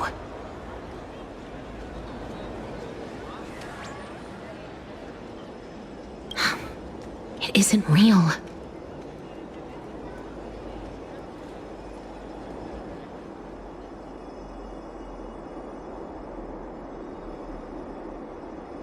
We must pursue her.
Lady Cypher, please come on out. You're still careless as ever. Shouldn't you keep such a precious gift near your bosom? Since you know it's a gift for someone else, please give it back to me. Stop hiding among the people and letting the wind carry your voice. Now, since I know it's a gift, that just means I need to milk its worth. The children of the wind never stay for long in one place. Unless your offer is tempting enough to still the wind. What say you? Name your price. I'll give you however much you want.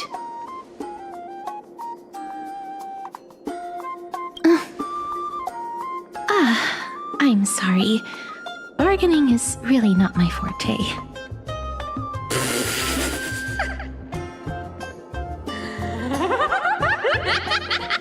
No wonder they call you Princess Homebody. Why don't you two come over to my place? It'll make a better venue for proper business discussions. You can find where I live through the winds I've sown. Right. Piece of cake. I can do that even if I can only sense your soul. All right, I'll see you there. Oh, by the way, everyone cool with me collecting a deposit before we reach an agreement, right? Now, come this way.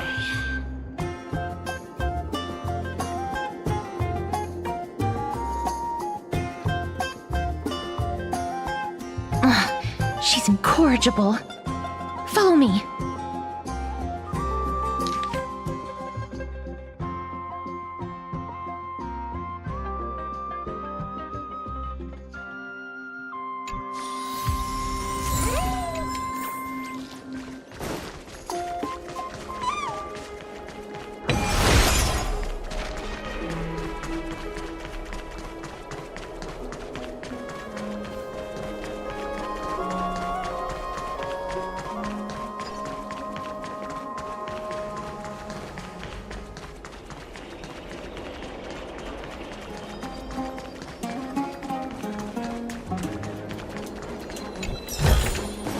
Looks good.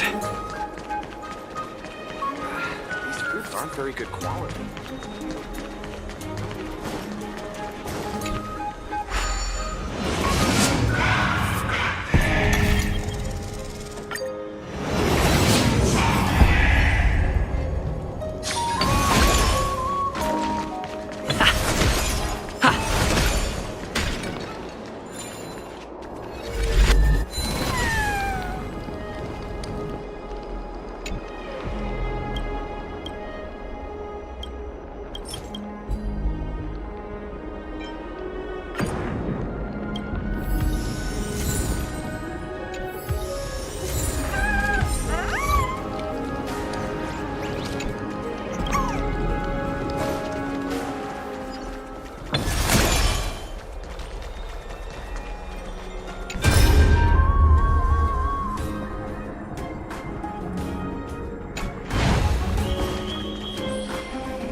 Here we are.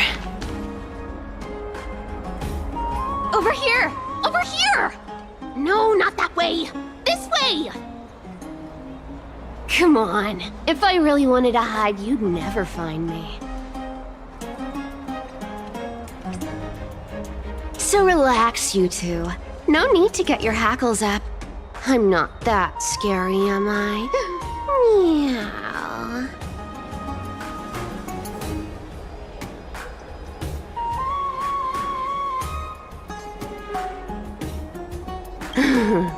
No way. So Some people might have been into that a millennium ago, but it's long since gone out of style. Loosen up, buddy. Shall we get down to business? Give me the jewelry piece first, or everything's off the table. Oh, come now. Don't be so upset. Relax. Relax. Look, isn't the view here just great?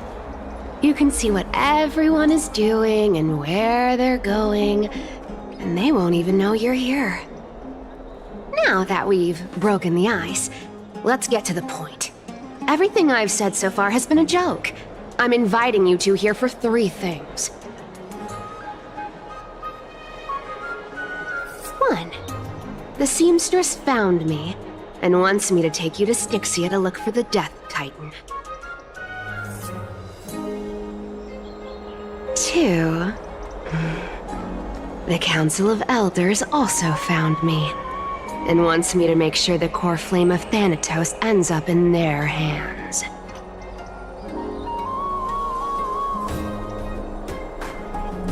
And last but not least, I'm telling you that I'm not interested in doing either of those things.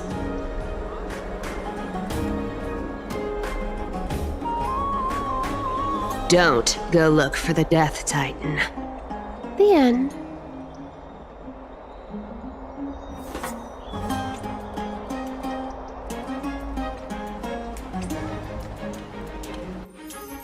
Wow, this is some high-quality stuff. And this room is full of it. How much are these worth, Did you get all this through that Aranova gimmick? Some of it is family fortune, while the rest came from my business as a dressmaster. Don't liken the flame chase work to your shady dealings. Wow, I should have busted down your door instead of going around like a thief.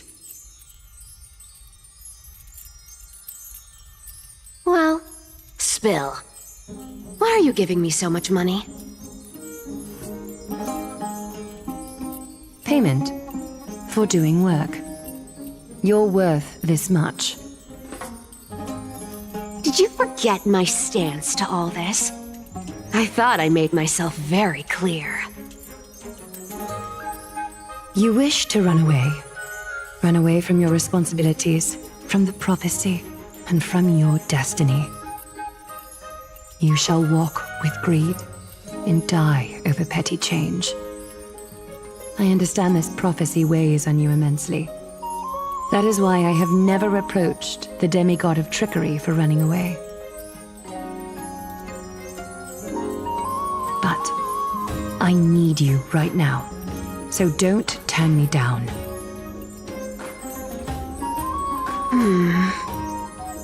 You know, maybe the gods got your tongue with their golden threads, Aglaya.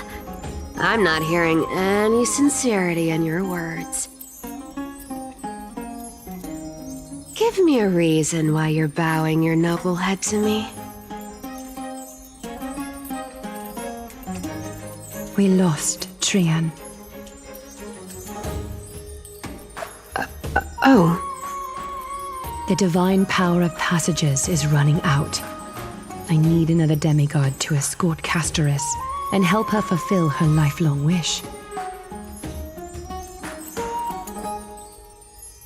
Oh, I get it now. You're sending Castoris to her death. And you want me to die with her.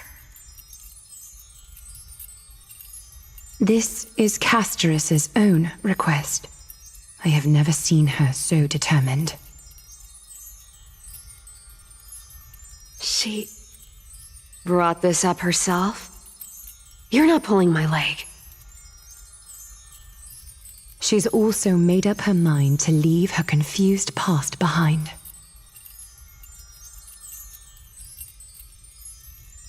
As will you, Cypher, when you finally make up your mind.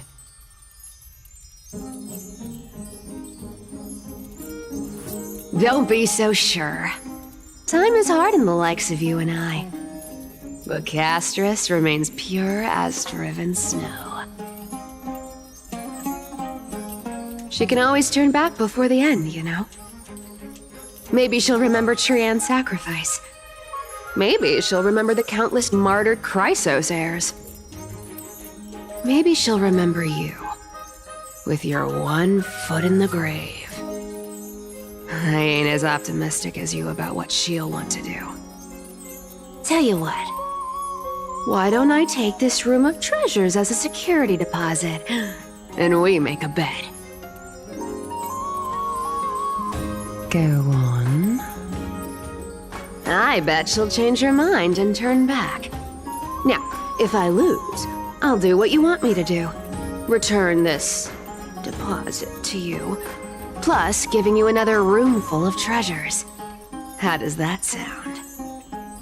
You sound like you have all the confidence in the world.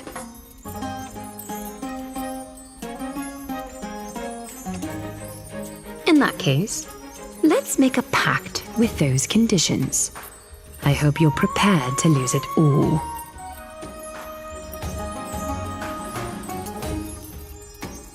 In conclusion, I want to win. So I hope you two can give up on going to Styxia. I'll give all the treasures in that room to you. And you can split it between yourselves, however you want.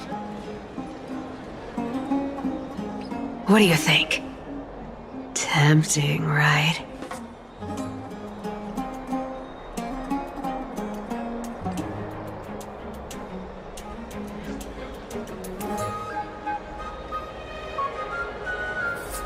I decline. If we don't find the Death Titan, his soul will... Oh?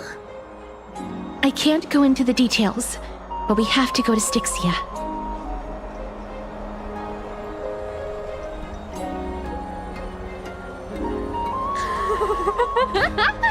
I really don't get how. Princess, homebuddy, you keep talking about needing to find Thanatos, about getting rid of your curse, and you don't care about anything else. But did you ever live for your own pleasure? Even for just one day? What are you trying to say? I'm saying, contrary to your beliefs, Aglaia didn't take you in just so you can die for her Aranova. The flame chase journey walks hand in hand with sacrifices. Isn't that why you're always running away from Lady Aglaia? Fine. Never mind. We all have our own problems. I ain't gonna say anything anymore. It's not like I was gonna honor that bet anyway. But listen to me. Styxia is no tourist destination. Sure, the treasures buried in there are 10, no, 50 times richer than Aglaia's vault. Yet, I've never been there. And I never plan to. Because even a demigod can't be sure they can walk out of that place alive. And now I'm supposed to escort you to Styxia.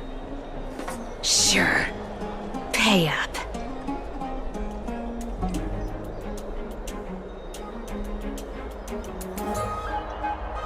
You know, you're not wrong.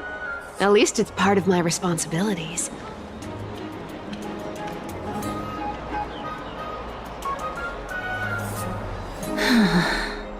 I don't like this.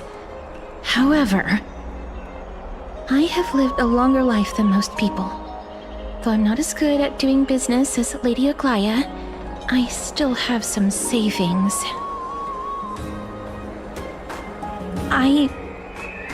I can give them all to you. Then how are you going to live the rest of your life? Then I'll give you 80%.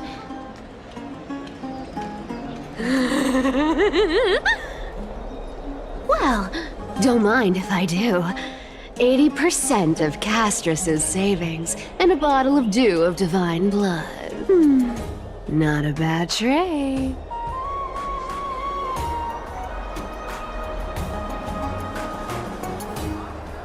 I'm so scared! Can you even catch my tail? Here! Catch! Be careful with that! A minor change in plans, though. Don't go to the bath tomorrow. Come look for me at Akima's city gates instead. So, why are you changing the meeting place?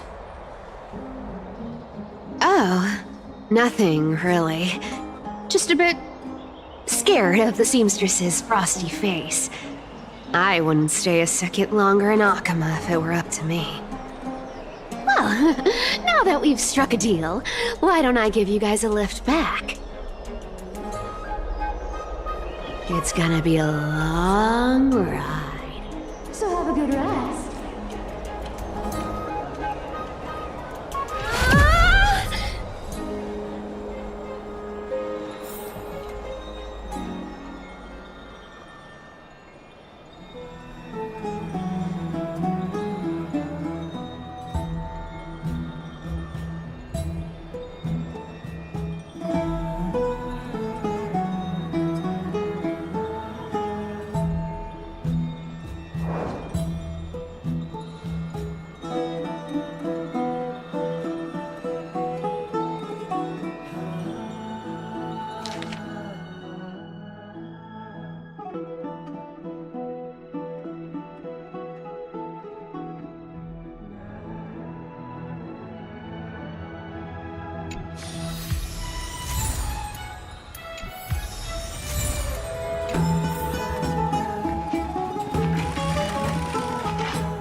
Bright and sunny.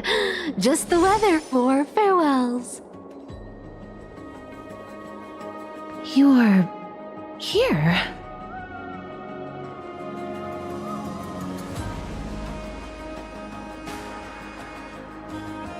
Totally. The trio team is the best set up to reach the finals.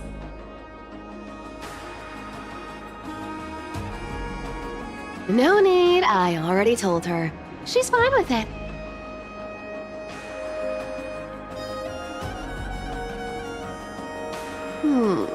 You sure know how to put me in a spot, Casterus.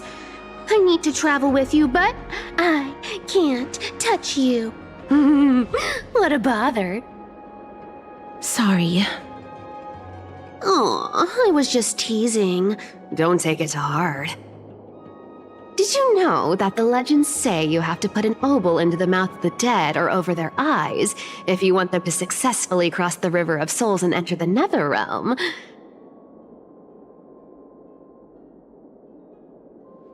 That's the fairy fare for entering the Netherrealm. However, I honestly won't ask you to pay this time. I'll pay. And then we'll just have to go through the motions.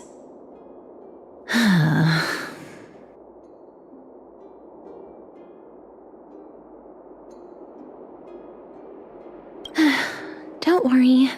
It's not a lot. All right, pass me the coin. It's time to get the gods' powers going. A fleet-footed trip to the Netherrealm. Here we come. Oh, one last before we go. You can't catch the wind by waiting. You only live once. So make the most of every moment you have.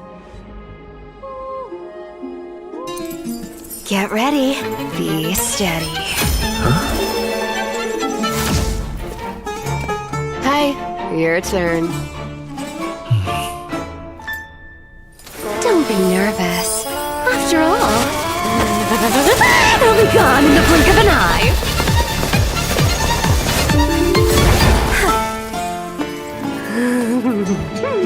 All done.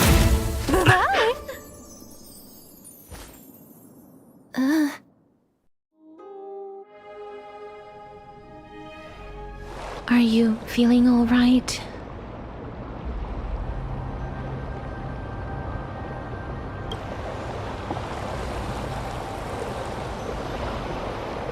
She's the demigod of trickery. When she flips the coin of whimsy into the air, she gains incredible speed that lets her travel anywhere in an instant. Just like how she clearly had no intention of lingering here for even a second longer. We can only depend on ourselves for the rest of the way. Don't worry, Mem's here to help.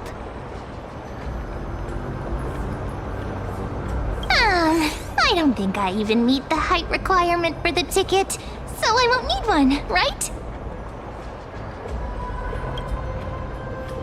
This is Styxia, the city of dragons and waves.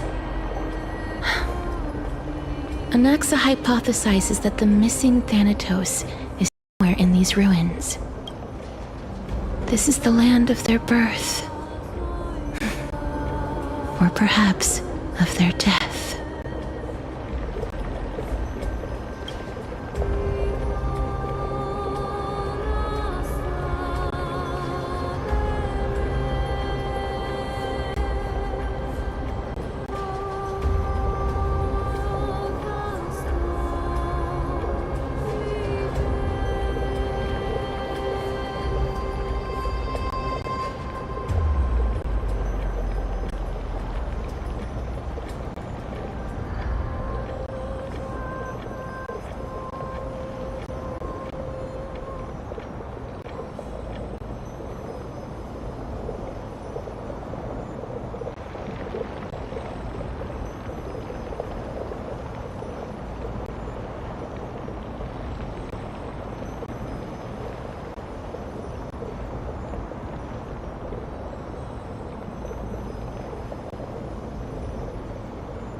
Anaxa had used a secret alchemical art to temporarily fuse his soul with Circe's and Kephale.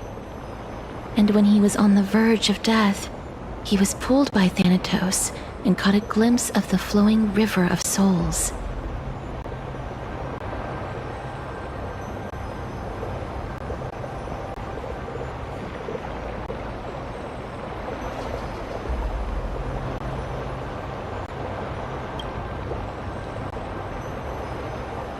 This alchemy, considered a sacrilegious act, might actually make the souls of mortals and titans attract each other.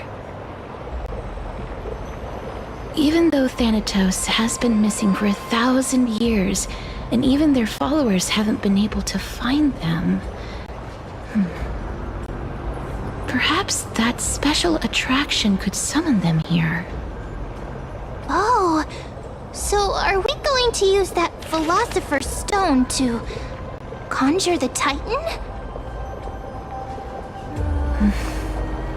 I guess that's the only way.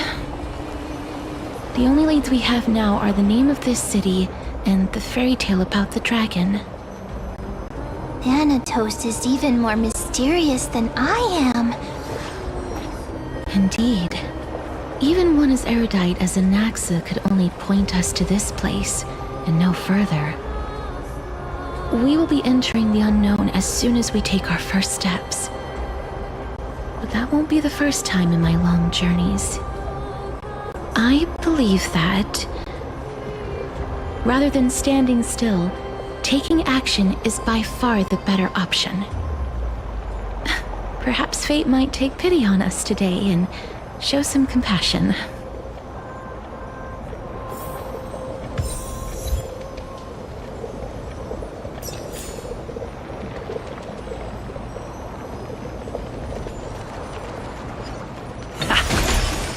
Go back whence you came.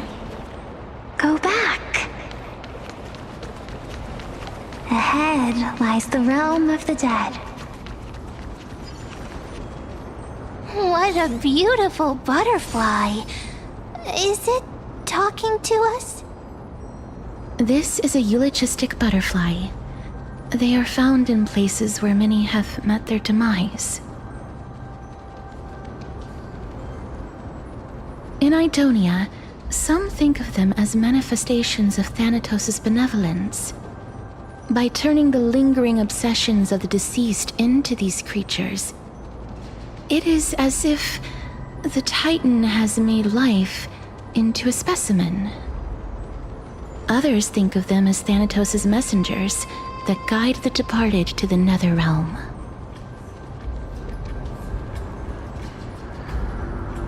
The second theory sounds more believable. After all, the things they're saying are rather, direct. Perhaps. But the fact that we're able to hear their whispers proves that we're fast approaching the realm of the dead.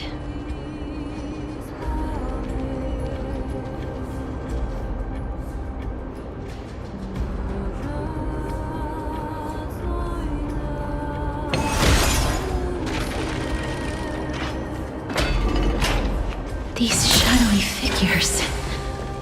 Are they illusions reflected by the River of Souls? Do you want to buy any fish?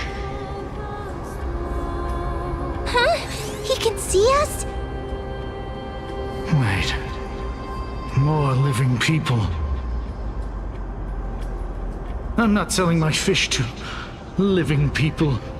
You lot are too shameless. Buying fish without paying. If I ever see her again, I will... Could it be that you're all dead souls that never achieved rest?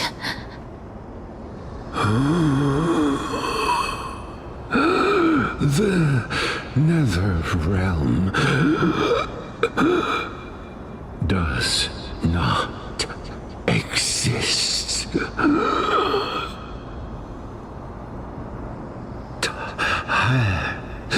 Titan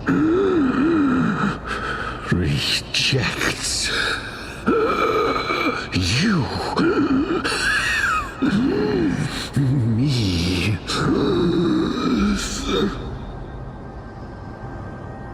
So, do you want to buy any fish?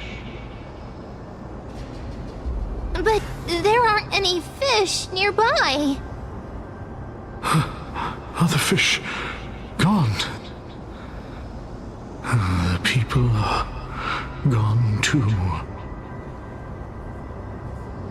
I can only keep selling fish.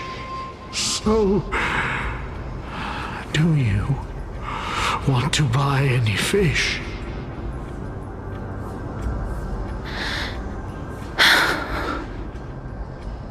Apologies.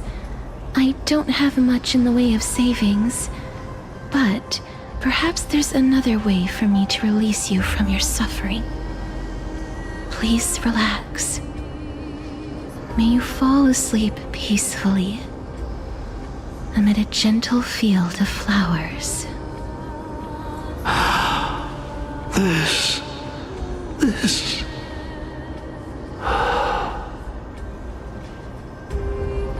I knew it. These people aren't illusions. They're the souls of the deceased. They're supposed to reach the end of the west wind by floating down the River of Souls. Yet, they have floundered upon the shoals of the stream, unable to move forward. Did Thanatos reject them? Or perhaps they didn't really die at all?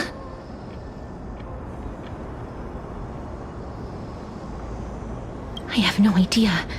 This circumstance is completely unprecedented. Hang on. Didn't he say more living people? So that means he's seen other members of the living apart from us? Could it be that these souls are stuck here due to someone's deceit? If something is done out of goodwill, are you really gonna call it deceit? Goodwill? I can't see anything good out of... Wait a minute. Lady Cypher? That's me. I still belong to the land of the living as of now. Thank you very much. Could it be that you are the living being that those souls met?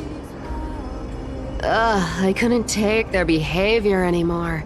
So I stole some things here and made up some lies there. Just trying to give them something to look forward to, you know? It's because of vile living creatures like you that we're being misunderstood by all of them. What else am I supposed to do? You can see the mess this place is in. These poor souls are denied by the Netherrealm.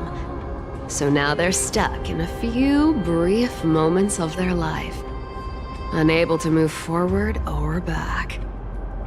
Did you see those two blacksmiths on the way? They've been here for as long as the sun's been around, wailing over and over about casting a shield. Styxia is so freaky. Then why have you come back, Lady Cypher? Hey, I'm not here to aid your adventure. I hate water more than anything else in this world. Especially that stinky river of souls. But, I just discovered some stuff before I left. And I reckon you should know about it. It's about that boy who defied death. I found traces of him here. Lord Mighty? Oh, right! That's his name. Well, now you know. As for whether that info is actually useful, that's for you lot to figure out. So long, Princess Homebody. So long, Grey Mystery. Huh? She disappeared just like that? Lady Cypher has always been a free spirit. In any case, she has brought us some valuable information. If Lord Mighty is also somewhere along the river shoals right now, then he will certainly become our signpost. After all, he's different from those wandering souls. He will find his way, even in the realm of the dead. Don't worry, it's time for me to shine. Orynyx's rune of recollection is nearby.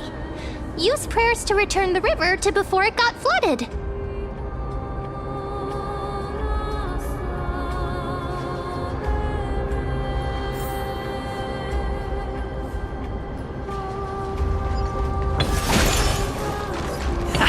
Hey, over here!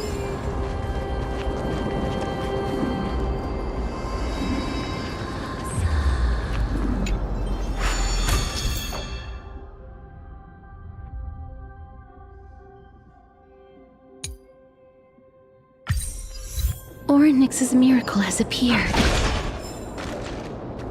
Amazing! It's like we're inside a giant bubble. Even the river got parted.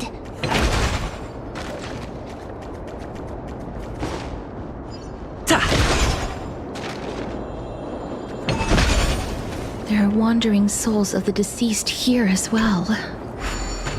We must first return to the present before we can communicate with them. By the looks of it, you must be the foreign warriors that the Queen had mentioned, right? Since the current campaign requires the utmost care, I wasn't able to make time to welcome all of you. Please, forgive me. Foreign warriors? priestess, a warrior, and a divine beast. You look identical to the blessed saviors that the Queen described.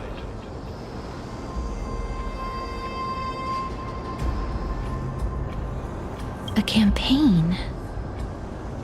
Who are you campaigning against? Nobody knows, as of now.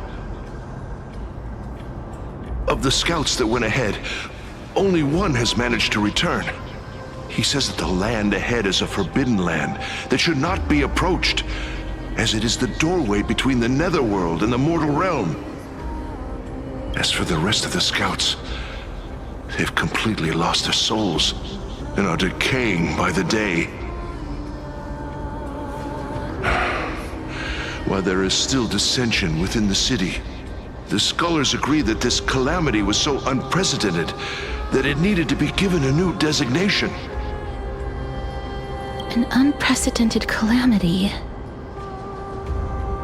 Could it be death? It seems that you have indeed heard about this. Well, death is just one of the possibilities.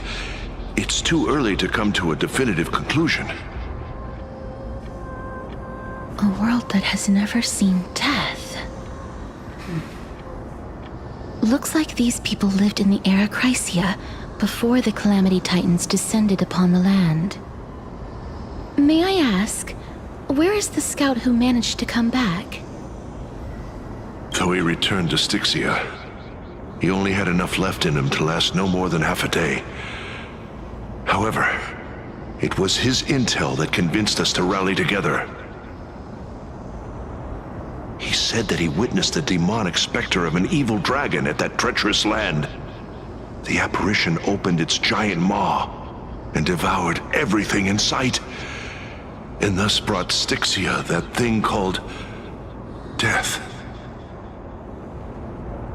Styxia. An evil dragon that brings death. It all sounds rather familiar. Wait, wasn't this part of that fable? Sir, could I ask how the Queen and Princess are doing? The Queen?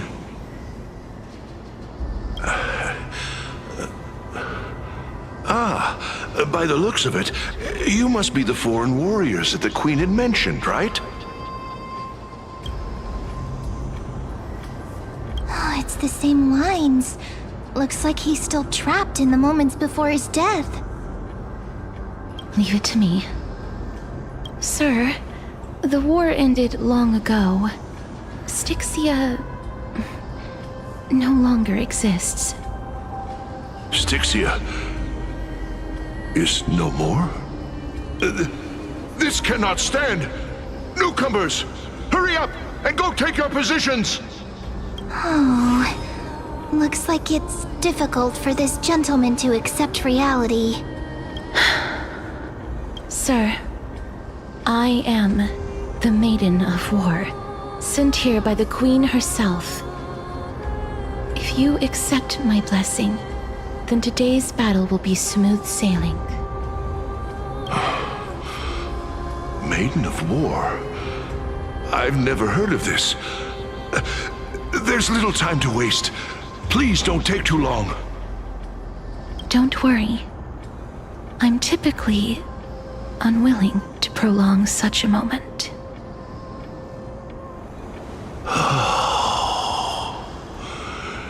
Is it over? Have we won? Cass! Oh, are you alright? I'm fine. I just didn't expect that I would still have to embalm others, even in the realm of the dead. Is this a remnant of his soul?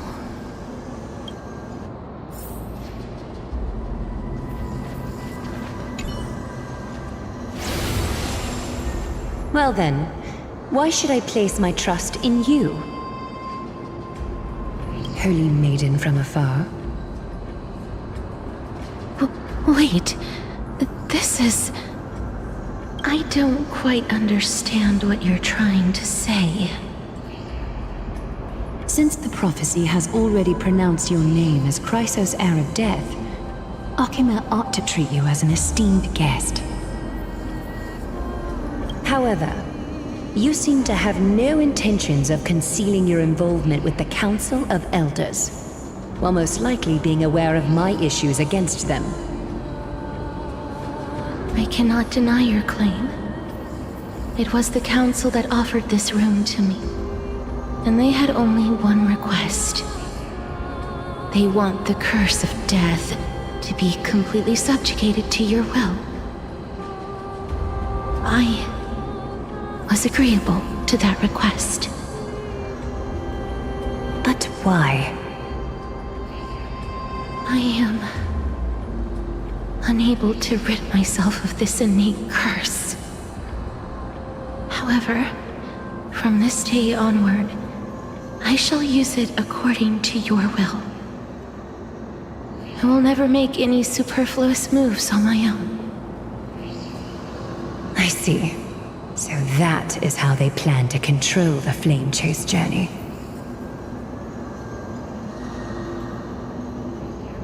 They have shifted the heavy responsibility of granting death over to me. If I ever become obsessed with executing people, they will then have ample reason to terminate the Chrysos heir's journey. And yet, you seem to not mind. This is quite surprising to me. That's because the fate that we were born with is a burden far heavier than that of an individual's life. I've woven many unforeseen events into the tapestry of fate. This is but one instance. Tidy up your precious garments and come with me. Akima welcomes you, Castress.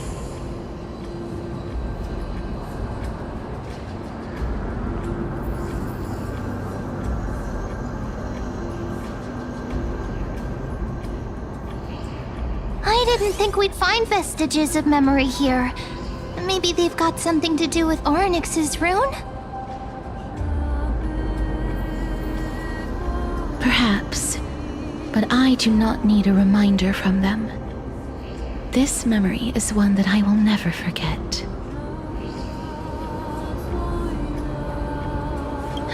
Indeed, while my relationship with the Council has always been quite ambiguous, Lady Aglaya has never taken any precautions against me. Instead, she's shown me nothing but complete trust. I really want to repay her for that trust. But why would this memory appear right now? Is this really Orynyx's power?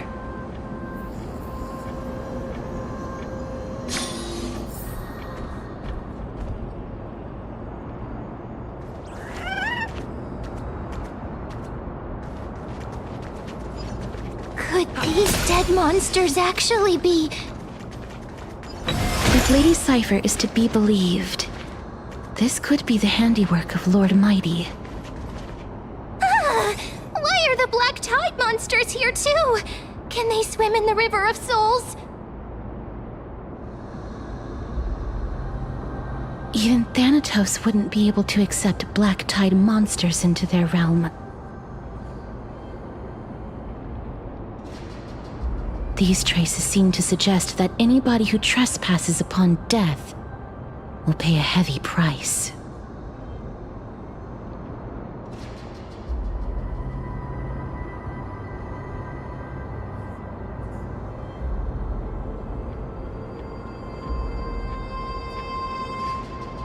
Since the realm of the dead must remain peaceful, it's imperative that we rid the place of such discordant noise. Please stay back. Let me deal with these enemies.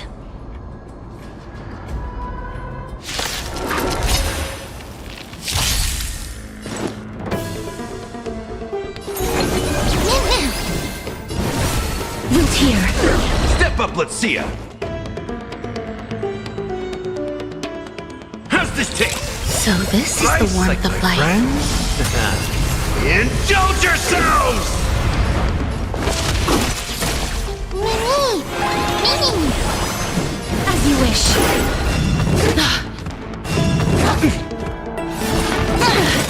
Grace and elegance. Eternal.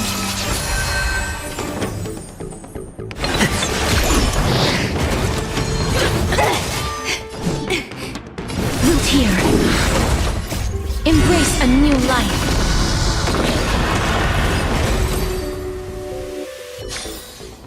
Reach the end of the story in your own way. The path ahead is blocked by the River of Souls again. In that case, let's go back to the past. This miracle sure is handy. If Dan Heng was around, he'd definitely be able to raise the waters of the River of Souls into the sky. Looks good. If Lady Hycelens was still alive, I think she might be able to do that too.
You seem to be able to discern both the past and the future.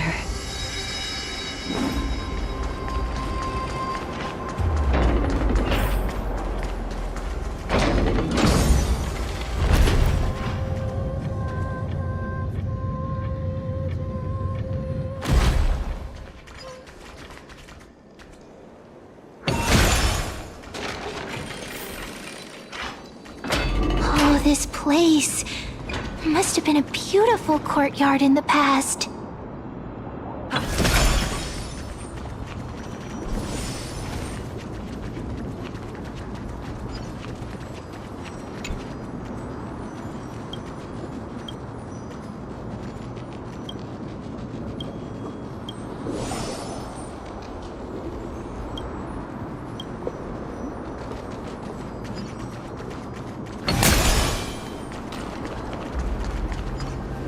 Please excuse me. I am but a scholar from a distant land who had the misfortune of falling into the River of Souls and turned into a member of the dead. Huh? This one seems to know that she's already dead. Oh, I was merely speculating, but it seems I was right. And you, I recognize you. You're the Holy Maiden of Death from Idonia, right? I'm sorry. I cannot bring you back to life. However, should you desire it, I can end your prolonged limbo. I'm well aware of that. Even if you were able to revive me, I would never choose that option. That's because I didn't fall into the River of Souls by accident.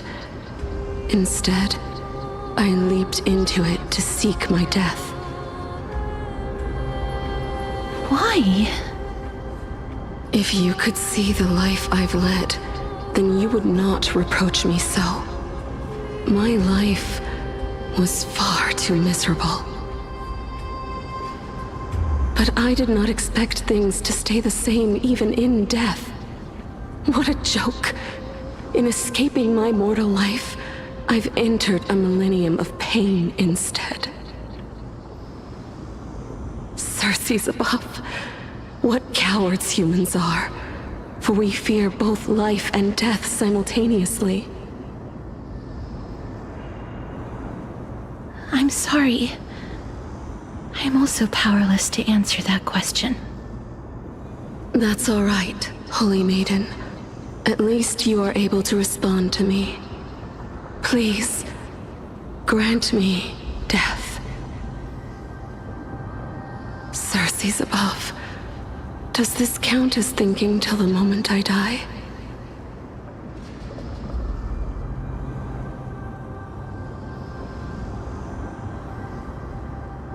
I have seen too many farewells. Her distress is quite commonplace. There are those who will end their lives over what seems to be the smallest of worries. For some people, this power that I possess is a blessing rather than a curse. But I never managed to convince myself of that. Cass, are you still trying to create a world without death? Yes, Because when placed under time's vast scales, there is no worry in this world that cannot be solved.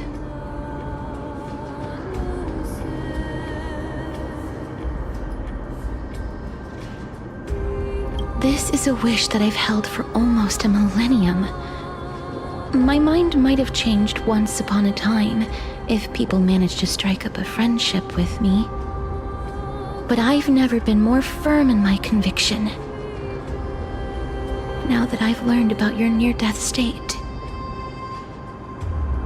it is my duty to wipe death from the face of this world.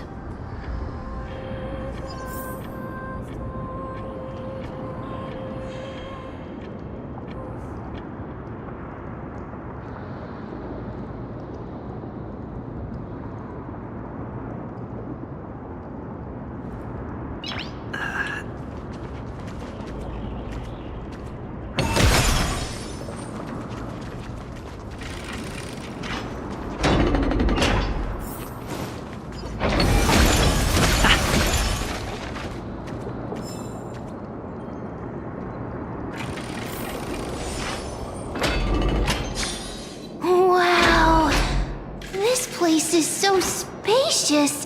Is this the kingdom's vault?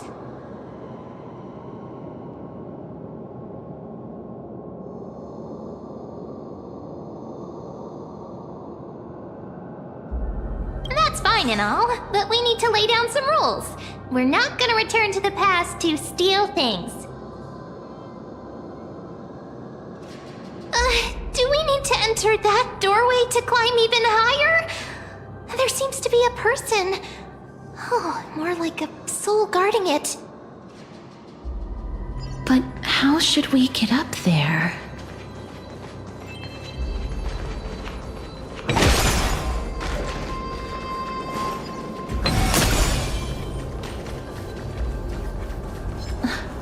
The path is blocked yet again.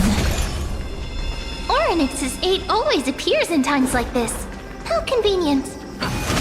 Look, there's even a platform lift over there!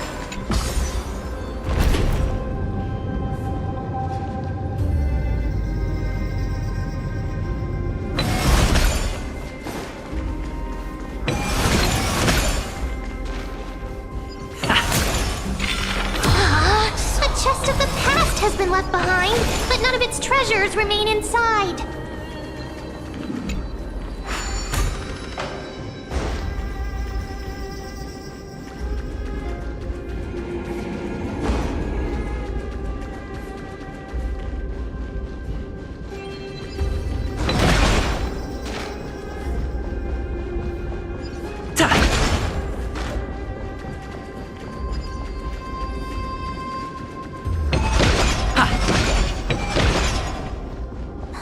Wait, what if the miracle suddenly loses its effect?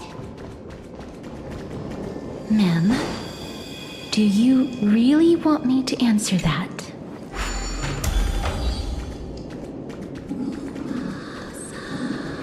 Stay back! Don't come near me! Huh? Why does he look so panicked? Did the black tide monsters frighten him? Or is he actually scared of his own extraordinary power?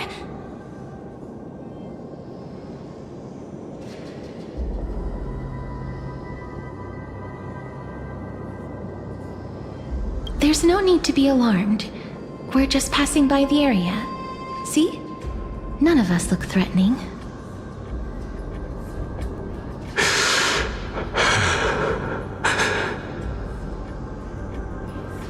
You have a point. Although, while this might once have been the royal vault, it's since been plundered empty. So please go away right this instant. You've misunderstood us. We simply heard your shouts as we were passing by, then decided to come over to find out what happened. My goodness. Did I really yell out loud? How rude of me. I'm sorry to have bothered you. I merely saw A warrior. While that spirit didn't harm me, his blows really packed a hefty punch. A warrior? Could it be... Wait a minute. You seem to be quite different from him. Are you actually alive? How can you walk around here while alive? It's a long story. We're here to seek an audience with Thanatos. Thanatos? Who's that? Is it possible that he's also living in the era before death descended? Death. Could it be that you are here to defeat the evil dragon Pollux? Pollux? Is that the embodiment of No. Death? According to the warriors under the Centurion's command, that evil dragon has been dead for quite a while. The curse that condemns people to death didn't originate from it. But they saw a girl within the dragon's embrace, and she is the true Reaper.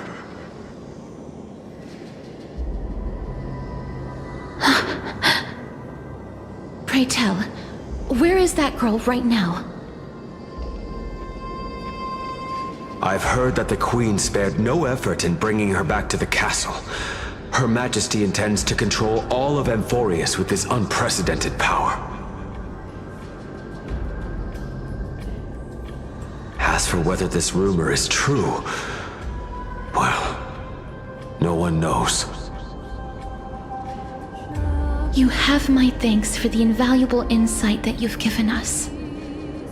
Please, treat this touch as a token of my gratitude.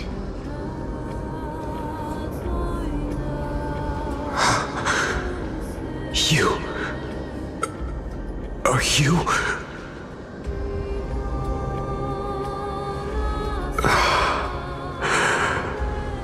Thank you. This is his...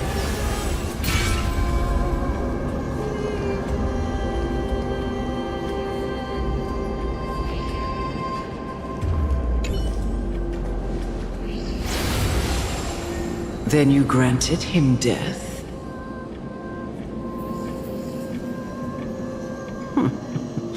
That isn't like you. You would have refused even if I commanded you to do so. I... don't know. I did it out of sympathy, believing that I wouldn't be racked with agony, but... I am still in a state of turmoil.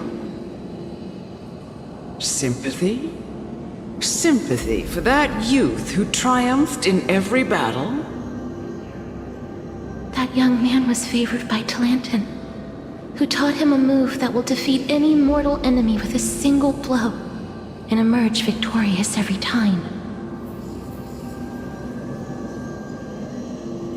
He could rely on that move to always achieve victory during Era Chrysia. However, now that death has descended upon the mortal realm, that divine swordplay also means he can send others to death at will. In other words...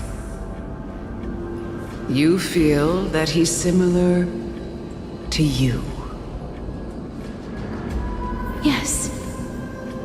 Since he can never be inferior to others in martial combat, death would be the inevitable outcome every time he strikes. That's why he approached me and pleaded. Pleaded for me to put an end to all of this. You are perhaps feeling lost from making your peace with death in so abrupt a manner. I have not made peace with death. I've seen the people of Idonia stand tall and proud in the face of death. Even before the fated finale arrived, They were already content with the lives that they'd lived. They had such proud expressions. Expressions that made me believe death would be an insult to these mortals if the concept is truly a power that a god had carelessly cast down upon the world. Perhaps death's authority was never meant to exist in this world. Just like how I shouldn't exist. I won't refute your beliefs for now, but would you be interested in listening to a story of mine? It's a fairy tale from foreign lands, told by the person who brought you to me in that ice field long ago. A tale told by the Queen of Styxia. What? Wait a minute. That means the girl born in the dragon's embrace, the personification of death these souls talked about. That's you, Cass? I've already had an inkling for a while now. But I honestly have no memories of Styxia. My memories only begin after Amunet brought me to Idonia.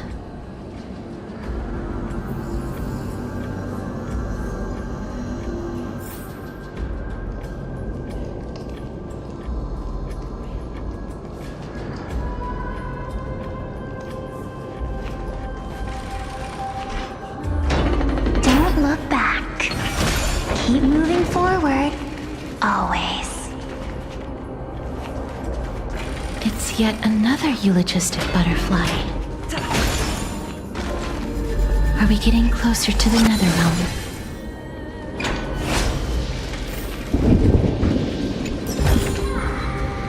Oh, this is...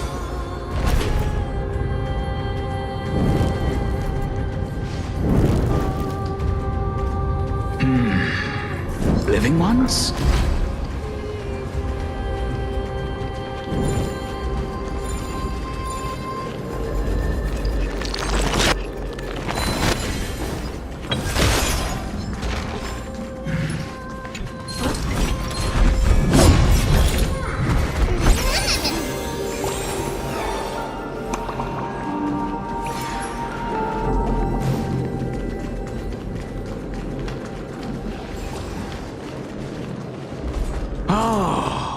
Could you be the scions of Styxia?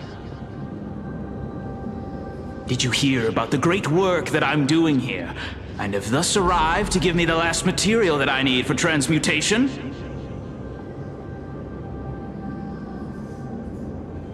Great work? Have you heard of the great name of Pollux, perchance?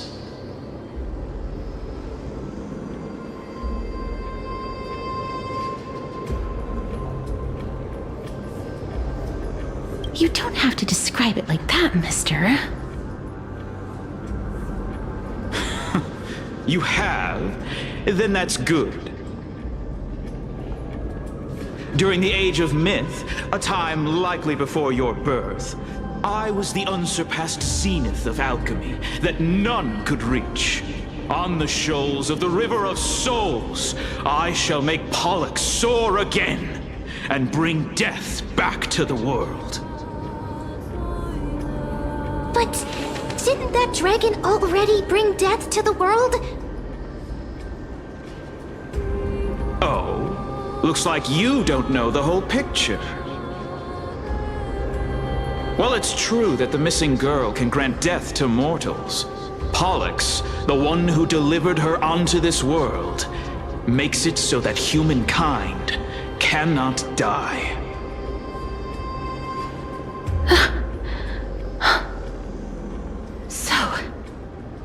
It's just as I feared.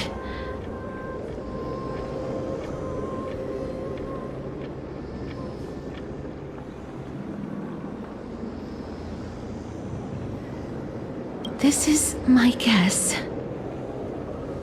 The deceased are supposed to drift down the River of Souls until they reach the end of the West Winds. But this River of Souls was blocked by Pollux' fall. That's right. That's why it's imperative that I bring the dragon back to the mortal realm and make it soar the skies again. I have long since prepared my alchemical matrix in the tower, although I am still missing the most crucial material of all. That final ingredient, the final sacrifice, is none other than the girl who lives out her days with death. Huh? What's going on? You didn't touch him, did you?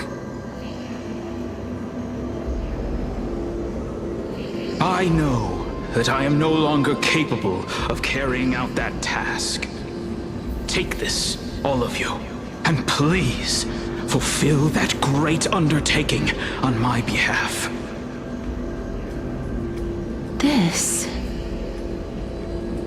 We had been inebriated in Fagusa's feast for too long before we began to seek divine bestowed death, so that we could be freed from the whims of fate.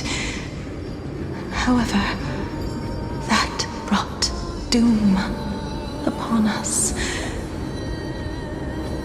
Instead of summoning a supreme god, we encountered a monster that cut off the River of Souls. That detestable dragon Pollux denied all the dead from the gates of the nether realm.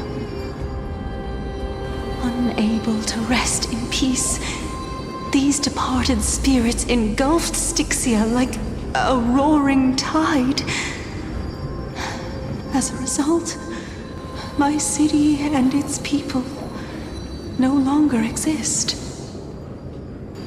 That child is the only person whom I managed to save. Born within the evil dragon's abdomen, she has possessed the talent of death since her birth. She must have been granted to us by the gods as a chance for us to atone for our sins. Please, you must nurture her to adulthood and prevent her from experiencing all of the suffering that we went through.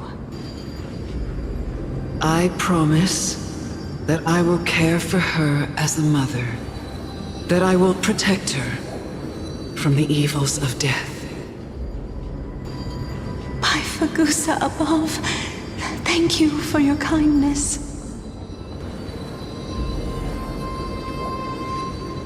As her mother, please bless this child with a name before I am swept away by the River of Souls.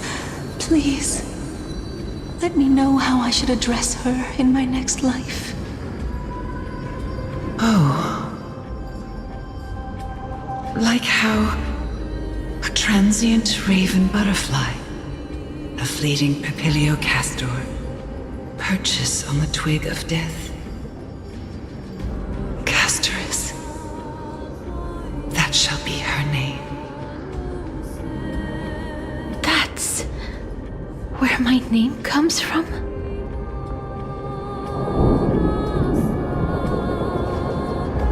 The sound's back.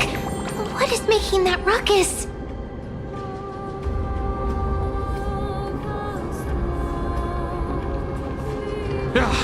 Living ones, don't waste your time bickering. The Netherrealm's wrath is falling upon you.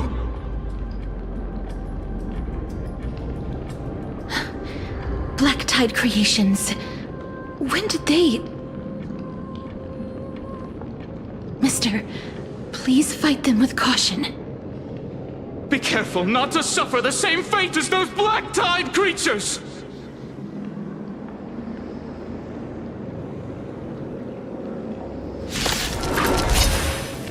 Everyone, hide behind me!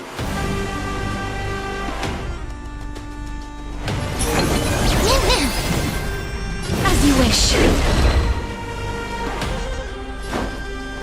this taste? So this is the warmth of life. Eternal. These will tear.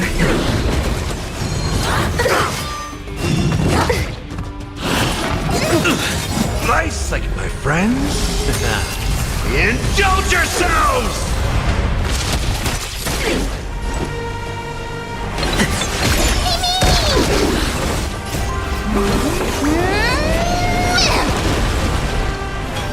Time to mix things up. So this is the warmth of life. Every petal and all will be swept away by the wind. Life is not so fragile as you wish. Oh, there's so many of them! Now how are we holding up?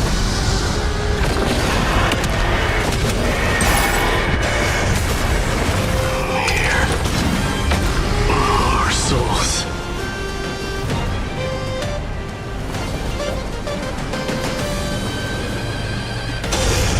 For the feast of strife. On their triumphant return.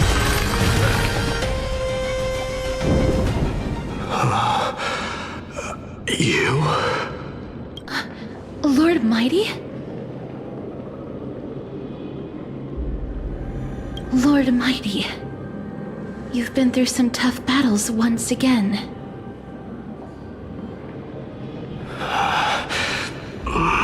That black tide is endless. My death is only temporary. I will find my path of return and go back to the world of the living and continue my protection. Lord Mighty, I have always wanted to. Why does death reject you? I'm the one resisting it. I must resist the temptation to go with the flow. I'll go against the current and kill my way out of this cursed nether realm. That is my destiny.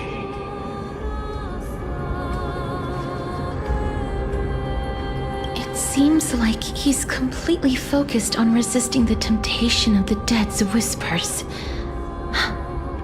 He's working hard every minute to deny death. It seems his battlefield is not limited to the world of the living. Lord Mighty, are you willing to travel with us? We're headed for the Matrix inside that tower, to summon Thanatos from their prolonged concealment.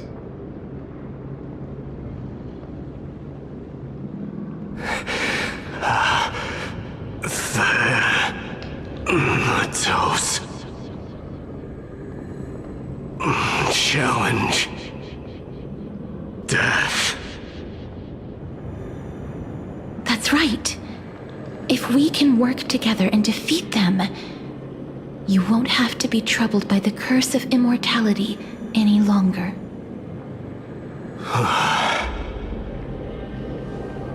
Let's go together, Castoris. Let the person who has brushed against death countless times guide your way. Cass, are you sure you want to do this?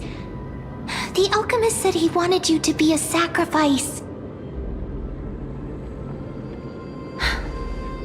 I'm not afraid. There's no reason for us to turn back anymore. Rather than standing still, taking action is by far the better option. Perhaps fate might take pity on us today and show some compassion.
No match for me.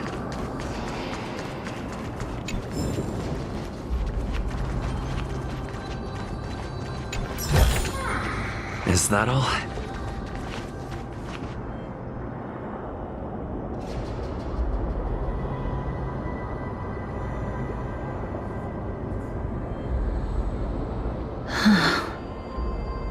This is going to be difficult.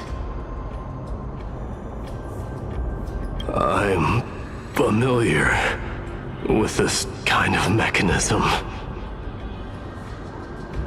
But I've never repaired broken chains. If I was more powerful, I would be able to carry one person with each limb and fly the four of us to the other side. The Rune of Recollection is here, but I can't find a miracle orb anywhere. So weird. Oh, could it be in that collapsed tower in the distance? That sounds so weird. Forget it. Just leave it to me.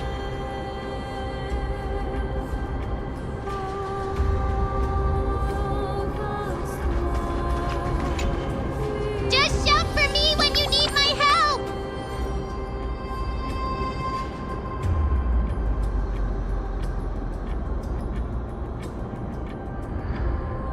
Got it! Just leave it to me!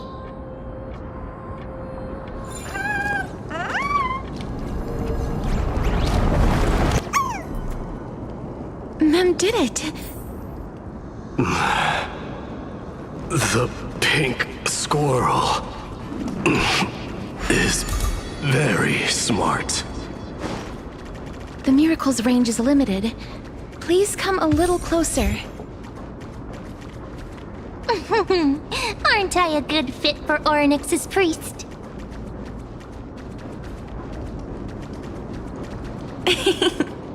Of course. You're the most competent priest of the alchemical matrix. Should be behind this door.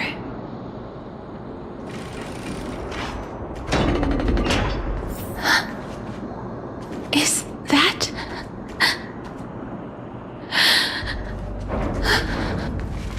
Wow, there are so many of you! It's little Cass and little Grape. Oh, there's also little D and the pink puppy! Trian? Aren't you...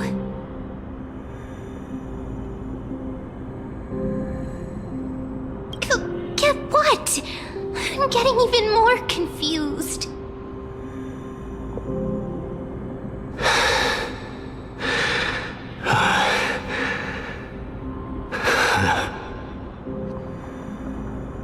This is the first time I've encountered a deceased friend while going upstream in the River of Souls.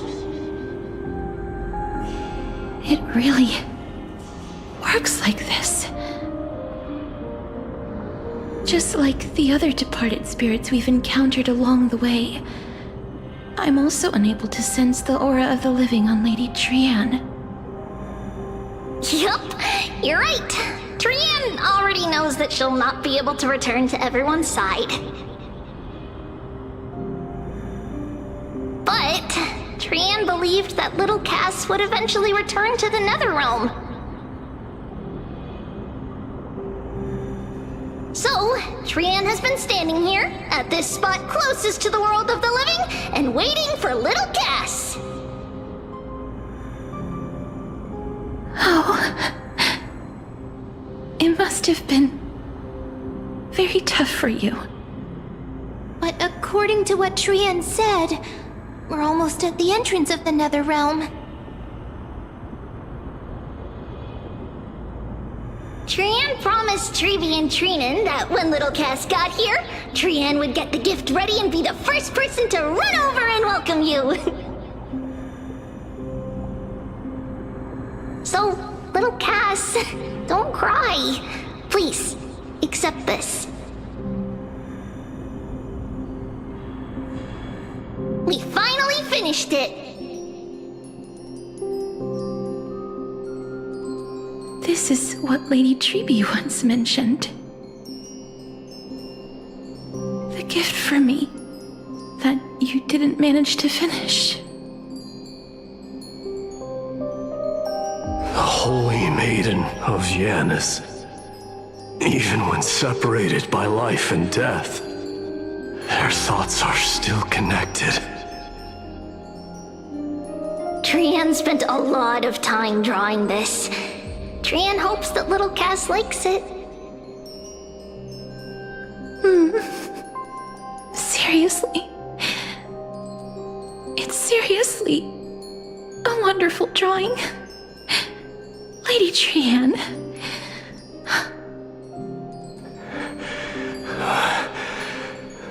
This is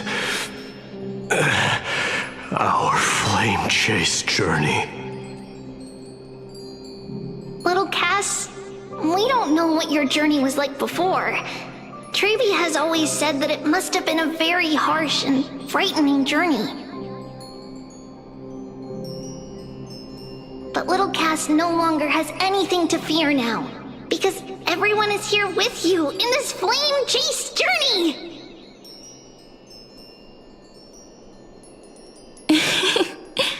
That's right. Only now, when I see Lady Trian's gift, do I realize that I've already obtained so many things I would never have dared to dream of since I embarked on the flame chase journey. It's the first time I've gained so many companions.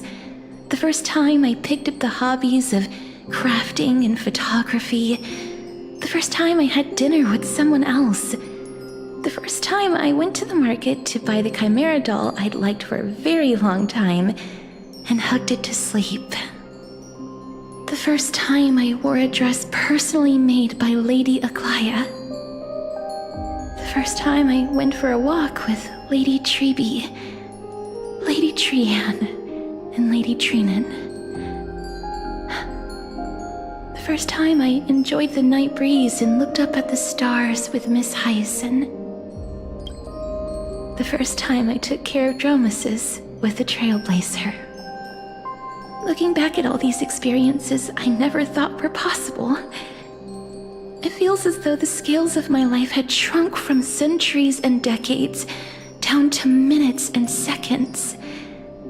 And all of them are so precious.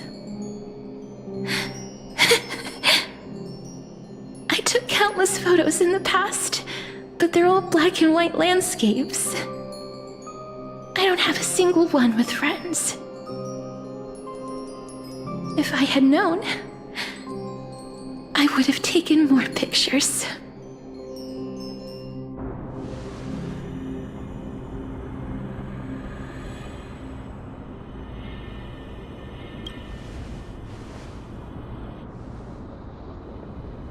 Trian says yes! Trian likes little Cass and would love to take a picture with little Cass. Sadly, being departed souls, our images cannot be captured in the world of the living.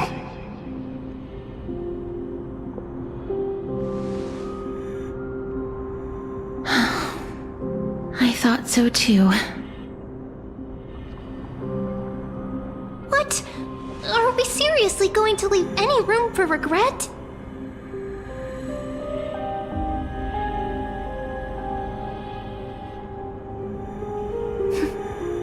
There won't be any regrets. This vivid drawing surpasses any photograph from the world of the living. Little Cass smiled. Treby, Trinan, and Trian's wishes finally come true!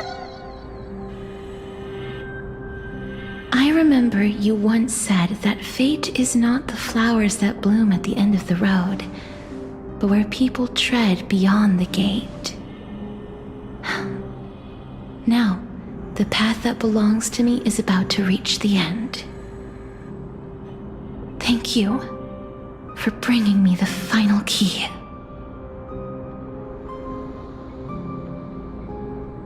key? Talking in riddles all of a sudden. I have a feeling that soon, this gift of yours will become the key to saving Mister's life. Wow, that's amazing! Then keep smiling and carry on bravely! Little Cass, Little Gray, everyone, see you tomorrow!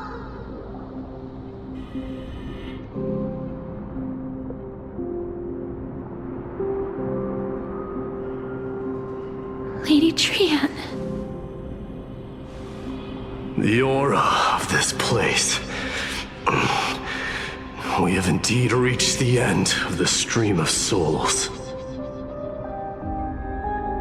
If I go any further, I might lose myself. I must leave now, for the black tide still wreaks havoc in the realm of the living.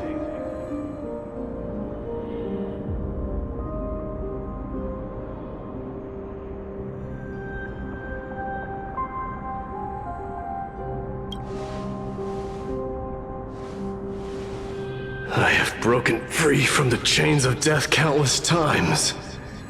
This time will be no different.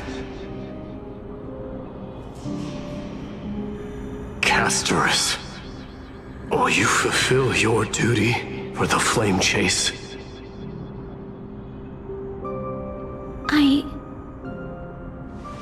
I have yet to make my decision, Lord Mighty.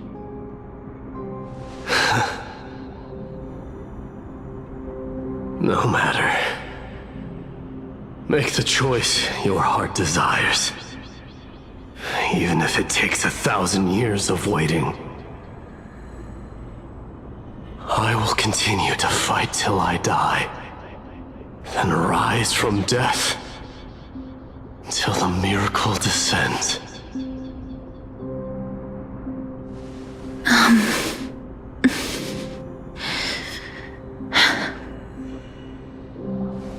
There is one more thing you should know, Lord Mighty. What is it? Professor Anaxa may have deduced the principles behind the Era Nova. You and I may be reincarnated as strife and death in the next cycle, becoming calamities wreaking havoc upon the world. I see.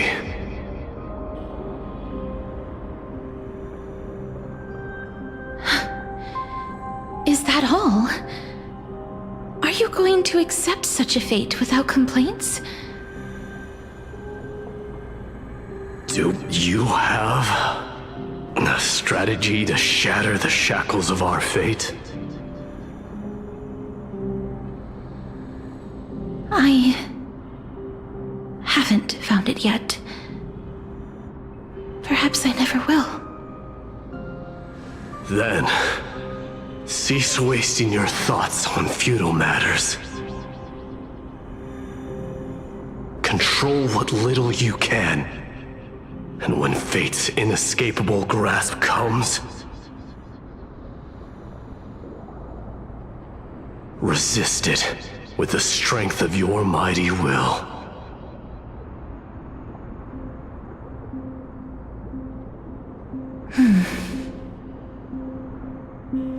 Thank you, Lord Mighty. I will find the right decision.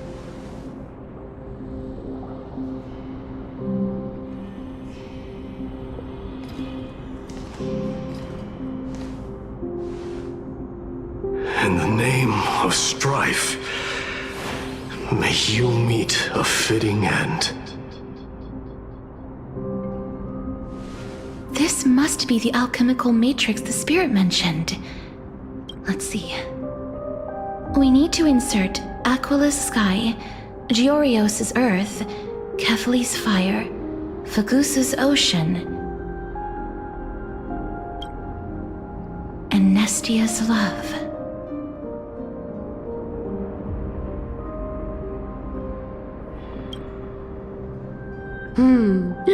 It seems our sweet Princess Homebody has made up her mind. In that case, seamstress, I suppose I no longer need to deliver your message. My time is rather precious after all. Whether you wish to break free from death or not, please, follow your heart. By the promise you once made, I ask that you fulfill your duty one final time. Castorus, please, live as a human, and die as one. According to that alchemist, the final piece is supposed to be me.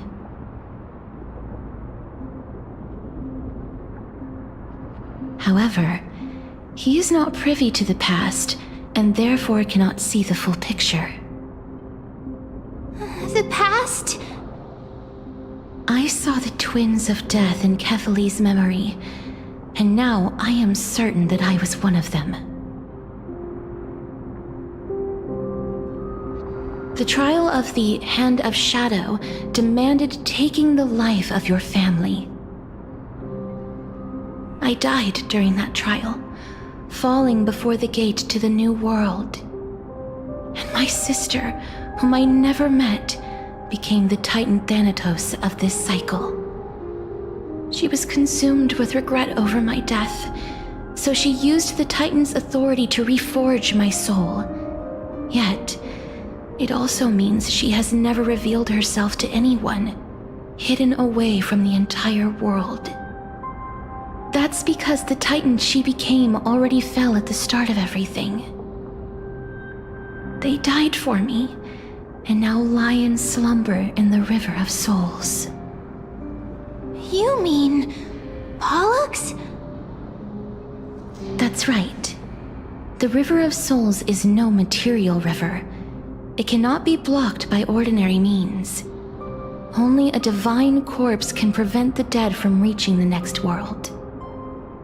And that's why we have to awaken Pollux from death before we can retrieve the core flame of death. We have to reforge its body with the power of alchemy.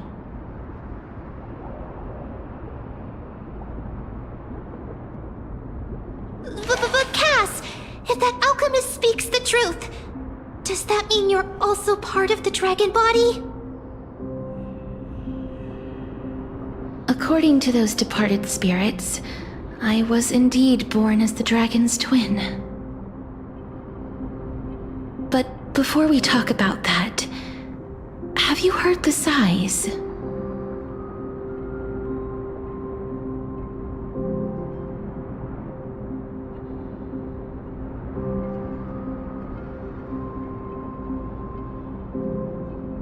No, not from me. The sounds that come from the memories when we were collecting the souls. I heard them too. So what are those? I think it's probably the sign of Pollux's wish being fulfilled. They must have realized how heavy a price they'd need to pay when they used their divine authority to resurrect a dead woman. That's why they exerted every ounce of their strength to send me to Styxia, a city that called for death, a land where none is hostile to death. They never saw their wish fulfilled and fell so prematurely, all because they wanted to give me a new life. Pollux must really want to know how their sister has been after giving their all to save her.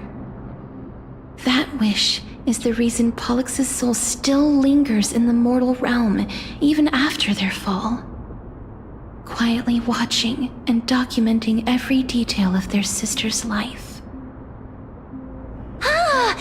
So instead of picking up objects on the way here, we were instead showing things to a strand of yearning that lingers here. Now, we must weave these yearnings together and restore them into Pollux's complete soul. but all of this is just a hypothesis, right? What if we go through with the ritual and it turns out totally different? That's fine. As Professor Anaxa often reminds us, such is the nature of alchemy. The true outcome can only be known once the process is complete. This is why alchemy is also known as the miracle of creation. Now, the puzzle of Pollux's yearnings is nearly complete, with only one final piece remaining. I shall reveal what they have been yearning to know in the alchemical matrix. I will show them my whole life since I left Styxia. Lady Trianne has already drawn a picture of my entire life, and it is now in my hands.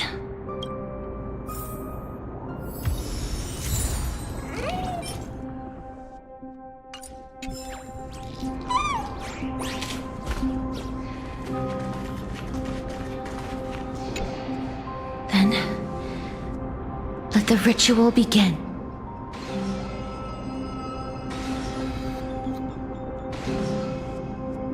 And now, the objective is complete. That is all. Such is what Professor Anaxa always says after preparing for an alchemical ritual. And now, Pollux, I shall lift you from the river of souls and reforge your soul.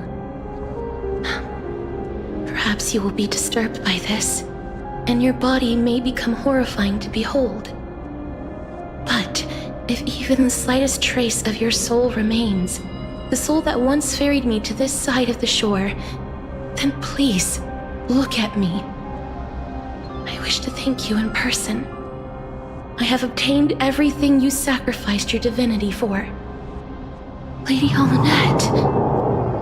Did she recognize you? Oh, she must be the first soul we can communicate with here, right? I'm afraid she is just another spirit trapped here, like the rest of them. The only difference is that I was there when she died. Please, go on. I'm listening. Are you about to tell the story of Styxia? Yes. You're just as smart as I imagined, but... never mind. Now's not the time. There's no need to worry, Elder. Take a look around you. You're already at the resting place of the dead. The world of the dead? But how? I understand that you chose to remain silent about the story to protect Casterus, the girl who coexists with death. But you no longer need to hide that story. I can assure you that you have protected that girl's life well.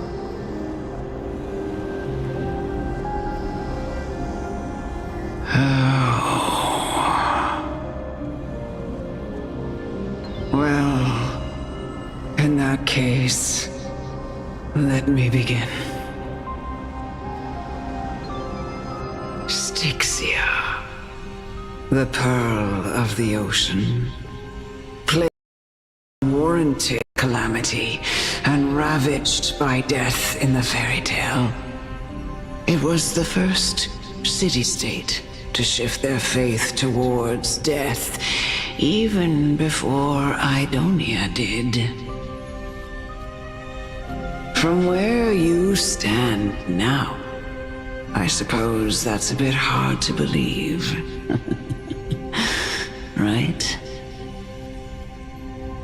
Indeed. I cannot imagine that those from the era Chrysia, blessed with eternal life, could ever yearn for death.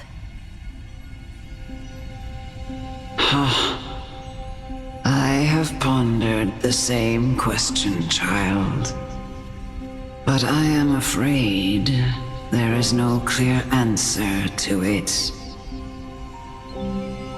Journeys and epics are only glorious and magnificent because all things eventually fade to dust. That's how someone once explained to me why death is necessary to the world. But I still can't take that as the final answer.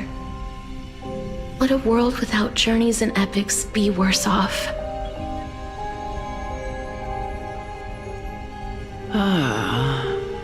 I take it the one who spoke this line was a general, or perhaps a warrior. I, however, did find some inspiration in these words. Would you like to hear my thoughts, Castoris? Please enlighten me, Lady Amunet. Though I have already made up my mind on how to handle the authority and core flame of death. Your words might truly guide me toward the path forward.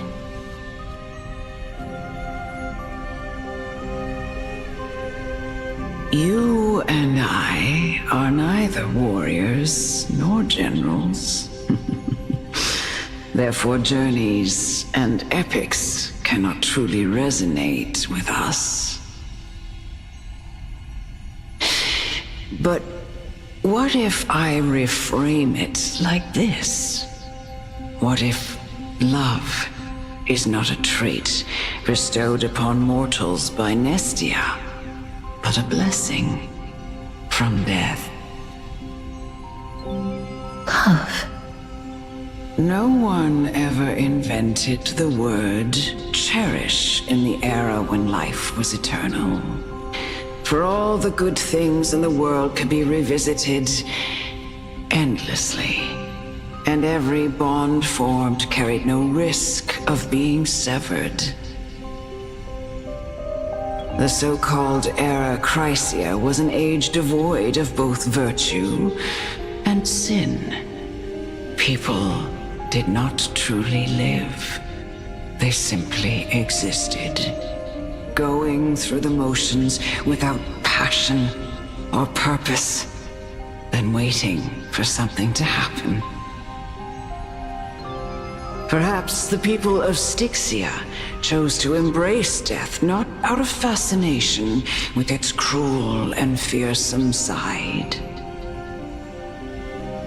but instead became fixated and obsessed with the impulses and desires tied to a finite existence.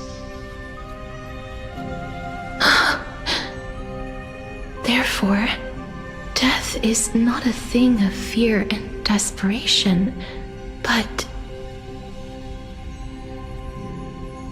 That's right, Castoris. It is the reason we shed tears when parting ways, and also the original spark that ignited the passion of mortals.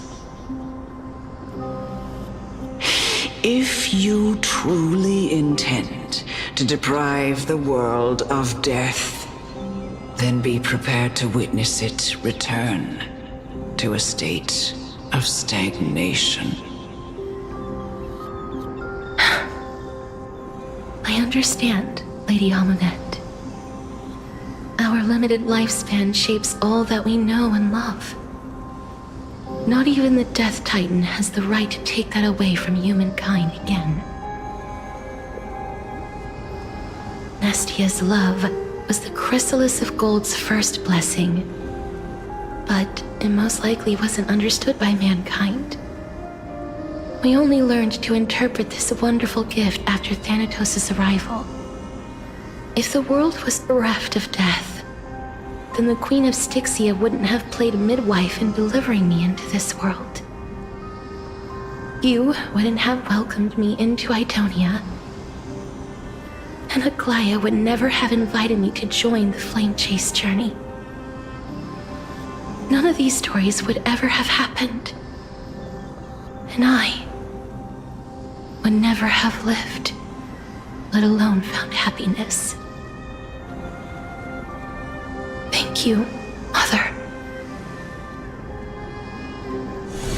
I will use all the love I've experienced in this long life to complete the final miracle.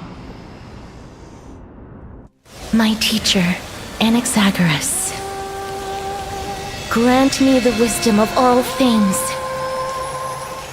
I call upon thee, the stripped dead dragon's corpse.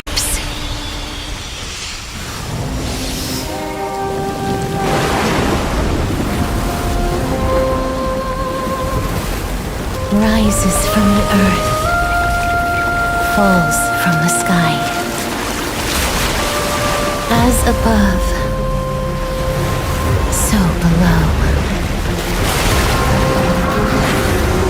This is the greatest power of all powers, unstoppable in this world.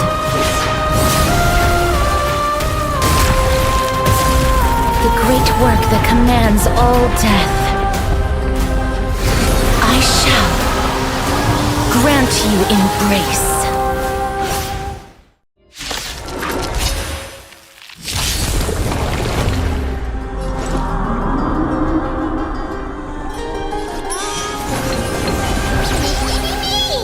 Life is not as fragile. I grant you this, as you wish.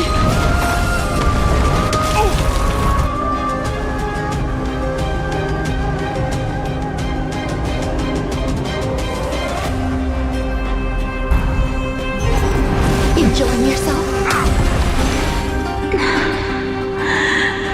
And I know you're anxious. Shh. Don't be afraid. I shall remember this one. Life's like a good brew. Full body, my friends. Indulge yourself.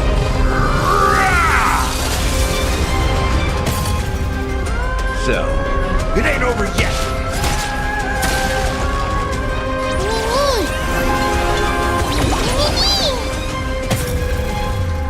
Please, wilt here. Embrace new life, Pollux.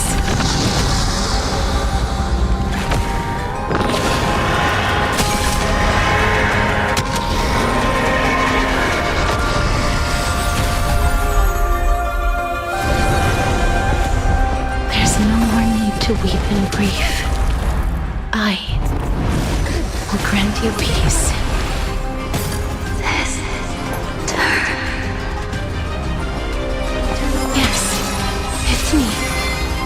I'm back.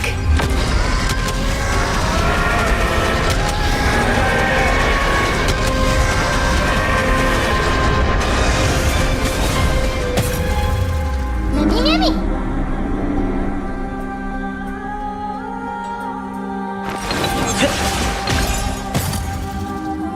Life is not as darkness.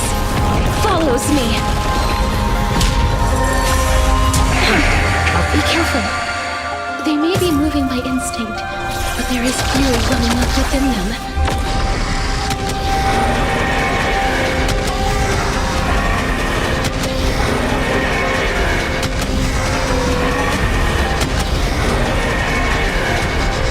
I only wish that death may protect us.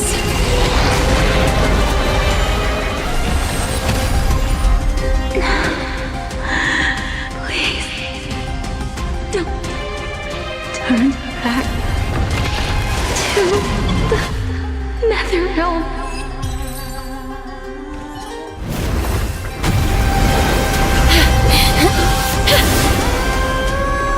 Oh, death. Sleep in peace.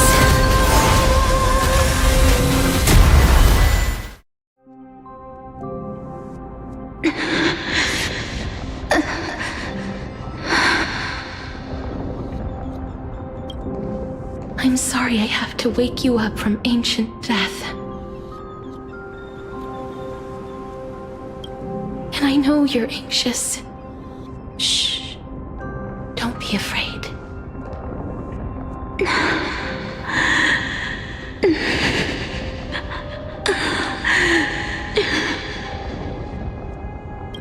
Do you remember me? I'm the girl you once carried across the Sea of Souls.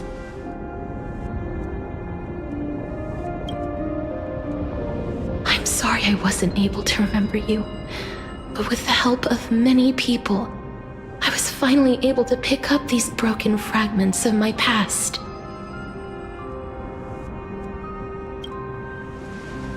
I'm back, Pollux.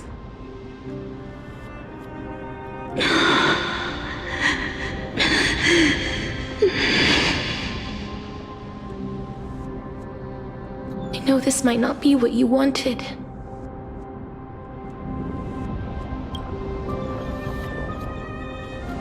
But I have to do this.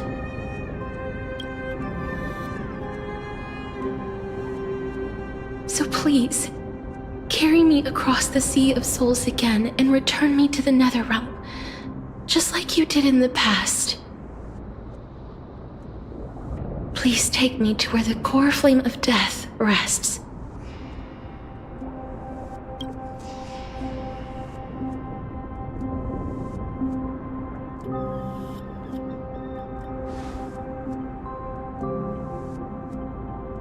I'll be going now.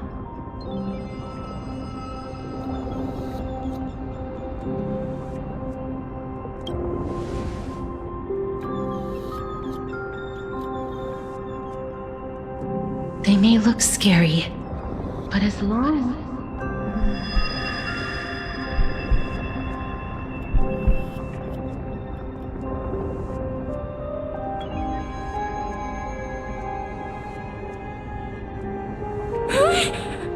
What's wrong?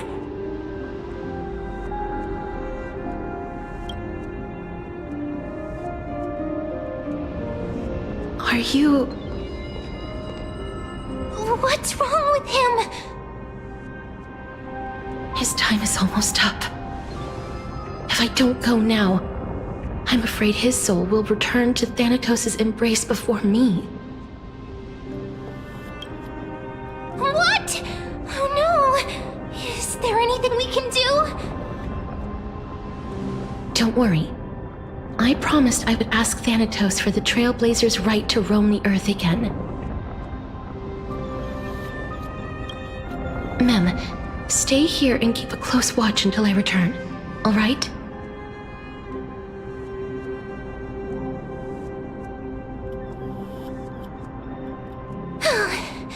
All right. I'm the best at taking care of others.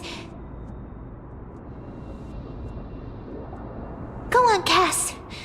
Make sure not to leave yourself with any regrets.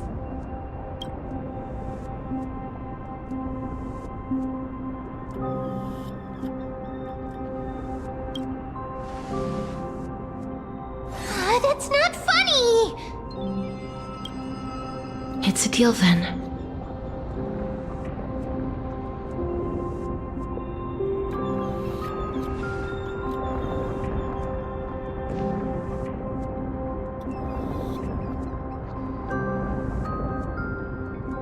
Please.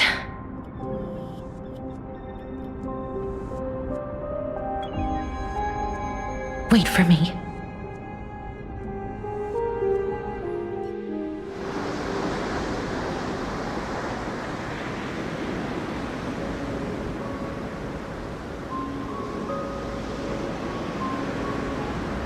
After all that, you still ended up back here.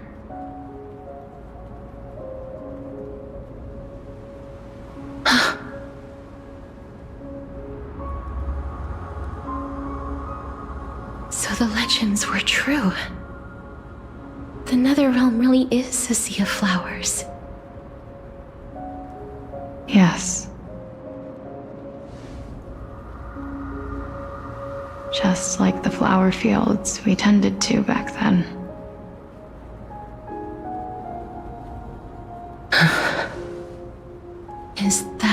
You, Plixia. Do you remember me? I don't have the memories from that time, but I've seen you before during an experiment.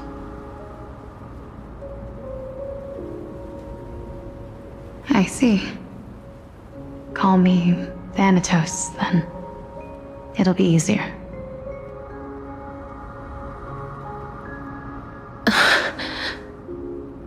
However, since you recognize the name, you must already know everything about Thanatos, right? Yes. I'm here to reforge the order of life and death in Amphorius.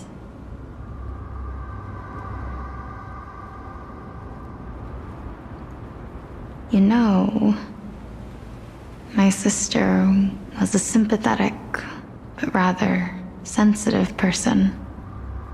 Whenever she didn't want to say what was on her mind, she would avoid eye contact and look off into the distance. Just like what you are doing now. Can you tell me about the last Era Nova? What did you do, Plixia?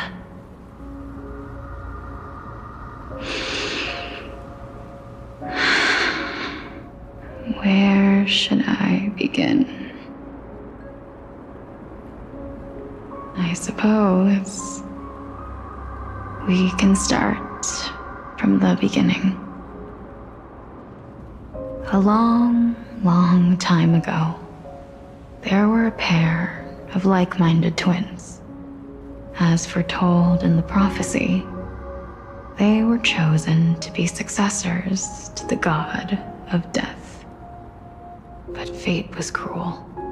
The price of attaining divinity was to take the life of a family member with our own hands. That trial was indeed recorded in that memory. Then you should already know that my sister voluntarily gave up her own life, so that I could ascend as the demigod of death. But I couldn't accept that. Why did we have to kill each other for a future she'd never see herself? That's not fair.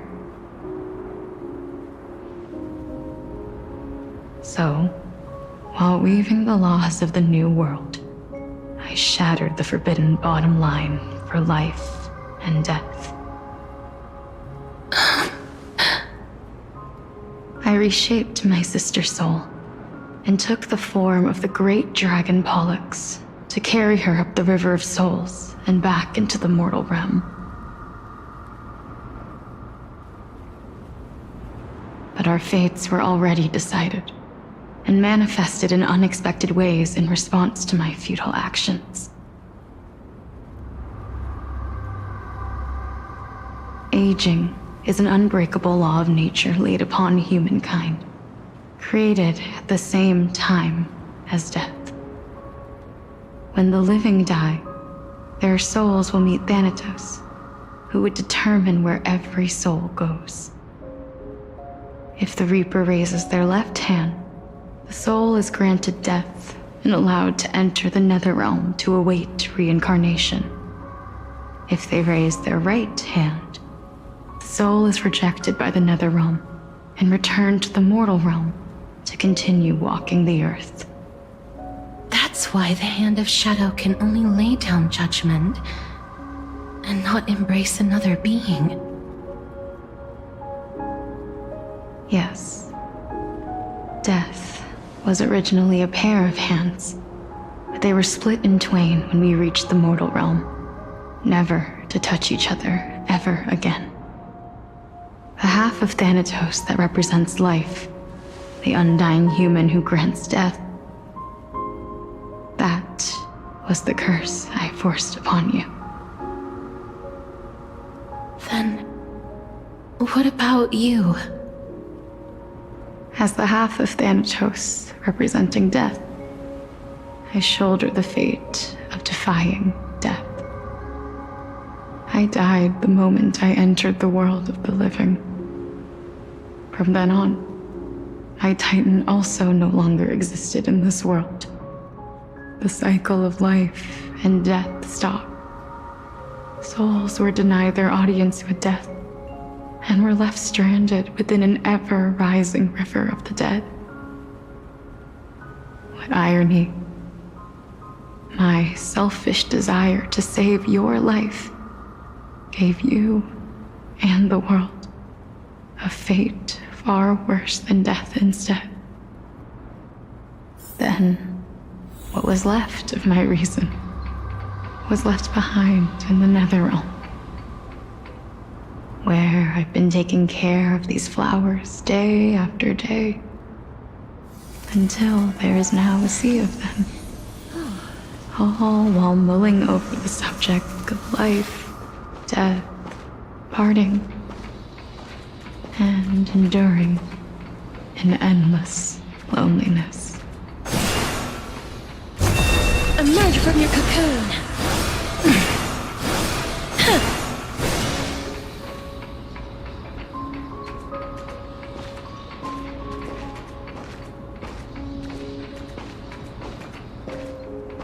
Fate is absurd indeed. Our lives were a mirrored image of one another, like a pair of hands. Even so, we arrived at the same destination. We walked different paths, yet experienced the same pain. I had hoped that maybe you would at least have a good life in this cycle. I'm sorry. I lived my life well. It didn't go to waste. As far as I'm concerned, you did nothing wrong. Even though I forced the authority of granting death to humanity upon you, a total stranger. Too many responsibilities were forced upon me in the course of this long journey. I was once lost, even upset. But I realized recently that if it weren't for your blessing, I wouldn't have understood the source of these emotions, nor would I have realized my purpose. I wouldn't have made it here to reunite with my missing half. And we wouldn't be discussing our past while sharing the same view of this landscape. I wouldn't have understood the meaning of our existence. The meaning of our existence. This sea of flowers blooms on dead land, because we sowed it with the seeds of our separation and watered it with our tears of loneliness. Yes, the only thing death is allowed to create are flowers that bloom from blood and tears. That's why Thanatos cannot create living beings at will, nor can the hand of shadow determine a person's remaining days.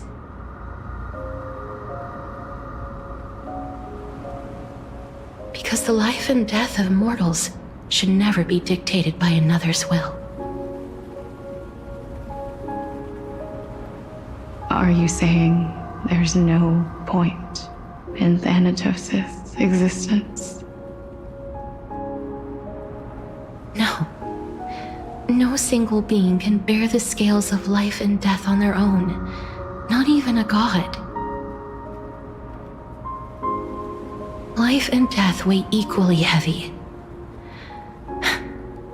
We both know that now, don't we?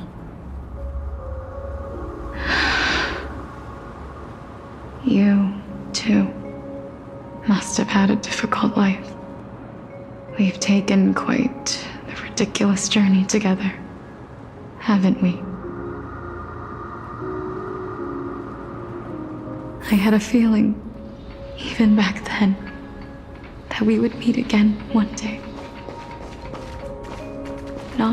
to embrace one another after a long separation, but to come in search of retribution. Tell me the answer that's already been written, and let us draw this seemingly endless fate to a close.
It's been far too long. I waited here for centuries, watching day after day as desperate spirits are denied by this lonely wasteland. I always hoped I would see you among them, but I was also afraid of seeing you. I didn't know how I could possibly face you again, but more than anything, I was afraid that you might have forgotten all about me. I know. But don't you see, Polixia? I made it back anyway. You don't have to shoulder death's authority on your own anymore. It was always meant to be held in two hands anyway. So, let's give our core flame to him and have him take it back to the mortal realm. Give humanity back their cycle of life and death. Our responsibility as Thanatos was never about picking out favorite souls. We were only meant to watch over life. Let's tend the field together and create a warm sea of flowers for all the souls to come.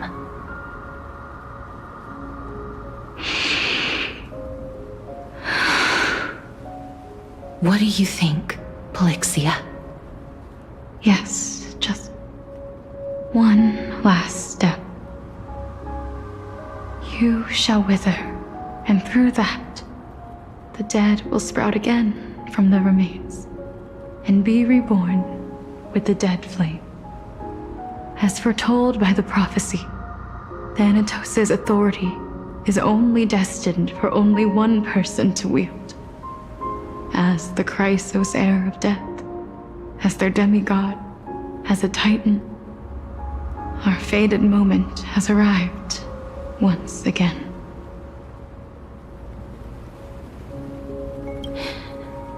Just like before. Yes, just like before.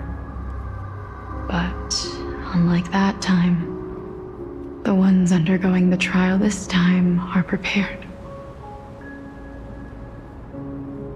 You've made up your mind? Yes, as dictated by fate. But I won't be afraid. As long as you're here with me. Complete your trial in this life. Grant me the embrace of death. and light the spark of life ablaze. You've been tempered by life and death. I know you'll be able to give this wasteland its first breath of life. Like a raven butterfly, flying swiftly into the netherrealm, perching on the twig of death.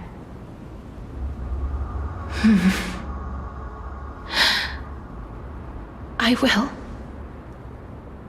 After this, I will remain permanently in the Netherrealm. The River of Souls shall return here and rain down from the sky, scattering souls across the earth. The cycle of life and death will flow once again. This sea of flowers you sowed shall bear countless joyous or sorrowful souls, and bloom evermore.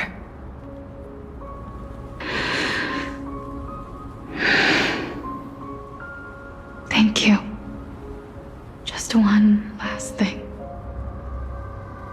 Can you grant me one wish? Of course. What is it? Please, don't forget me. I promise you, when we meet in the next world, even if I have endured another reincarnation,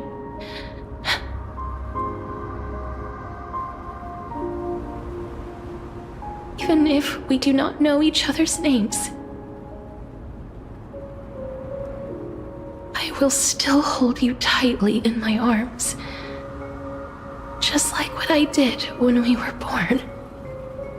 Casterus. Casterus. You're as beautiful as a fleeting butterfly.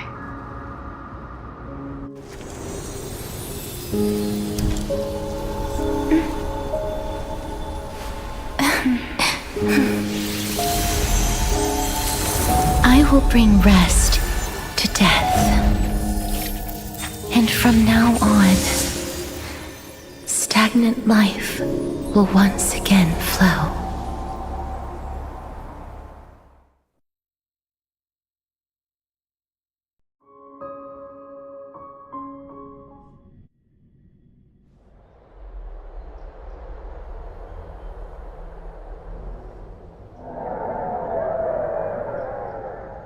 Time flies.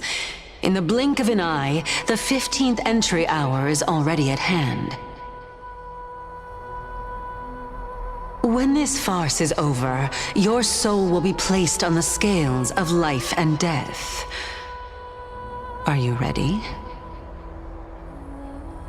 No need to ask so many times. Of course I am. Then why do you drag your feet? Is your fear of crowds holding you back again? I simply find them too noisy. Paying attention to conceited fools like them would be an utter waste of my time. Such harsh words. As I see it, you are no less arrogant than they are. I couldn't agree more. Oh. I did not expect to hear that from you. Are you not going to refute me? I know myself better than you think I do. At the very least, better than a stowaway like you. And they say men whose ends are nigh have but kind words. Well, that is exactly why I chose you. Should I thank you for the compliment? The hour of the trial has come. Do you have an answer for me? And how will you prove the veracity of your argument? I suppose there is no point in putting this off any longer. Do you recall where we stopped the last time.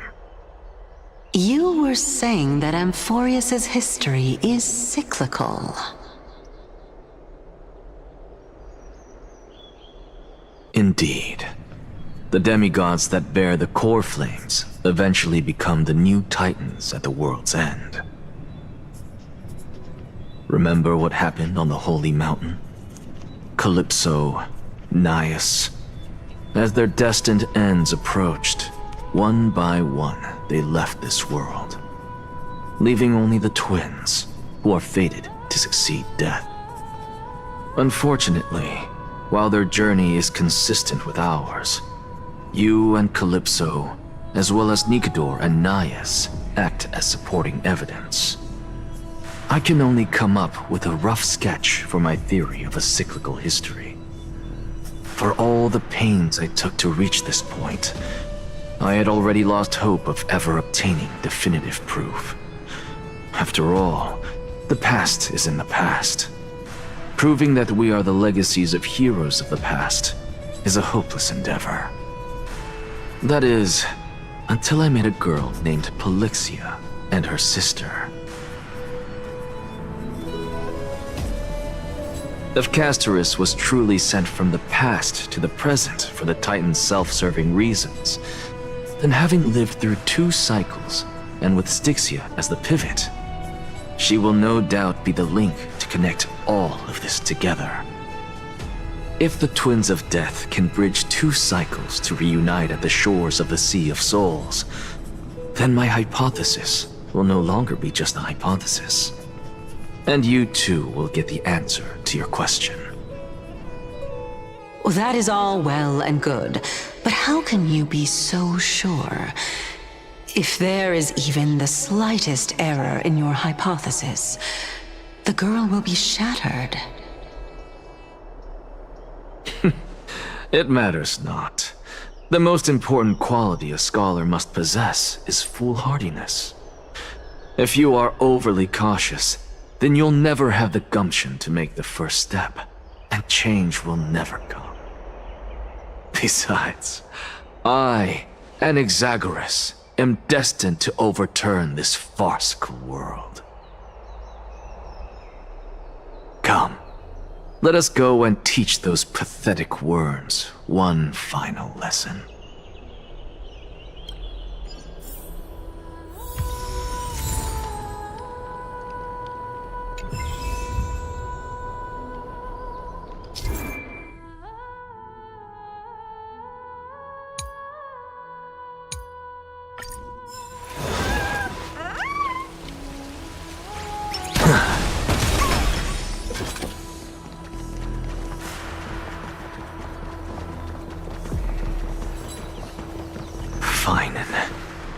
So they are leaving the final debate to him.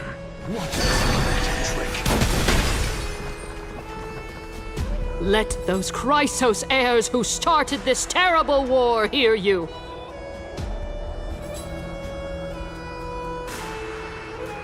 Let them hear the voices of the people!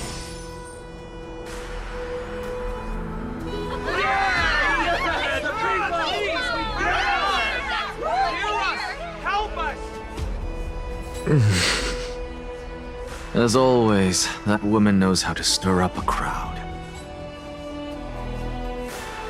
Professor Anaxa, I thought you'd pass on this. Everyone must cast their vote, or this assembly would serve no purpose.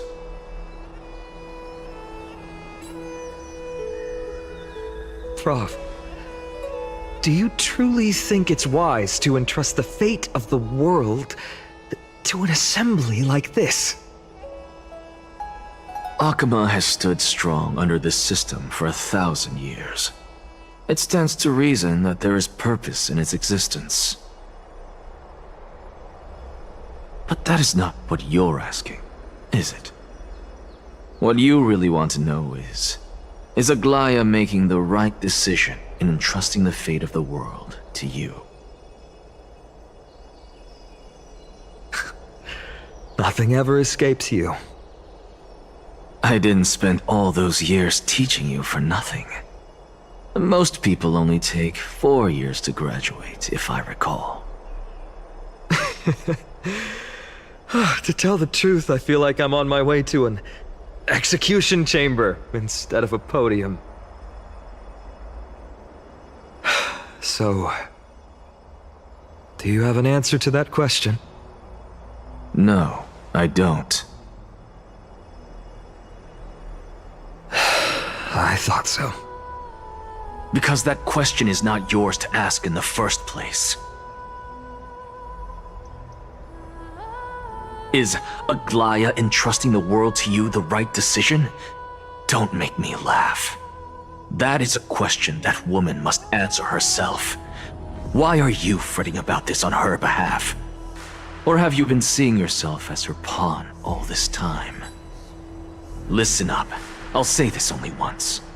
Flip your perspective around and ask yourself this instead. What should I do to ensure that the world doesn't stray from the correct path? That is what you should be thinking about. You still have time, so give it some thought. Oh, and don't bother telling me the answer. Tell it to those begging for salvation from the gods.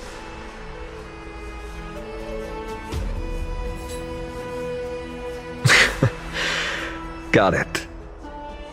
Thank you, Professor Anaxa. That's Anaxagoras to you. Who will you be voting for?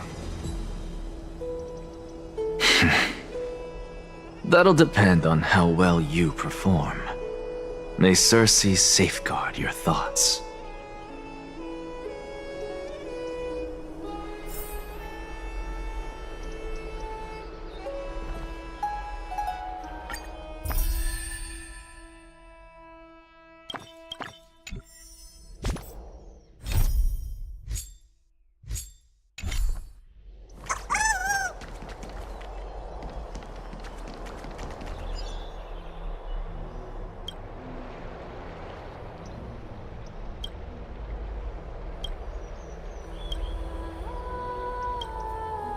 I actually don't necessarily mind things remaining the way they are. Really wish to say it. Elders and citizens, silence, if you please. As the Theoros, I present to you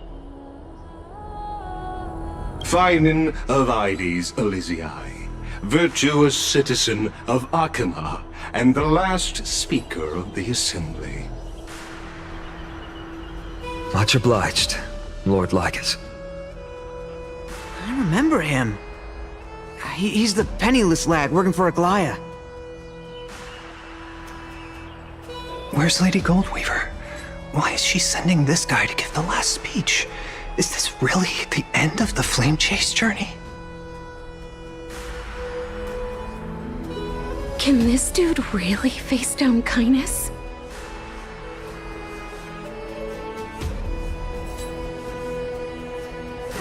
Actually, don't necessarily mind things remaining the way they are. Really wish to say it. By Kefali above, dear citizens of Akima, as you look upon me, so too do I see you. I see your fear and misgivings, your apprehension about the discord between the Chrysos heirs and the Council of Elders, and your uneasiness about the future of the Holy City. Yet, before you contemplate something as grand as the fate of the world, I ask that you look closer. Look beyond the horizon illuminated by Kefali, at the crisis threatening to overwhelm us. What? Ides Elysiae, my beloved hometown, is a village forgotten by time. It is a place with the most invigorating breeze and wheat fields that spread all the way to the sea. I once thought that there I would enjoy a lifetime of peace and quiet with my friends and family. How I wish I could invite all of you to that paradise, far from the noise and chatter of the world. Alas, I can't. Because she, and all that she nurtured, all that I loved, they have long been devoured by the black tide. My beloved home is no more.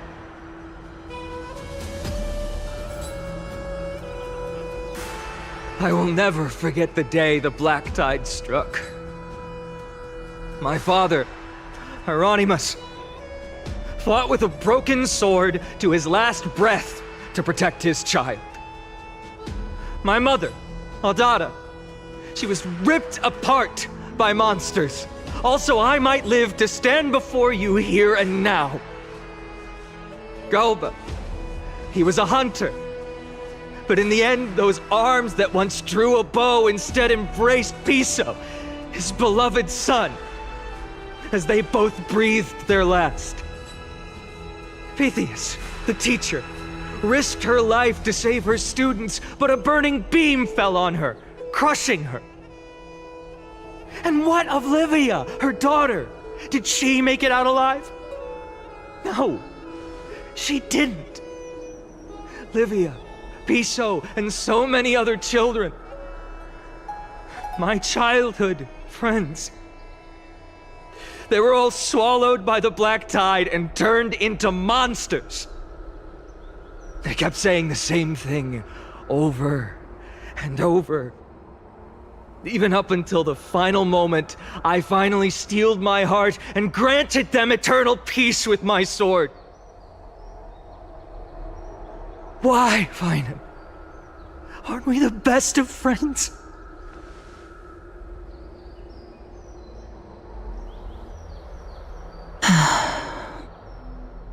That is the black tide. A looming threat that can bring Akuma to its knees any time. Kindness may have promised that with the 3 titans of calamity gone, Akuma will return to an era Chrysia once more, but much as it pains me, I must disappoint you. While the demigod of strife has done everything in his power to hold them back, they are still coming. By now, the name of that black-robed swordmaster, the Flame Reaper, has likely echoed throughout the city already. The roaring thunder is a message from the strife demigod. The Flame Reaper has risen from death, and they hunger for the core flames of the gods.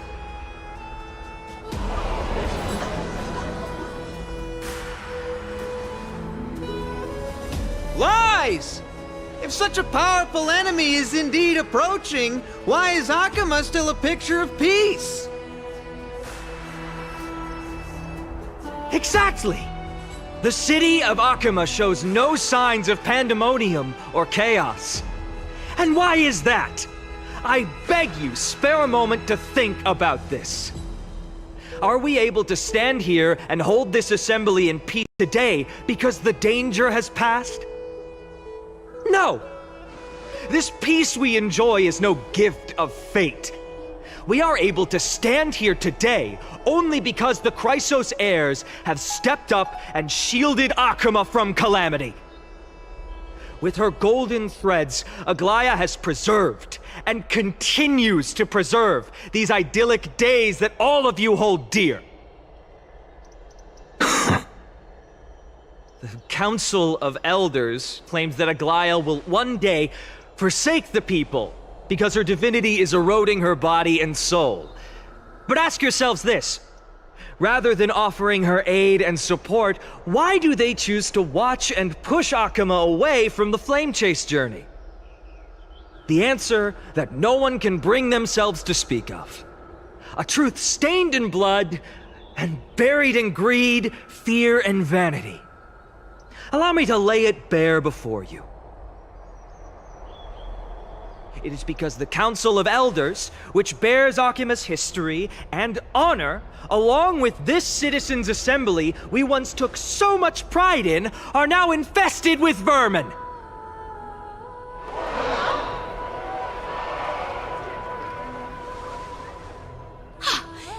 insolent whelp!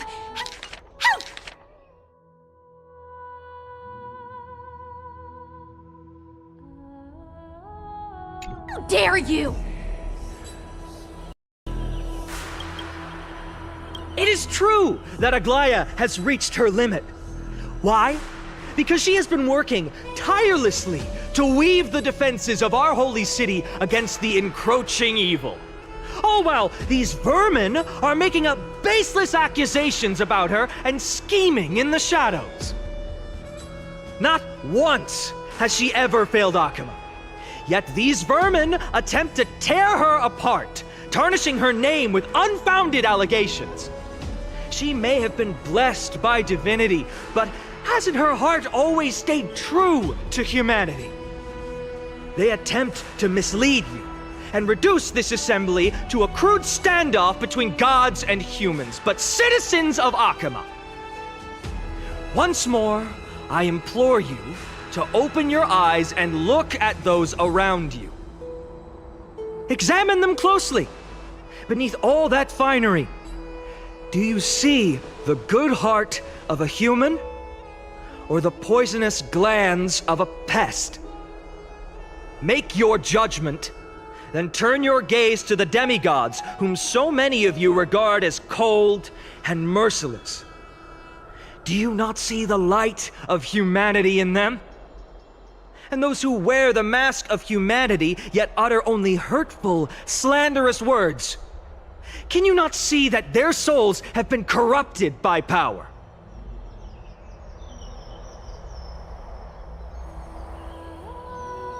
Yet, no matter what your answer is, and no matter who your vote goes to, rest assured that you have nothing to fear. For Aglaya, Tribios, and I will remain your faithful guardians and pledge our lives to upholding your decision. And this vow will stay true until the end of our days, where it will be passed on to future flame chasers. A steadfast and unwavering promise that shall endure through the ages.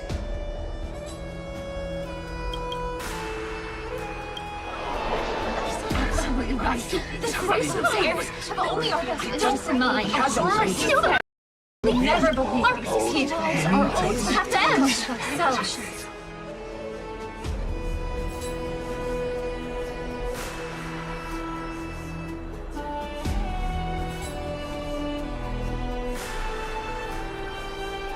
At the present time, on the scales of Talentum, those who call for the continuation of the Flame Chase journey, and those who demand its suspension.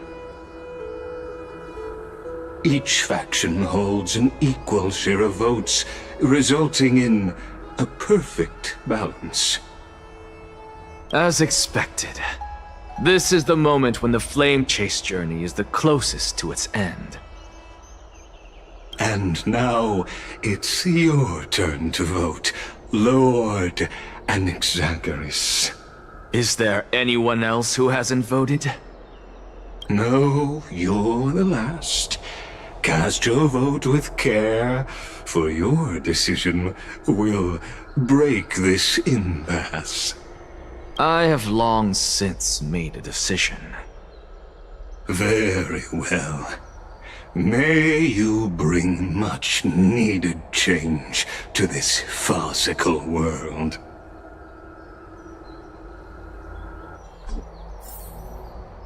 The last vote.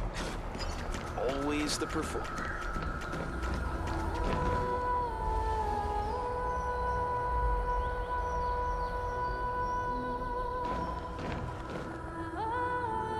You've done well, Finan. Given the circumstances, delivering a rousing speech to stir up emotions was a prudent move.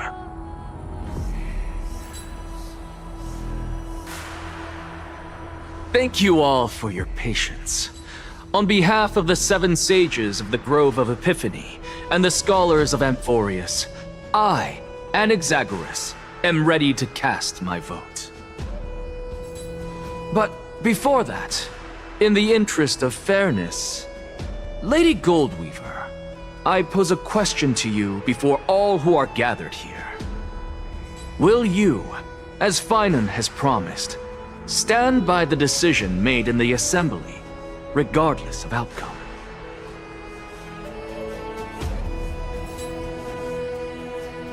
In the interests of fairness, I make no promises, lest it should influence your decision. Very well. I thank you for your honesty.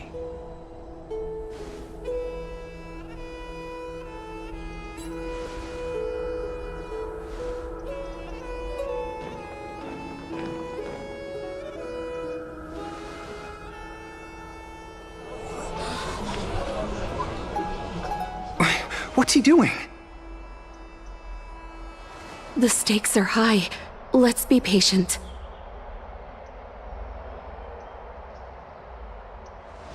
Cut the act! Who do you think you are wasting our time like this?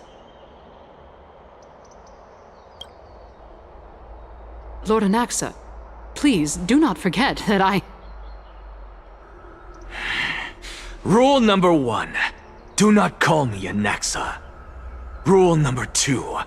Never interrupt me. Silence is golden.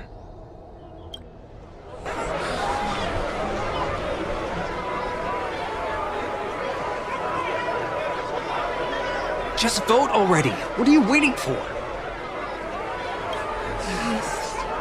Your vote.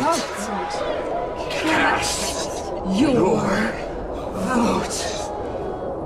Cast your vote.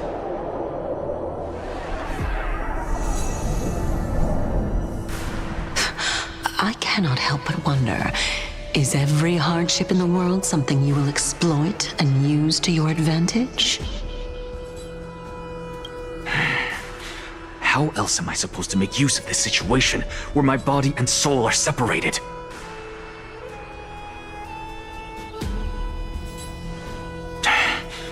Oh, Circes. Or should I say Calypso? Accompany me on this final journey.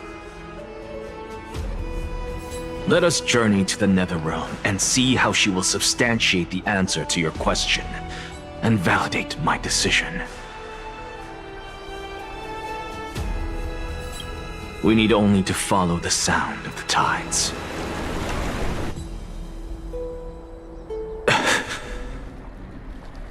Phew. Well done, child. Just as I foresaw, you have achieved great things. Teacher. What a twist of fate. A blasphemer raised in the doctrines of the Venerationists. It's like a foal kicking its mother in the belly after taking all her milk. I respect you immensely, sir, but... You cherish the truth even more. So, child, do not be troubled by the criticisms I have borne. Do not let those voices hinder you as you forge ahead. As the sage of the Venerationists, I am duty-bound to oppose you.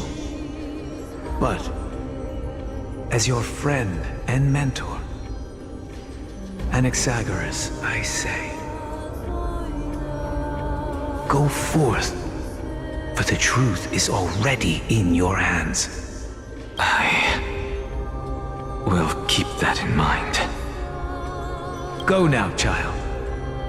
Your lonely pursuit is about to welcome a new chapter. And when you reach the end of this journey, may we meet again with the truth before us. You have my word, sir. May Circes safeguard your thoughts. May Circe safeguard your thoughts.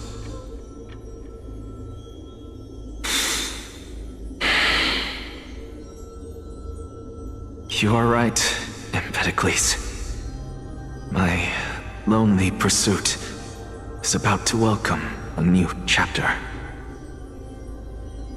I must be on my way now. May we meet again with the truth before us, Empedocles. What are you waiting for? Just cast your vote. Silence! Silence, everyone!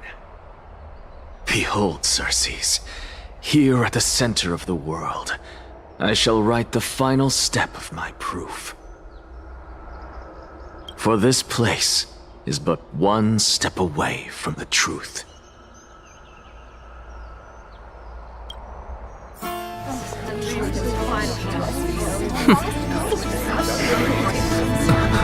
Professor, I completed the proof you wanted.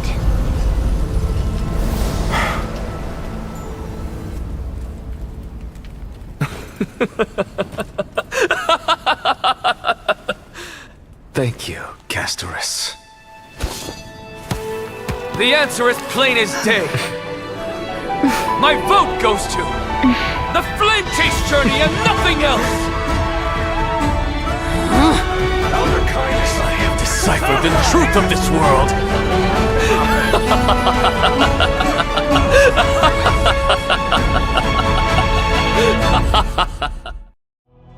With the balance shattered, the result is clear.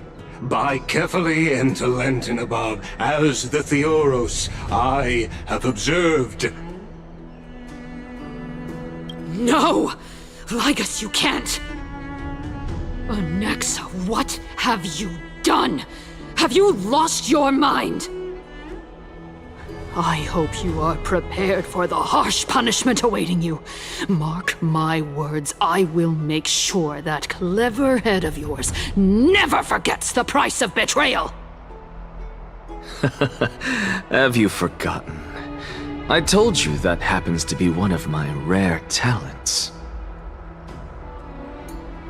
You put on such a grand performance, just to aid their preposterous flame chase journey? Performance? No, you are quite mistaken. I may be paranoid by nature, but I've always been known for my honesty.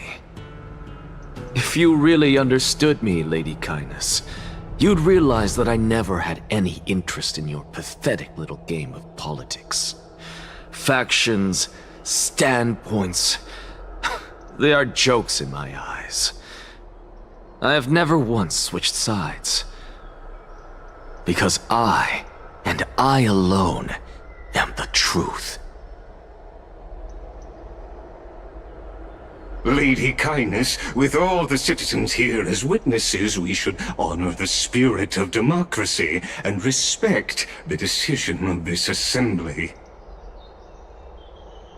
I have observed that Akama has chosen her destiny. This citizens' assembly has resolved to continue the flame chase journey. This resolution shall be put up on the wall of heroes, such that all citizens are aware of the city's way forward. You! It seems not everyone is ready for the assembly to end. Very well. Let me entertain you for a little longer. By your leave, Lord Ligus. Interesting. Elders and citizens, your attention, please. Stay for a moment more, if you will.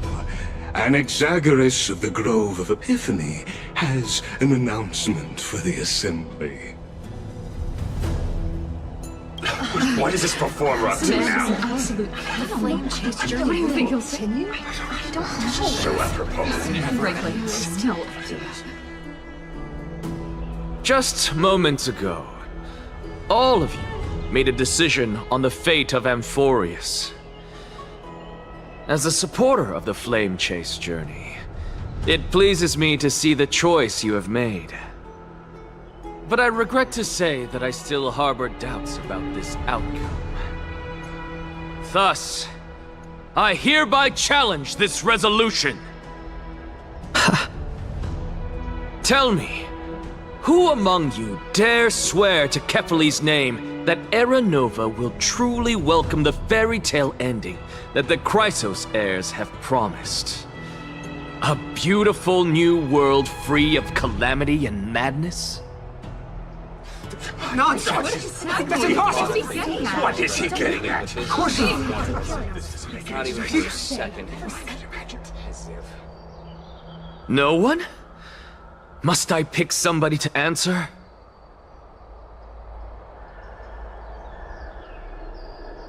Very well. You, the one acting so wise and profound, in front of all present here, do you dare swear that it will happen for sure? No? Fine. Next. You, the one with ignorance written all over your face. Yes, you.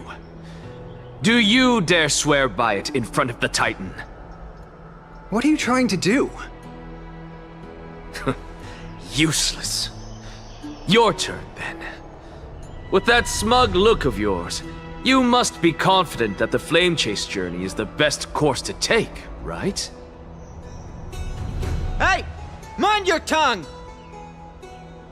So, no one? I see. In that case, Finan, answer me this. Your speech was filled with such passion just now. How confident, then, are you in making this promise? Professor, what are you doing?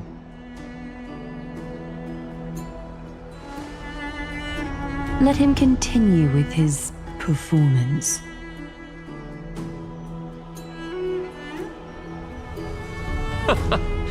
Will you look at that? Even Finan and Aglaya lack the courage to make such a promise. And what's even more absurd is that no one but I can promise you this new world. And yet, the Assembly passed the resolution anyway.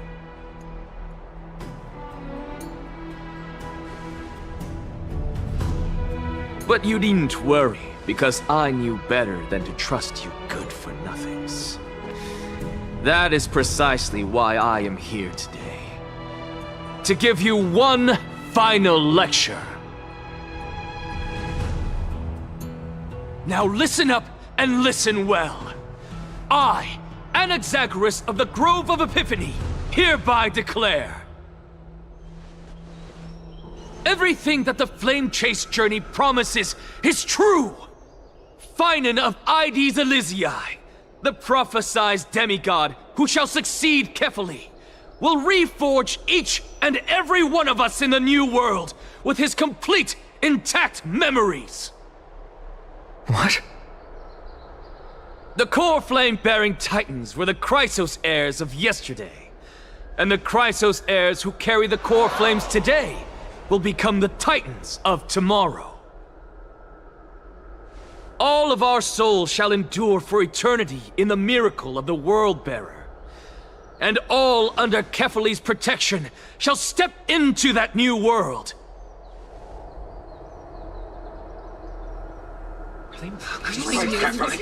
This is pure blasphemy! It's impossible. What? Are you saying that we must bow down to you and worship you even in our next lives? Enough, you blasphemous imbecile! How dare you try to deceive us with all these lies and falsehoods? How can you prove? I told you, don't interrupt me. But since you've asked, I shall be kind and indulge you. My statements are based on my experiments on the divine body of Kefali themselves. You heard me correctly, everyone. With the tacit approval of kindness and the Council of Elders, I fused my soul with a god through alchemy and learned the truth behind Era Nova! What is he talking about? Isn't that pure blasphemy?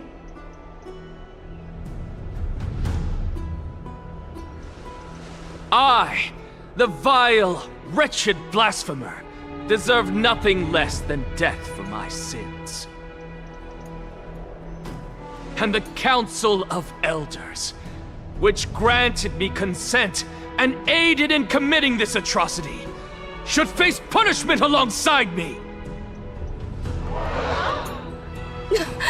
By the gods! Even Kindness has betrayed Akuma! No more. The catalyst pod. We're carefully involved.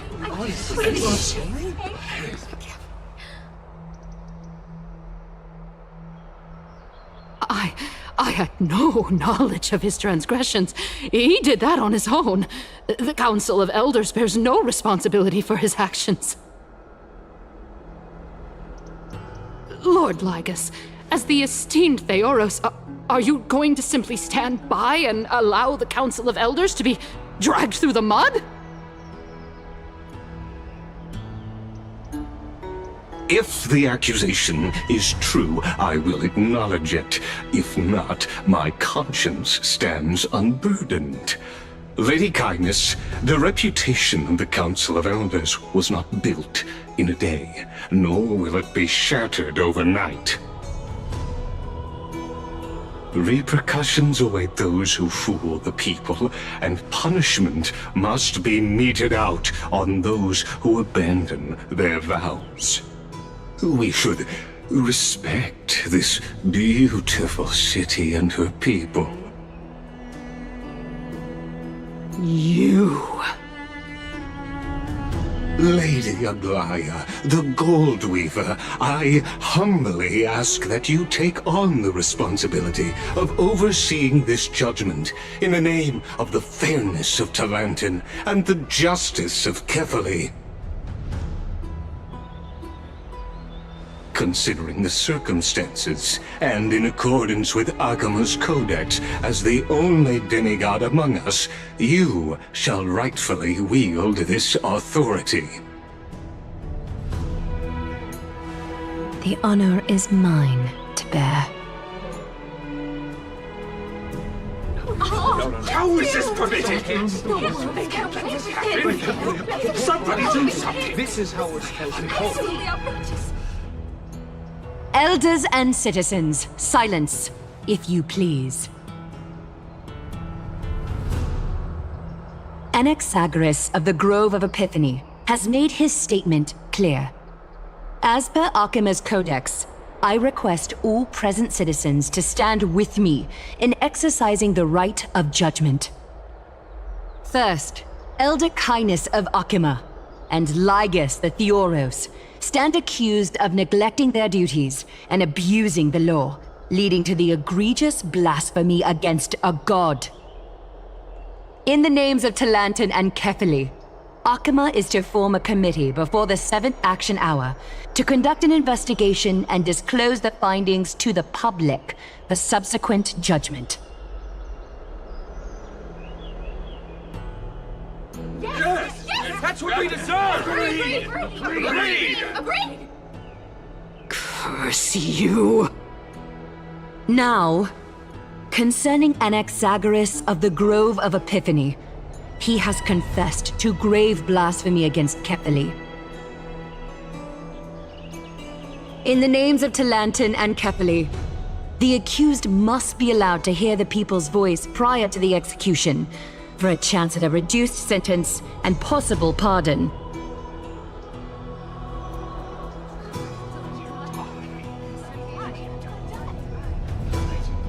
Die! Let him die! Let him die! Let him die! Let him die! Let him die! Let him die! Let him die! Let him die!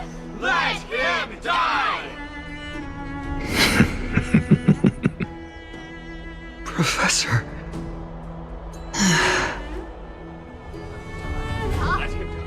Let him die! Let him die!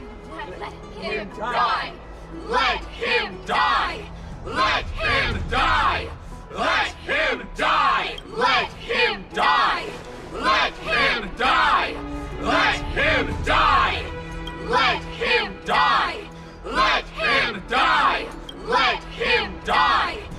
What decision will you make, Lady Goldweaver?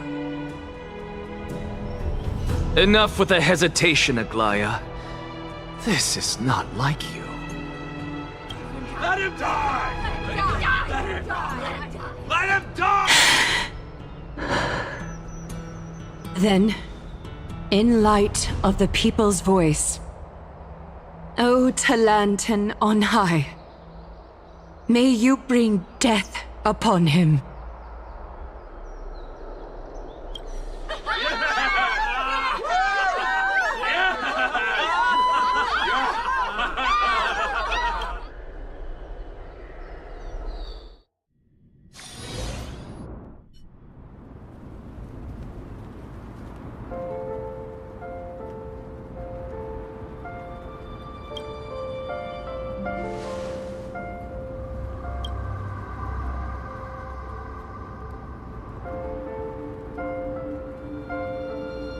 Allow me to reintroduce myself.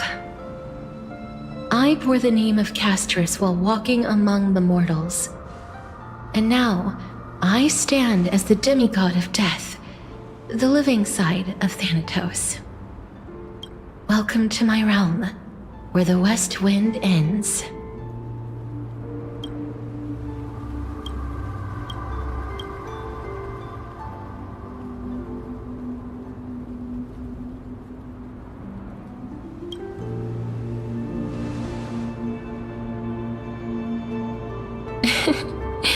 You're still as energetic as always. Did you know? Every flower here was planted by Thanatos themselves. These flowers were originally both lifeless and immortal, but in the first rain brought by the River of Souls, they were given new life, flourishing as the bearers of countless souls. And it is my duty as the Master of Death to tend to their well-being and foster their growth in this serene haven. Similar to the structured cycle of life and death in the mortal world, these flowers too shall wither and fade, returning to the earth and then ascending to the sky with mist and tides. Eventually, they will descend to the mortal land as gentle rain. Every soul undergoes the perpetual cycle of reincarnation, albeit in varied forms, until the world meets its end. Yet, sadly, there's no time left for Emporius to wait for when the flowers bloom again. Now, death is the power at my fingertips. It once led the souls of the deceased here, but I shall open the gate of the netherworld and return you to the realm of the living. In exchange, please take the core flame of death with you and complete the flame chase journey. Do not let our work thus far be in vain.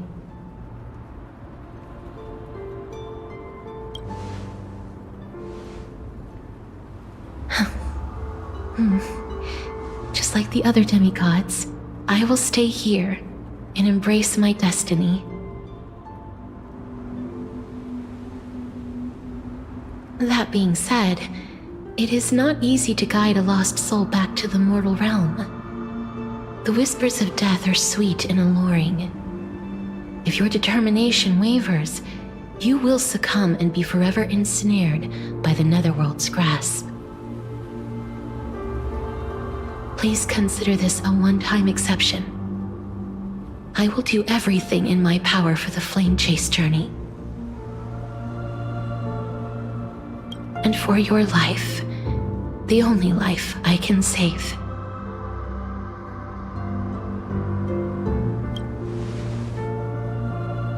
I am glad to hear that.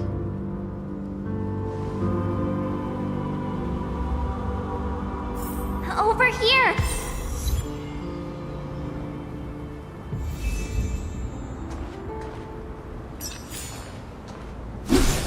Keep at it. I believe in you.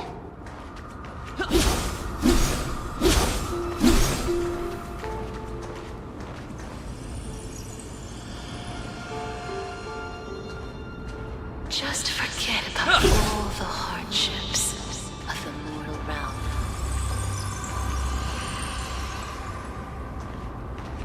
Death is such a sweet joy.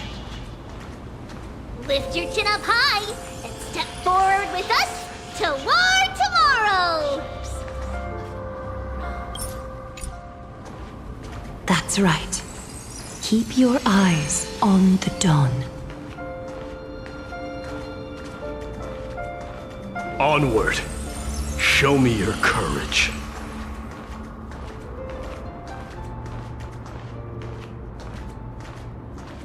Partner, we shall become heroes together.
All of this is proof that you once lived. Your soul, your memories, the years you've journeyed through, and the path they revealed, leading you back home. So, continue onward. Do not stop moving forward, and do not let her sacrifice and the support of all who have stood by. Over here, friend! Take my hand. Let's go home.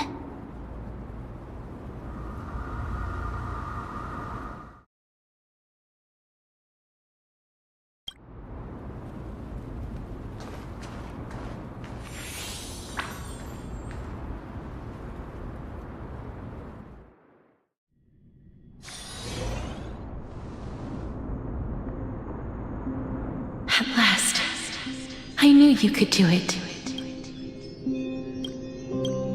Your soul is still perfectly whole, as if some kind of force is trying its best to keep it together. Is it Orynyx's final blessing? Or is it a miracle of your own? It's truly incredible. Such a strange surge of familiarity. So hard to describe. Perhaps it is fate, once again fulfilling its own design. Or perhaps it is the laws from beyond the sky, so familiar to you, that intertwined our fates long ago.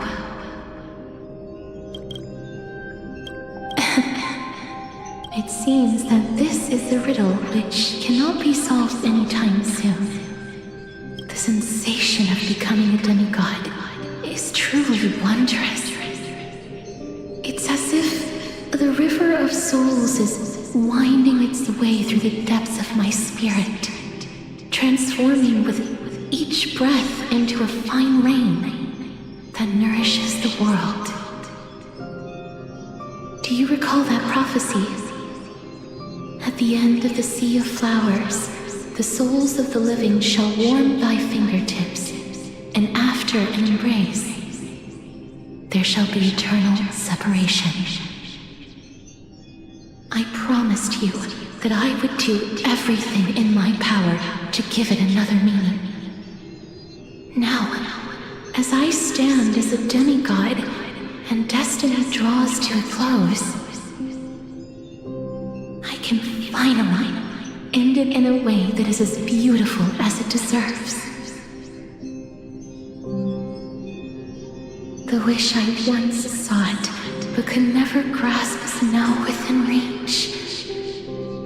In this brand new world, every blooming life will lift its arms in celebration and recount the profound meaning of this very instant. Every touch, every embrace we share will never again be an ice-cold loss. They will radiate with an intense warmth, sowing love far and wide throughout the land.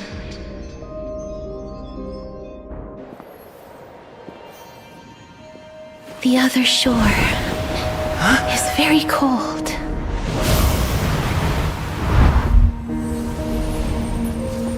May I borrow your warmth one last time? Thank you for fulfilling this wish of mine. The place I'll be going to is what humans call the Land of Sorrows. But with this heartbeat and the residual heat of this embrace, I shall turn the nether realm into a gentle place of rest.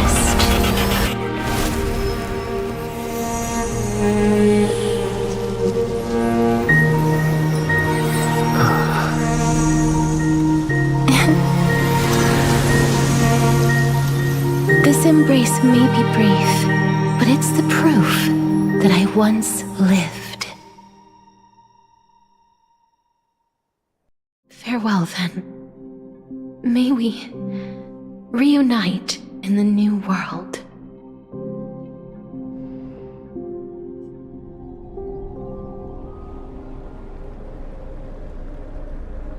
That grand and absurd performance was what you've been seeking your whole life?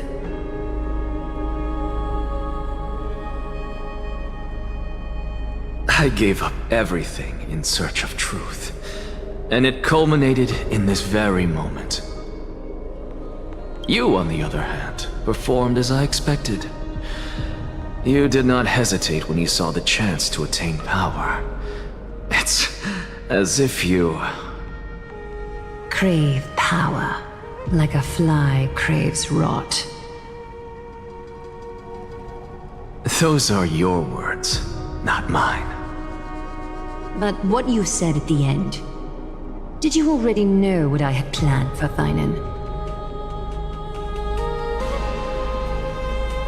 I may have lost an eye, but my vision is clearer than anyone else. You've nearly exhausted your humanity.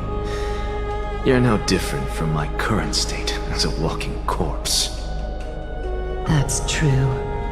I've long since burned to ash over the past 1,000 years. Only he is capable of unleashing a raging fire that rivals our final great enemy, Aquila. So, this is our last chance. How about we let go of the bad blood between us? May I resonate with your core flame, Aglaya? Please do. That's impossible. To persist with your soul thinned to such an extent. You're insane. Just as you fight to lug your corpse onward to complete your unfinished goals, I have my own reasons for doing this. Until Finan grows into his position as the prophesied leader, I must continue to lead everyone on the flame chase journey. I must keep inching forward, even if only as an empty shell. I've long predicted this was the case, but I didn't think you'd already lost so much.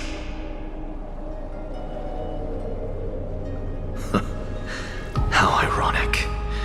We would have avoided so many misunderstandings if you and I had just spoken this candidly before. But casting aside our ideological differences, there is one thing you and I agree on. Feinen. Yes. He was born to be a hero. He understands the hearts of the people, and I can confidently say he is a far better leader than you. Only he is capable of fulfilling your mission. Sadly, he is a man cursed by Nestia. But by my estimates, his horribly elaborate sense of style should not impede Aranova. Congratulations are in order. We found common ground at the very end of our destined paths.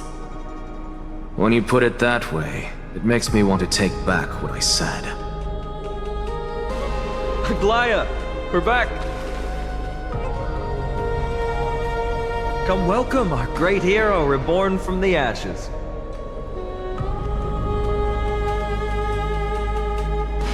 I hope he didn't hear your earlier assessment.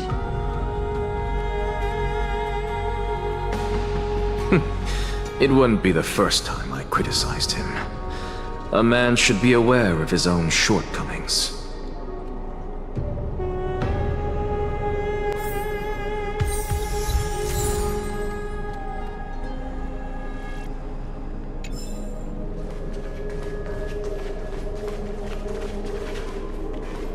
I'm glad. But I don't see Castris among your number.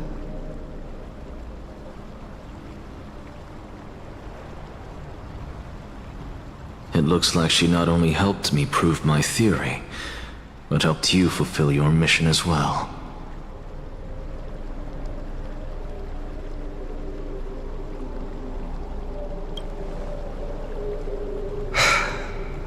I agree.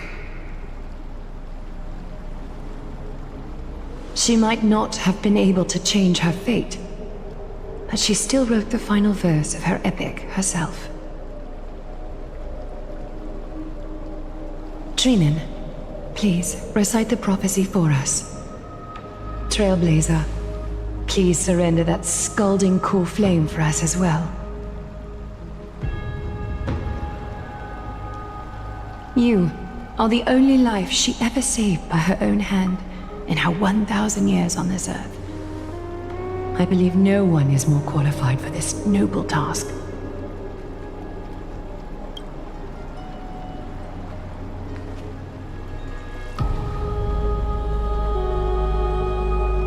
O gods who have returned, and gods who are still watching, today we bring you a soul laid bare. The Hand of Shadow, Thanatos, remembered their name from the past. From daylight they came, and to their fragrant dwelling they return, to walk now among your ranks. And there was one who joined hands with the Titan, a traveler risen from the dead and reborn among mortal kind. He is the everlasting night, and shall now proclaim in his good name, O Majesty of the 12 Titans, pillars of the world. We seek your divinity to mend the rifts of the world. Fill our bodies with blood of gold, till we wither in willing service to the prophecy. Step forward, trailblazer from beyond the sky, and together with us, surrender the core flame and carve their star into the sky.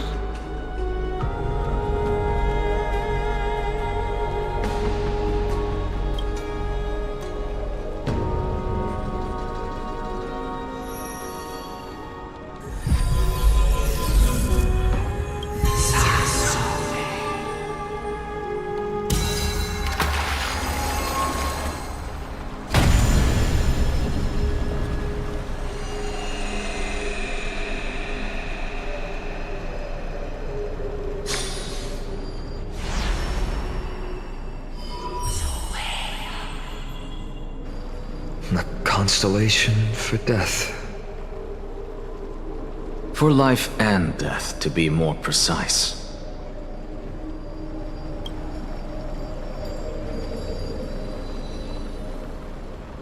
Look! It's...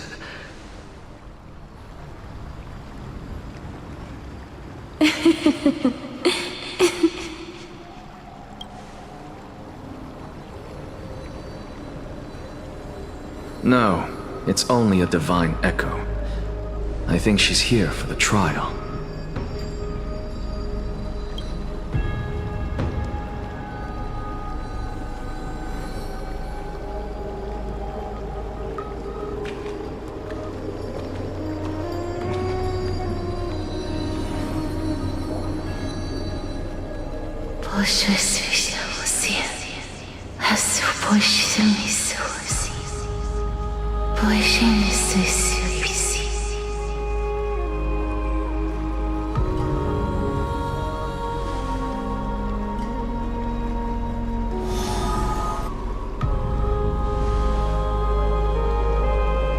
What did she say?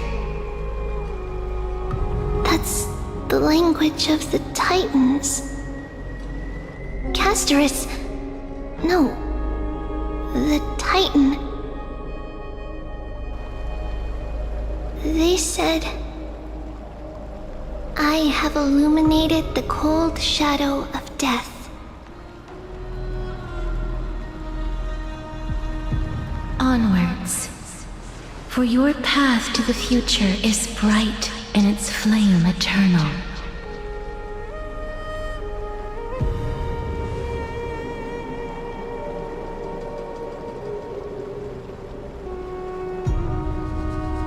Do not forget.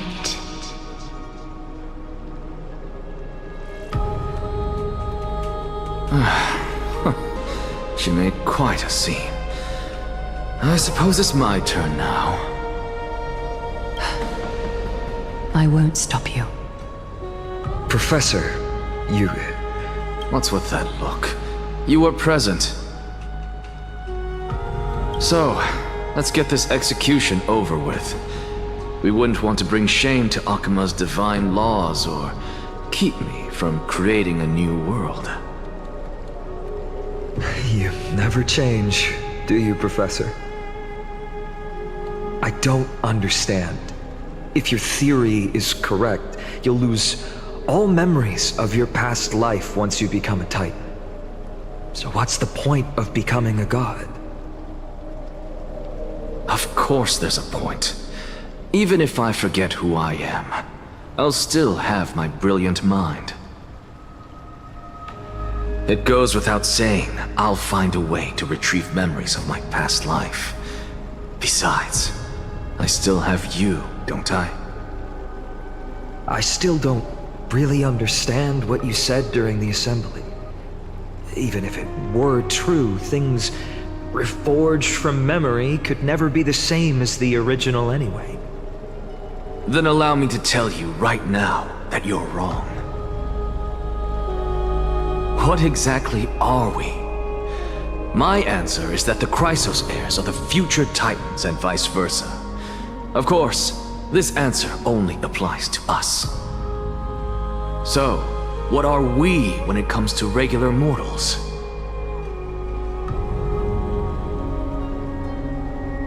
The very essence of the world, our souls, are tiny invisible seeds that hold records of each person's memories of the world.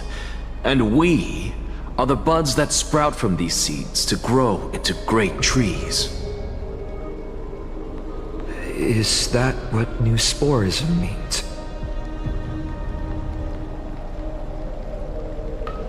Correct. Once our physical bodies are born, we become new extensions of the world. From there, we plant our seeds into someone's memories and then scatter them into the hearts of countless people in the future. Just as seeds are affected by their environment, so too will our appearances differ across memories. But the partial memories we carry will always be the same, because that is just how the world is. To destroy our very existence, one must destroy the world itself. But we have someone who will still live on with his perfect memory. That person is you, child of Kefali. This is what it means to be the world-bearing Titan. So, carry everything of this world and live on. Don't disappoint those most precious to you. Don't disappoint Lady Goldweaver. And especially, don't bring dishonor to my theory.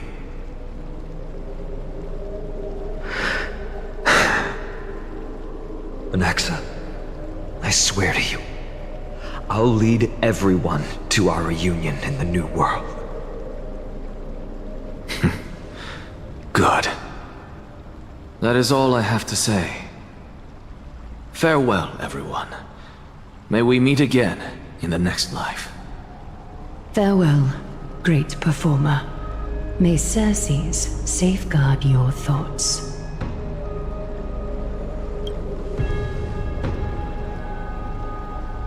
Are you satisfied, Honorable Titan?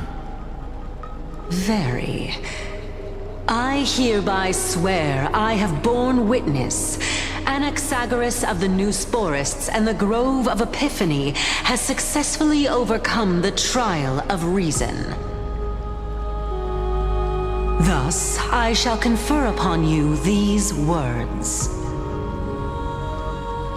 You shall transcend the peaks of purity and return to corruption and hardship. Oh, so that's a god's prophecy.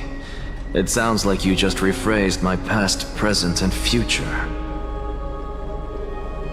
Oh, Circes. Is that all you've got?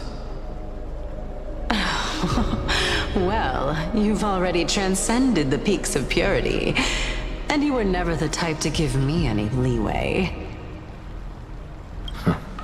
That is true. But I do still have one question. I knew it. What is it? Maybe we're thinking of the same thing. As you've so boldly stated, we and the world itself live on through the memories of others. If that is the case, whose memories did the very first new spore sprout from? How should I know?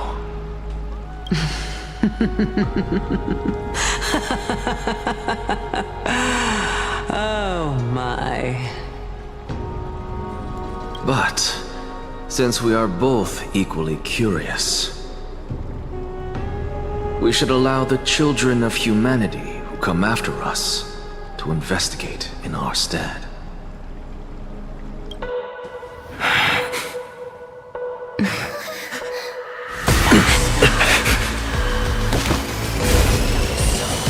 Rejoice, Circes. I sow the seeds of suspicion in the new world with your soul! And now, the objective is complete. That is all.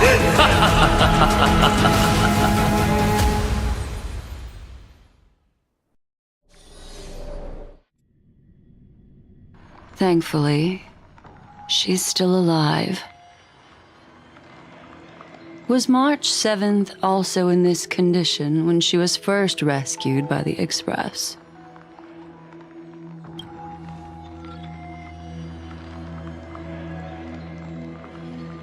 But she still woke up naturally.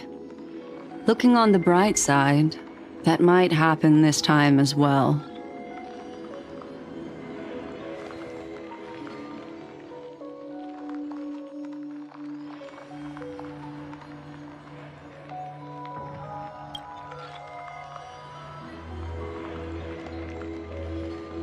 I do not have conclusive evidence, but judging by her current condition, perhaps March 7th's memories have been hijacked. Think about it, Miss Himiko. What will happen when someone loses their ability to remember?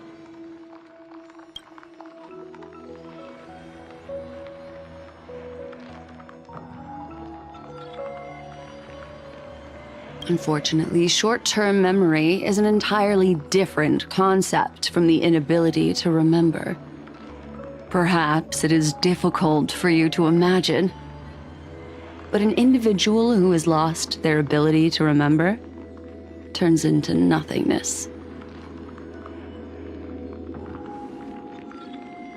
The belief of the Garden is that everything in this universe can be interpreted through memories. This is the driving force behind the continuance of this path. The past is made up of memoria, while the future is a possibility that will eventually be converted to memoria. But the present, it doesn't really exist, and it's only an abstract expression. Therefore, when a person is affected by the path and loses their ability to remember, their physical form will also be affected. These ice crystals are a manifestation of that.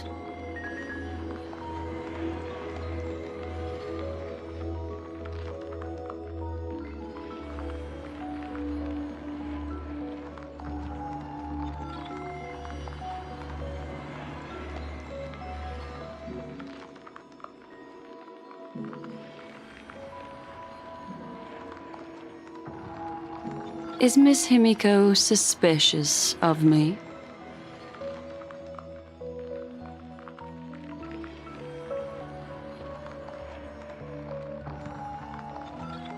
In other words, now is the time for me to prove my innocence.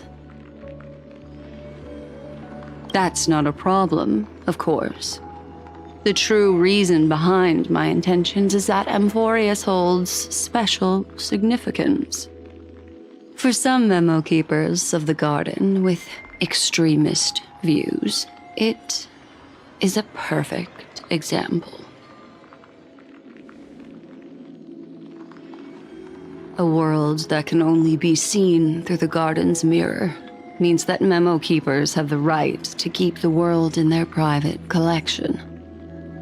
If those Pathstriders of Remembrance were to uncover the secrets of Amphorius first, they might unleash their wild ambitions and remodel more worlds into a similar form.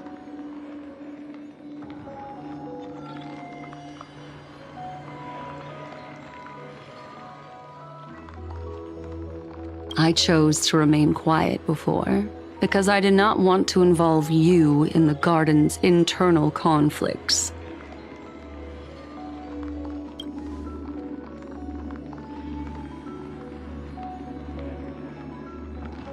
You can be even bolder with your guesses.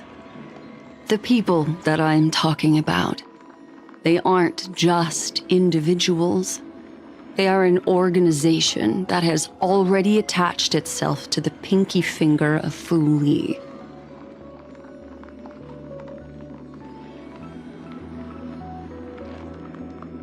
I cannot be certain, but at the very least, they are capable of doing so. I am deeply sorry about what has happened to March 7th. But the deal that I propose still remains a fair one. Amphorius is still an excellent destination, and investigating further might allow us to uncover the truth behind the accident.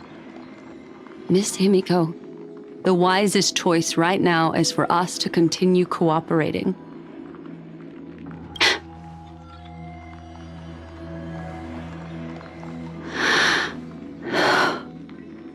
Let me take back a part of what I said just now, Miss Himiko.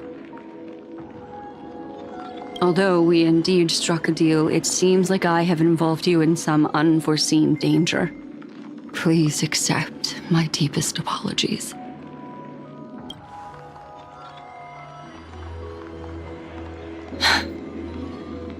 It's Fu Li. Their gaze has just swept across Amphorius.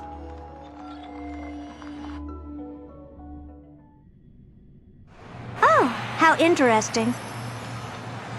I never expected a mere memo snatcher to be actually hiding so much inside her head. What's even more interesting is that the word Amphorius has appeared in her subconscious. This lady seems to be having fun. Is she usually like this? It's, hard to explain. What are you two whispering about? Has it not occurred to you that I can hear everything clearly? Please pardon me, Madam Herta. Would you mind sharing with us what you've discovered? The ones who need help are the Astral Express. You will have to put up with my methods, even if they are rather unconventional. Let's get back to the topic. By using the fourth mirror, I rummaged through the brain of this memo snatcher and learned a good deal.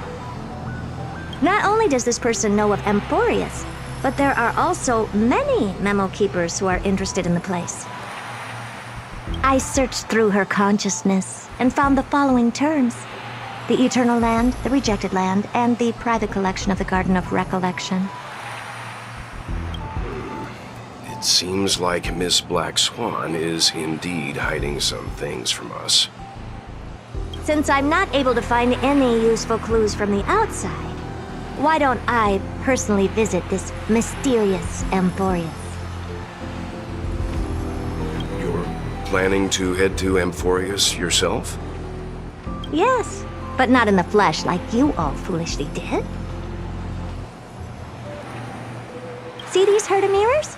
With them, I can project my data spirit entity to any corner of the cosmos through spatial warps, without even needing to leave my room. But of course, these corners of the cosmos must be within the coverage zone of inter-astral peace communications. After all, this is collaborative technology. I see. You do seem like the more indoor type. Although that star zone is not within the network of the IPC, the Express itself can serve as a signal station. Come, give me the astral chart coordinates. Then, sit back and enjoy the show.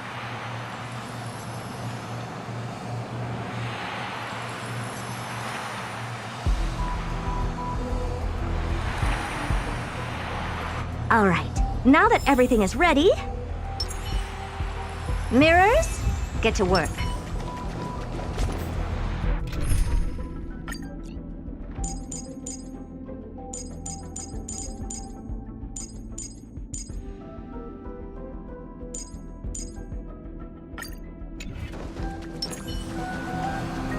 First mirror, input the coordinates. You'll be in charge of the spatial warp.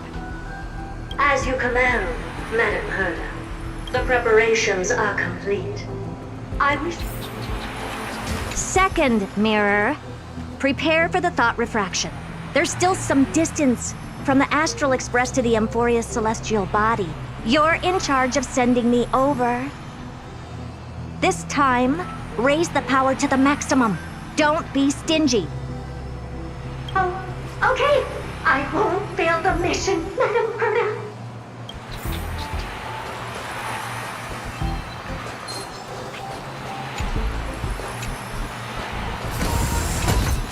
Third mirror, you're in charge of generating the data spirit entity. I'm happy to help, Madam Herta. What kind of appearance are you planning to use this time? Good question. Let me think. Forget it. Just use my own appearance. There's no one there that'll recognize me anywhere. As you wish.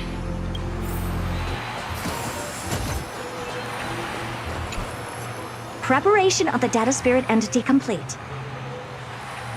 Thought refraction at max power.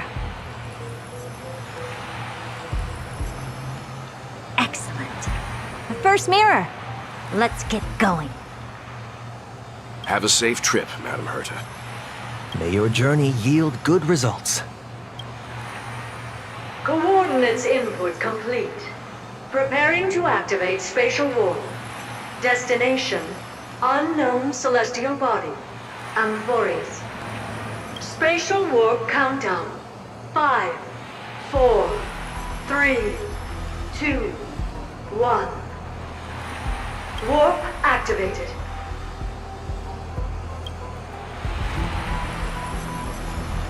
Oh! So that's Amphorius? Its appearance is, well, second mirror. Prepare for thought refraction. It's time to send me in. Alright, please read the safety protocols carefully. Can't you hurry up? Yes, ma'am. I didn't expect it to be so turbulent. I should have asked the second mirror to use slightly less power. Oh, what a magnificent sight! Is this the entrance to Amphorius? Let's see. Perhaps I'll be able to find a way in.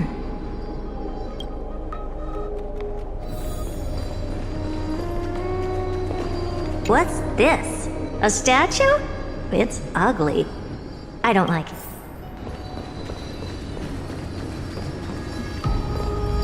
Oh, I finally found your traces. How esteemed must you be for the great Herta to come out personally? When we return, get ready to become free labor for the simulated universe for the rest of... What's this? How creepy. Oh, it moves? Who are you trying to scare? It's either a projection or a fake. There doesn't seem to be much to take note of. My deepest apologies, esteemed lady. I'm afraid that you cannot proceed further. Who's there? Your visit, although not part of my calculations, is a pleasant surprise. It's a pity that the preparations are not yet in place to receive you with the hospitality that someone of your status deserves. Are you not going to answer my question? Who are you? I have many identities, and I'm going to have even more in the future. But if you just need a form of address, you can use my common alias. Lycurgus. Lygus. All right, Lygus. But you can't possibly think that I'm just asking for a name, can you? Regrettably, I do not have the authority to share more information. However, standards are always flexible. While not violating the ultimate agreement, I'm able to disclose this piece of information. As you thought, this is the entrance to Amphorius. Now, please, kindly turn back. Amphorius is not a world that you should be involved with, regardless of what kind of magnificent achievements you have accomplished. This place will not open its doors so easily. You seem to understand me very well. Then you should know that I have no reason to listen to you. Your reaction is completely within my calculations. Despite my long years as a watcher, it seems like my assessment of human nature still remains accurate. From you, I'm able to sense a beautiful desire for knowledge. But my answer remains unchanged. Madam, it is with the utmost goodwill that I suggest you return to where you came from. Let's assume for a second that I'm not so well-mannered, and that I insist on uncovering the secrets hidden behind you, Mr. Lygus. How do you plan to dispel this notion of mine?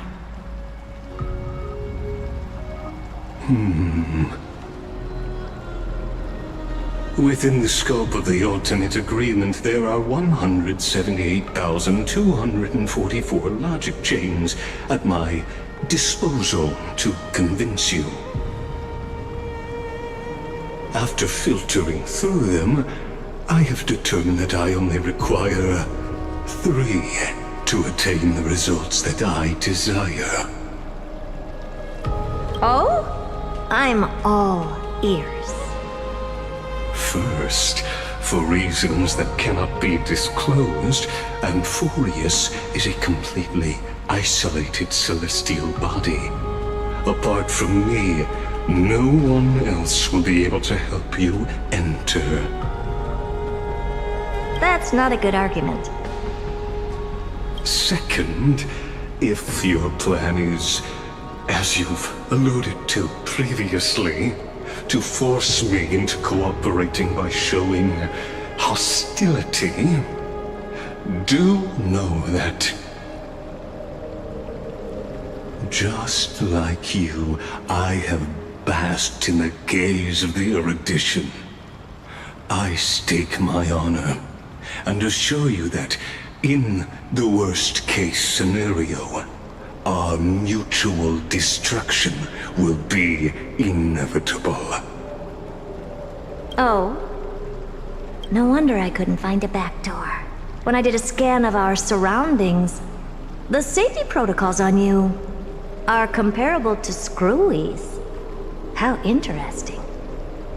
I assume that you still wish to hear the third logic chain?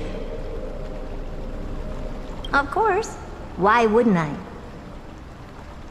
Third, even if you exhaust all your means and find a way to break through, you will surely give up once you understand the consequences of your actions. After all, throughout your long life, as much as you'd hate to admit, your conscience has played a crucial role. What a brazen robot. You think that you can actually understand me through your paltry calculations? But since you put it that way, why don't you tell me what these consequences will be?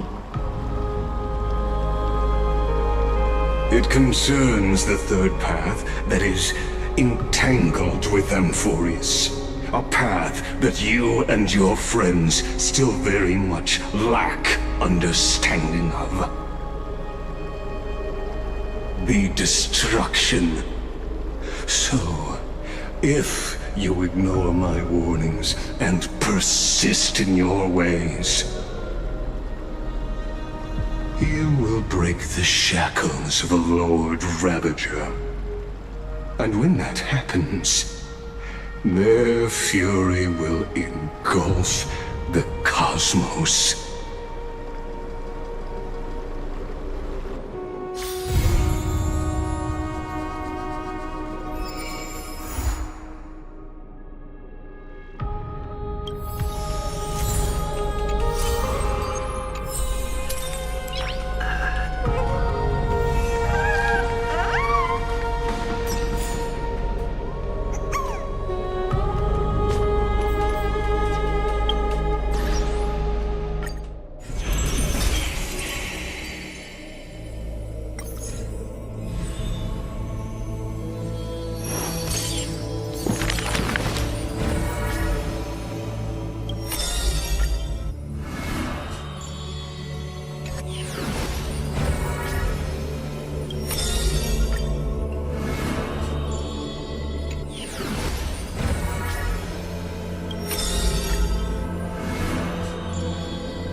Me, ma'am?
Rock and roll might be my only true companion.